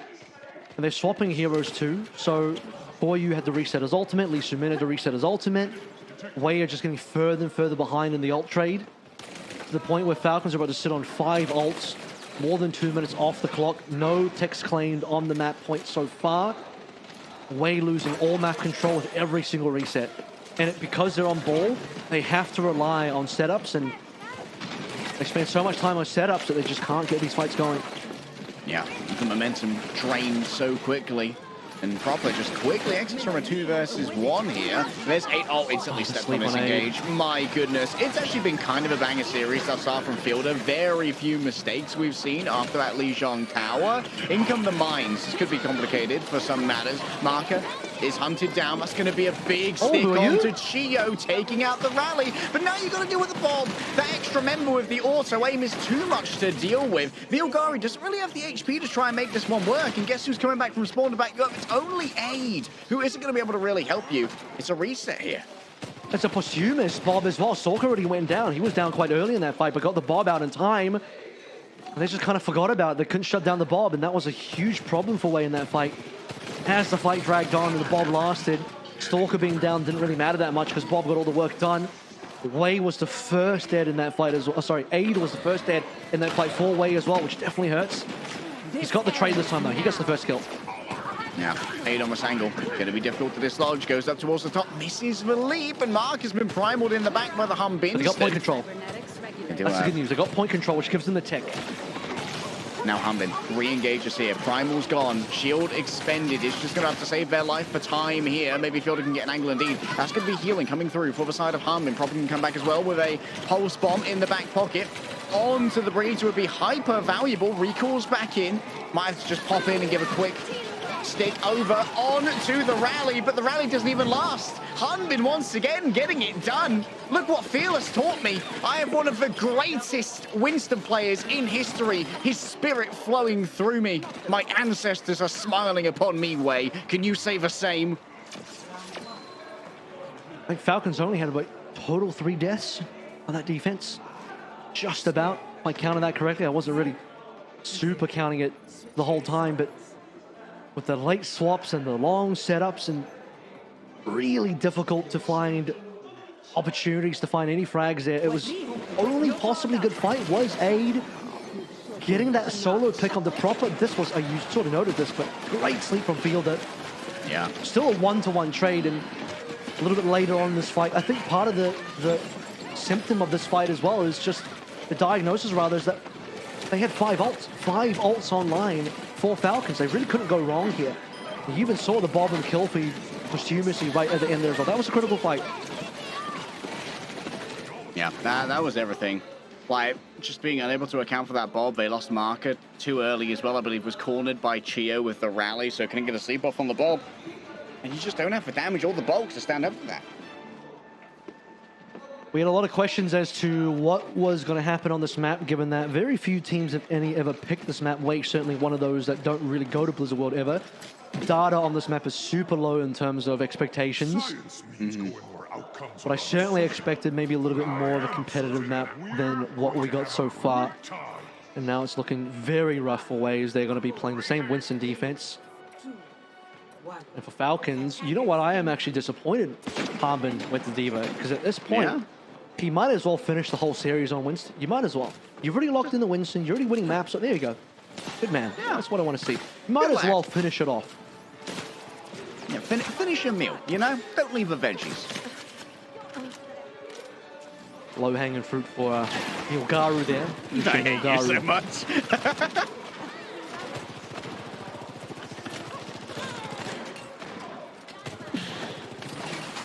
This is over very quickly if Wei drop a member too early here. Oh, Stalker in danger. Fielder's gone, though. Who are you with the ambush? And, well, Stalker finished off there by Milgaru, getting some real value out of a Winston here. Harbin's still going to brawl it out, goes a little bit deep. He's going to try and cause a ruckus back there. But Lee Soo-min's going to be the victim of that. Proper managed to find some distractionary measures. And this needs to be a fairly clean wipe, but Aid's fallen too. They need an asymmetric kill here where Falcons, to get a clean attack, get a kill through Proper or somebody, where Wei don't instantly trade. Because the problem is, actually, in completely even trades, you do have a small respawn advantage in terms of reinforcement time, but Wei aren't that far away that you can really use it to full effect.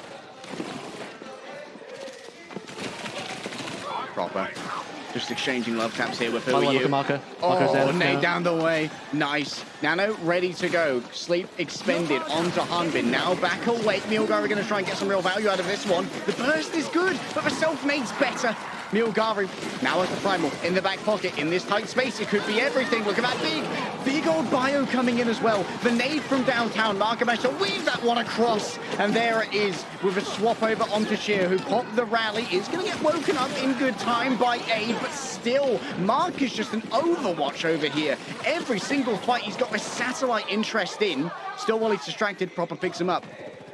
Well played by Chio. He nearly kept people alive. I was believing extremely hard that actually Milgaru wasn't going to get anything done there. That is a really bad final kill on the Stalker. The late death is going to impact Falcons because they were, once again, even trades. One of them was Marco, by the way. Super valuable trade. Marco will take a long time to get back to point. That could have been an opportunity for Falcons to get an asymmetric spawn, but with the late death on the Stalker, that's going to be eliminated. So now actually Wei have kind of put themselves in a position to have a winnable map now. 130 left to play through. This has to be a very good fight for Falcons.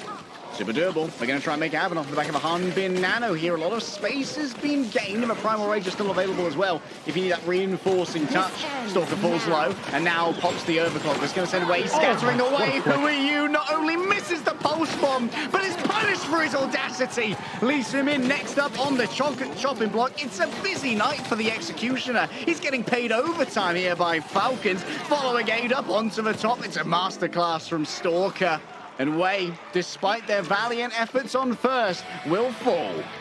You could feel the pressure building up, and you know the cracks were forming as the dam explodes. It only takes a couple of kills coming through from Stalker or Proper, who, by the way, Proper was doing a decent amount getting individual kills. They just weren't able to get a large enough string of kills without losing members themselves. And finally, in that final engagement, Stalker rips out the overclock, dismantles the defense of Wei, and suddenly it's done. It was looking like it was possible for Wei to hold that. The pressure was mounting. The trades were there. You never saw the same situation in the opposite direction where Wei was getting anywhere near favorable trades. It was just trades at all. I think, again, Falcons had something like 3 or less deaths on the entire defense. Not the case for Wei's defense. And still, the scoreline reads a big fat 0 for Wei, not just in the maps, but even within the maps. Match point. See what happens in map 4.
being shown the way to the lower bracket by Team Falcons. Up against the wall in a 3-0. Team Falcons are looking absolutely sublime here in our first stage of the playoffs here at Overwatch Champions Series Asia. The good news for Way is their preferred maps are still there. Havana, Suravasa. And you know what? They still have a player on the bench. They can bring in for this one. Pepe, where you at?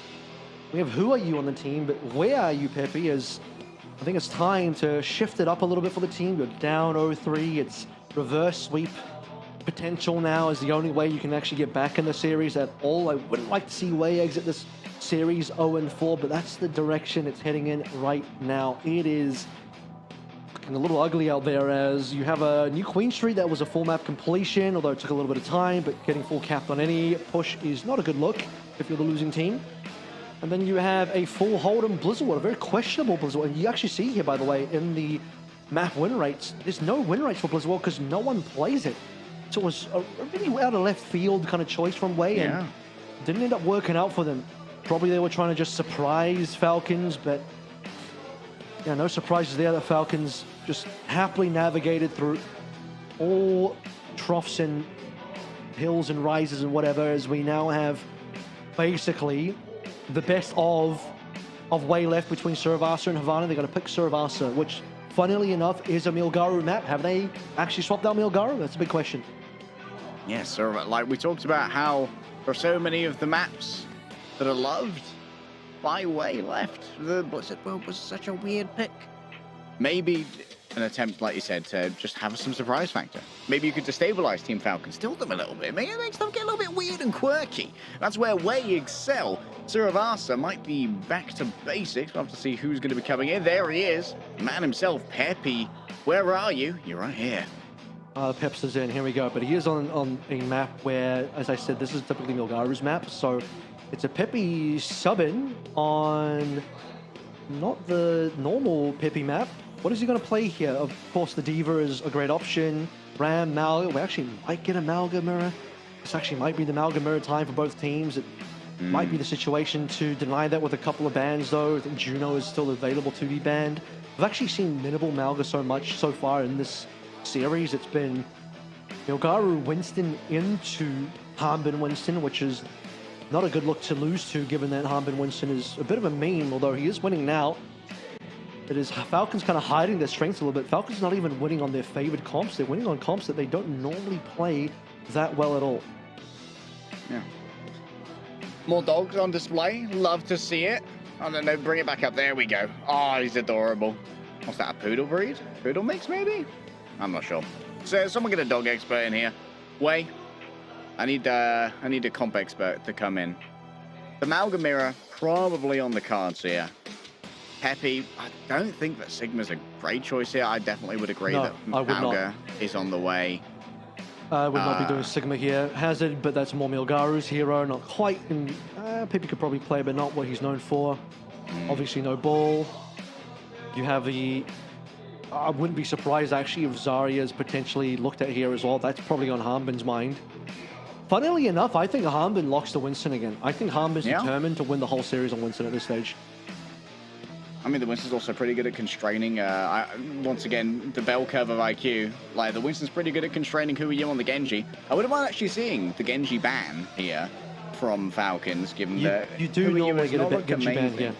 You do normally get a Genji ban here, actually, versus who are you on Suravasa. It's not the first time we've seen it. I'm actually surprised we haven't got a Genji ban the entire way through. I would have expected a Genji ban at some point. Yeah. Knowing that that's still in the pocket, back pocket for Falcons is pretty strong.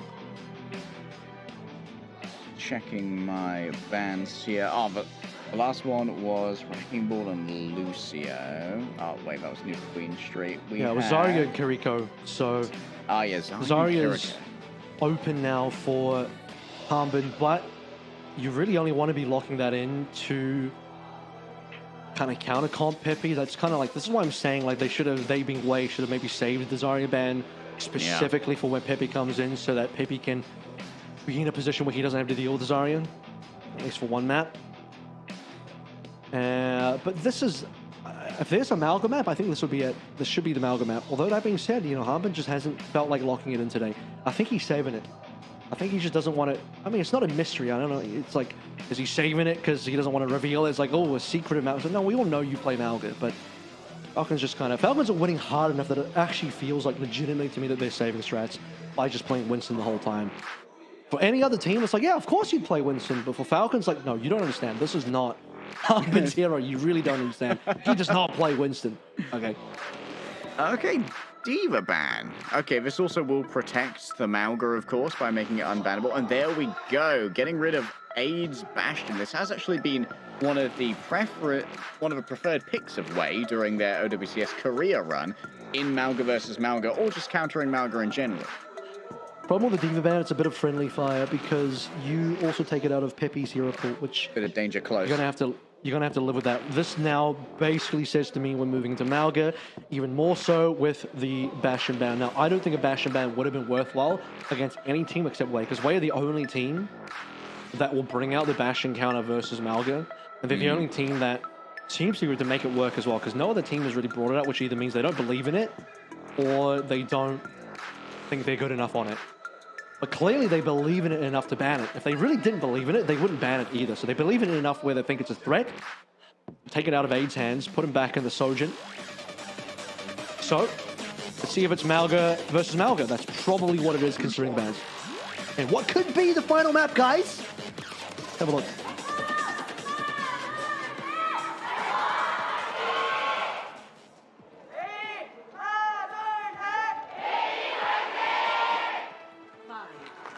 Winston stays. I would love to see this Junker Queen from Pepe. I didn't know it was in the pool. So this is actually great from Pepe, because these are the mind games we're playing now. I mentioned that I wouldn't be surprised if Harmon just locks in the Winston for the rest of the series, which is what he's doing. Pepe's like, I think Harmon might do that too, so he's gonna lock in the Winston counter and just play the clean. That's actually really smart from Wei. Yeah, same aura you two are feeling right now from Harbin. Projected across the series, across the maps. Who are you has their high ground taken away. Stalker going for a cheeky angle here. Harbin's fallen super low. I don't know what his shield was doing up there, but Aid managed to punish for disengage. This is going to be the first cap the way of Wei. Those questions are very common when talking about Harbin Winston. I see what he swaps to, if he does at all. But at the same time, they're kind of winning the series, and Harbin might just be like, no, we're doing this. We'll ride or die, it's Winston time. Okay, no, it's going to be the Queen as well. He is not going to shy away from a Queen Mirror. This is one of the few times you're going to get a Queen Mirror. I don't think you're really seeing this in Korea at all. Saw Romani play this into Harbin, and Harbin was happy to oblige. Do note that Falcons changed their entire comp for this, so they had to reset every ultimate. They're now going to be behind. Not by a lot, but they are behind.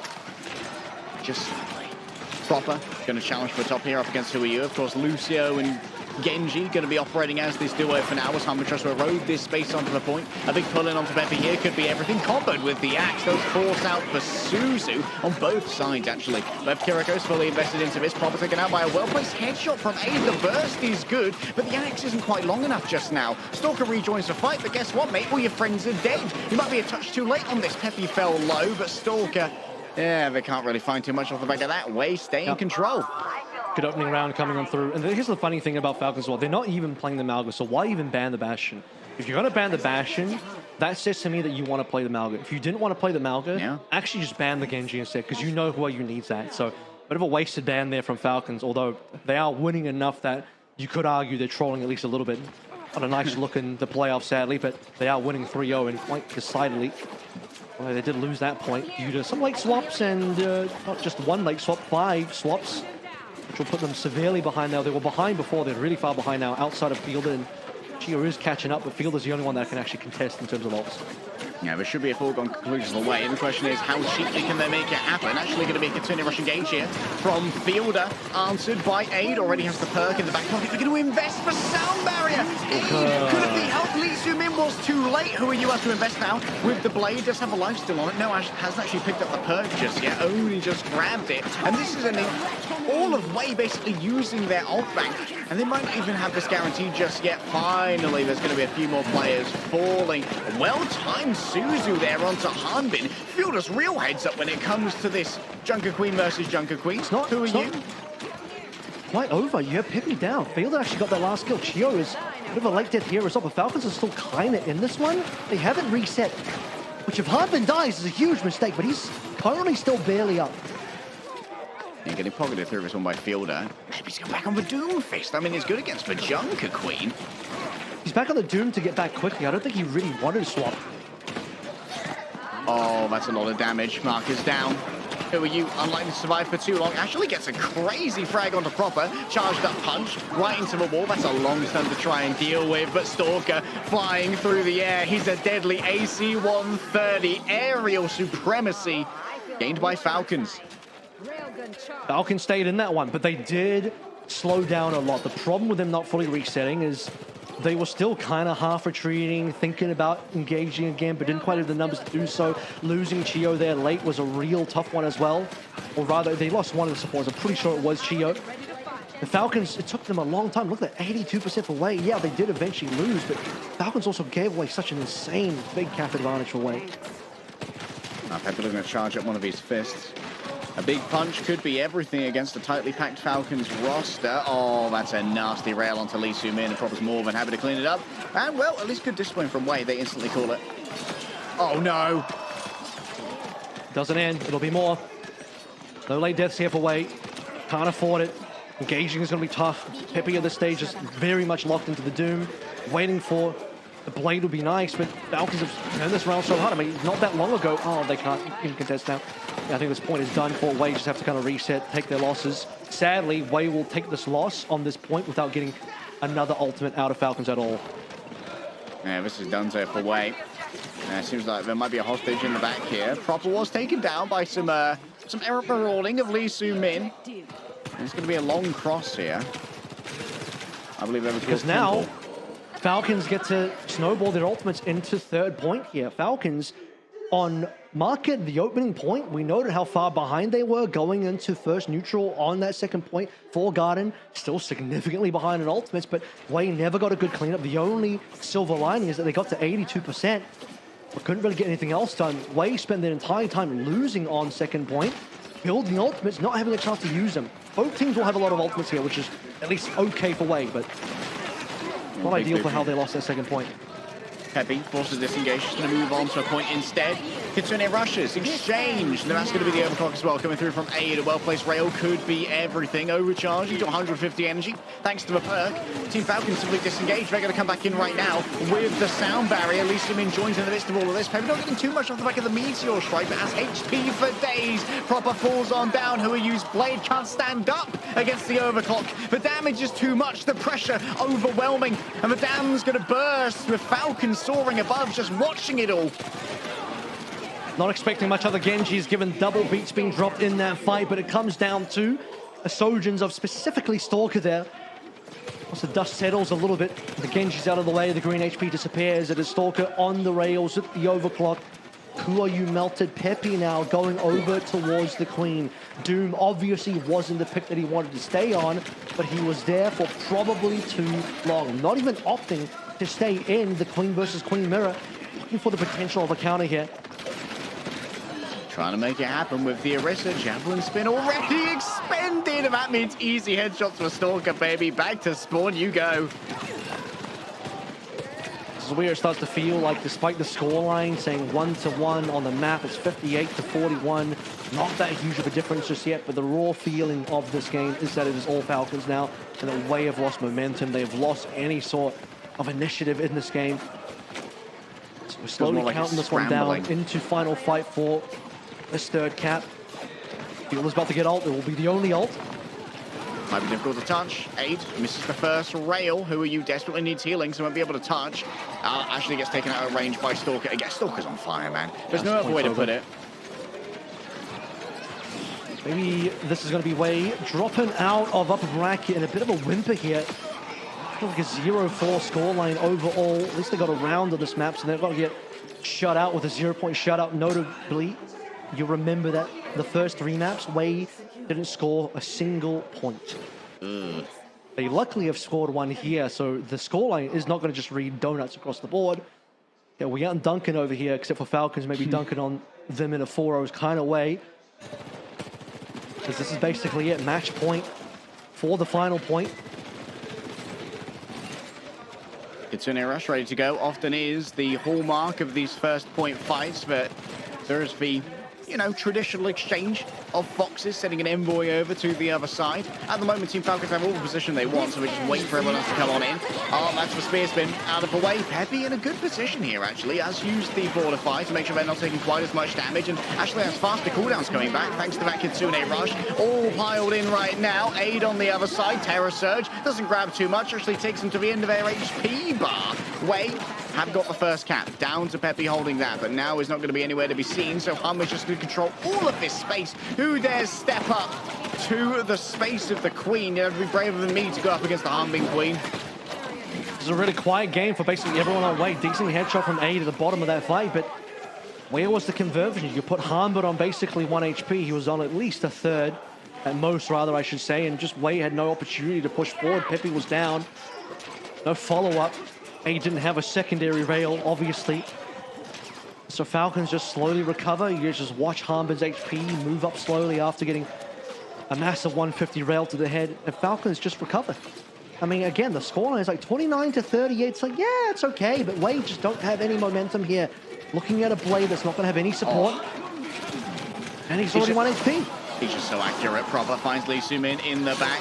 No chance to booth away from that one. Peppy scared off into an alternate dimension as 3 players are caught away from their tank right now. Peppy's just alone. Yeah, like, who can join him? It's going to be a TP from the Kiriko, but guess what? You've just isolated yourself as well. It is a whimper kill from Wei. They have barely logged in after that first point. It might not even be a whimper. They're looking like a little comatose right now. Lee Sumin has to go for the touch, and he's not going to be able to do so. He's been spotted out, looking for an alternate angle. I think it's done. Oh, we're going to try and hit the tech here with the Doomfist, but he's too late, and there's nothing to be done. Falcons. Oh, well, there's one thing they definitely achieved in this series aside from a 4-0, and that is getting me very hyped for a matchup against Crazy Raccoon. This is what you need to see out of Falcons. It has to be said, unfortunately, at the expense of Wei, that for a good final, for a good top 2 to emerge, a strong-looking career going into Hangzhou a little bit later on, Falcons need to dominate Wei. It's not a good series. It's not a good look for Wei. It doesn't feel good for Wei to be on the receiving end of that. But if this was a close game between Falcons and Wei, it's going to be a blowout for Crazy Raccoon just coming first. You might as well hand them the trophy right then and there. But for Falcons to come out of this one looking extremely comfortable, so comfortable that they're even kind of maybe trolling on the bans a little bit, playing a little bit more Winston than they really should. Stalker just running the entire lobby, full lobby admin the entire way through. Yeah, this is the Falcons that you want to see tomorrow versus Crazy Raccoon.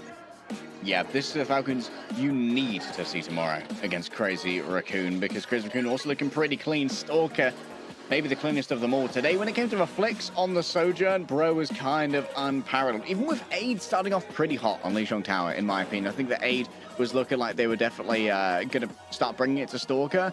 Once Team Falcons found their tempo once again, Stalker was just lights out. And even then, when we saw a little bit of a struggle from Falcons on Lijiang Tower, they still were just domineering the objective, where even when they were losing fights, they were getting like 50% control point percentage out of it.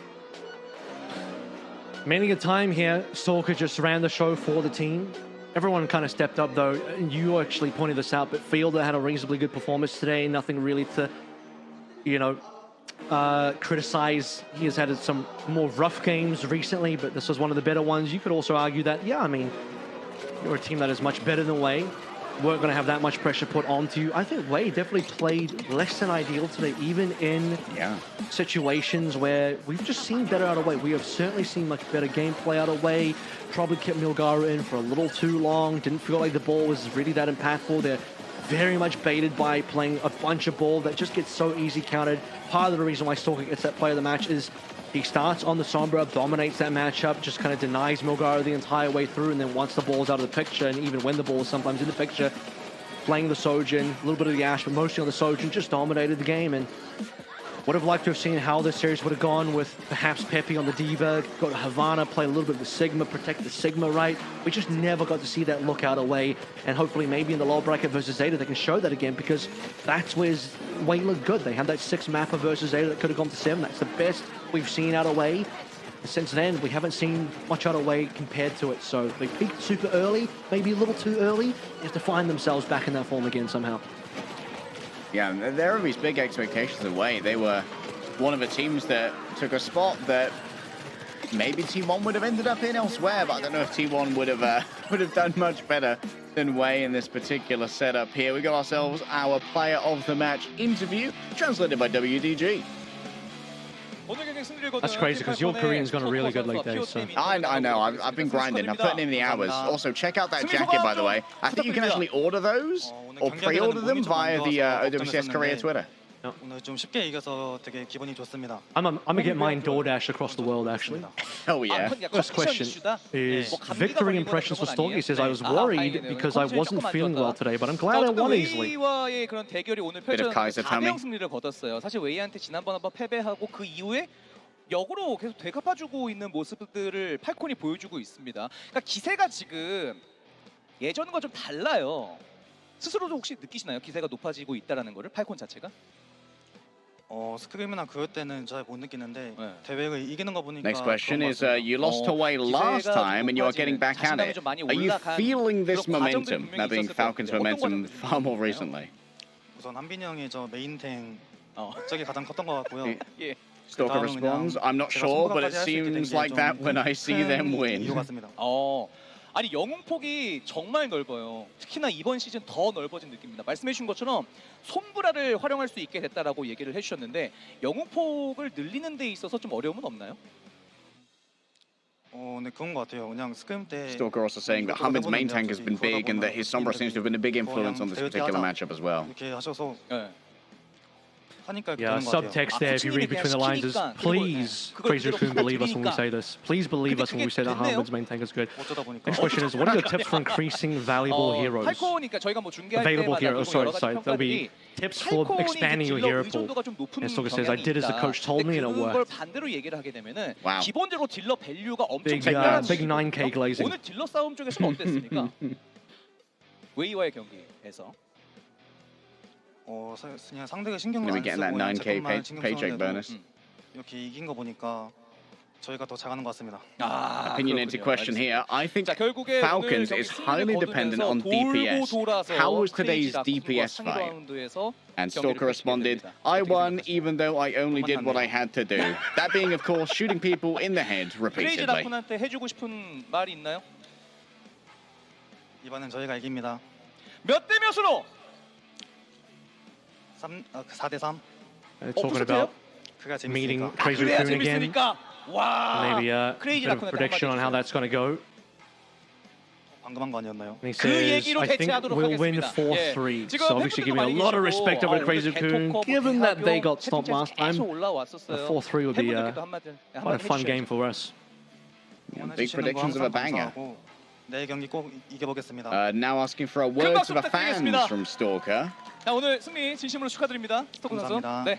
Stalker responds, thank you for your support, and we will win tomorrow too. 만나보시죠. As a reminder of our results from today, Crazy Raccoon and Team Falcons, who many people outside of the region would definitely call the top two, are very much proving that that is the case at the moment. Zeta Division and Wei swept aside in relatively fast fashion, with Zeta only able to grab one map, which is actually a little bit of an iteration from Crazy Raccoon on their Grand Finals performance, where they dropped 2 maps to Zeta Division. It was a faster day than we would have liked to have seen, especially considering that Crazy Raccoon took down Zeta 4-1, as mentioned. Maybe expecting that Wei would have had at least a little bit more to say in their particular game. Falcons dismantled them quite quickly here, and you know, this is one of those games where, yeah, the scoreline does unfortunately reflect how one-sided the game was. We didn't see any real contention out of Wei. Even that singular point capture on Suravasa was more so given that it was a good read, you know, give the credit out there where it is. They read that Harmon was probably going to play the Winston. They came out of the Queen, had a good counter comp, also a bunch of late swaps on Falcons and took an early point. But beyond that, once the swaps came through and once we saw the other 3 points that day, it was business as usual. Falcons did not let up on the gas pedal at all, and that will allow them to drive themselves into a Crazy Raccoon rematch. What we're expecting here, once again, the top 2 teams in the region.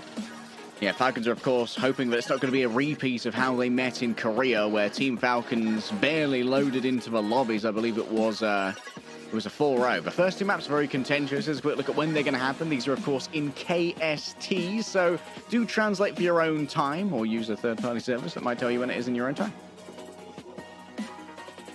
Let's take 2 out of 3 as well, by the way, because after that we are going to look at the lower bracket final and the grand final. So all important tomorrow is Zeta Division versus Way to see who survives the lower bracket and moves on to the lower bracket final. And then between Crazy Raccoon and Falcons, the first team officially qualified for Hangzhou for our Champions Clash. Extremely important game, maybe the most important game, even more important than the grand finals, because you win this one, you go to China, you lose, who knows? Yeah, you do not want to leave it up to fate at all, Avril. That's a very dangerous position to be in. And of course, there's a considerable prize pool as well. $35,000 on the line here at the main event in Asia, with 10.5 grand going to the winner of the of Asia, and 6.3 going to second place.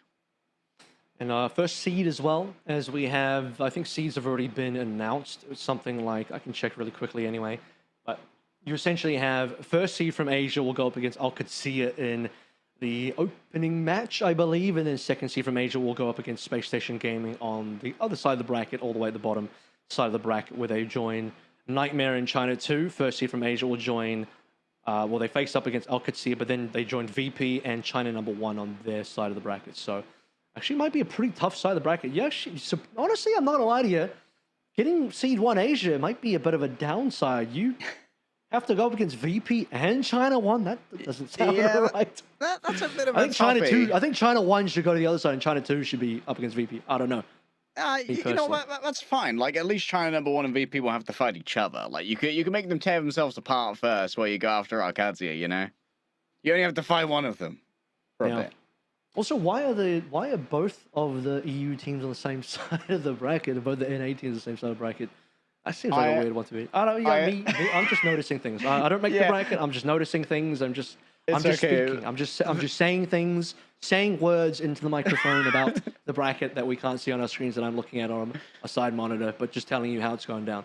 The notices have come over and they have noticed some things, but we have noticed that it's time to close the show. So thank you so much for watching. We'll be right back here tomorrow at the same time to bring you 2 absolute gigabangers. This time, I promise, you don't want to miss Falcons versus Crazy Raccoons and Zeta Division and Way fighting for survival. So we will see you then. Don't go. Well, you can go somewhere, but be back here. Bye.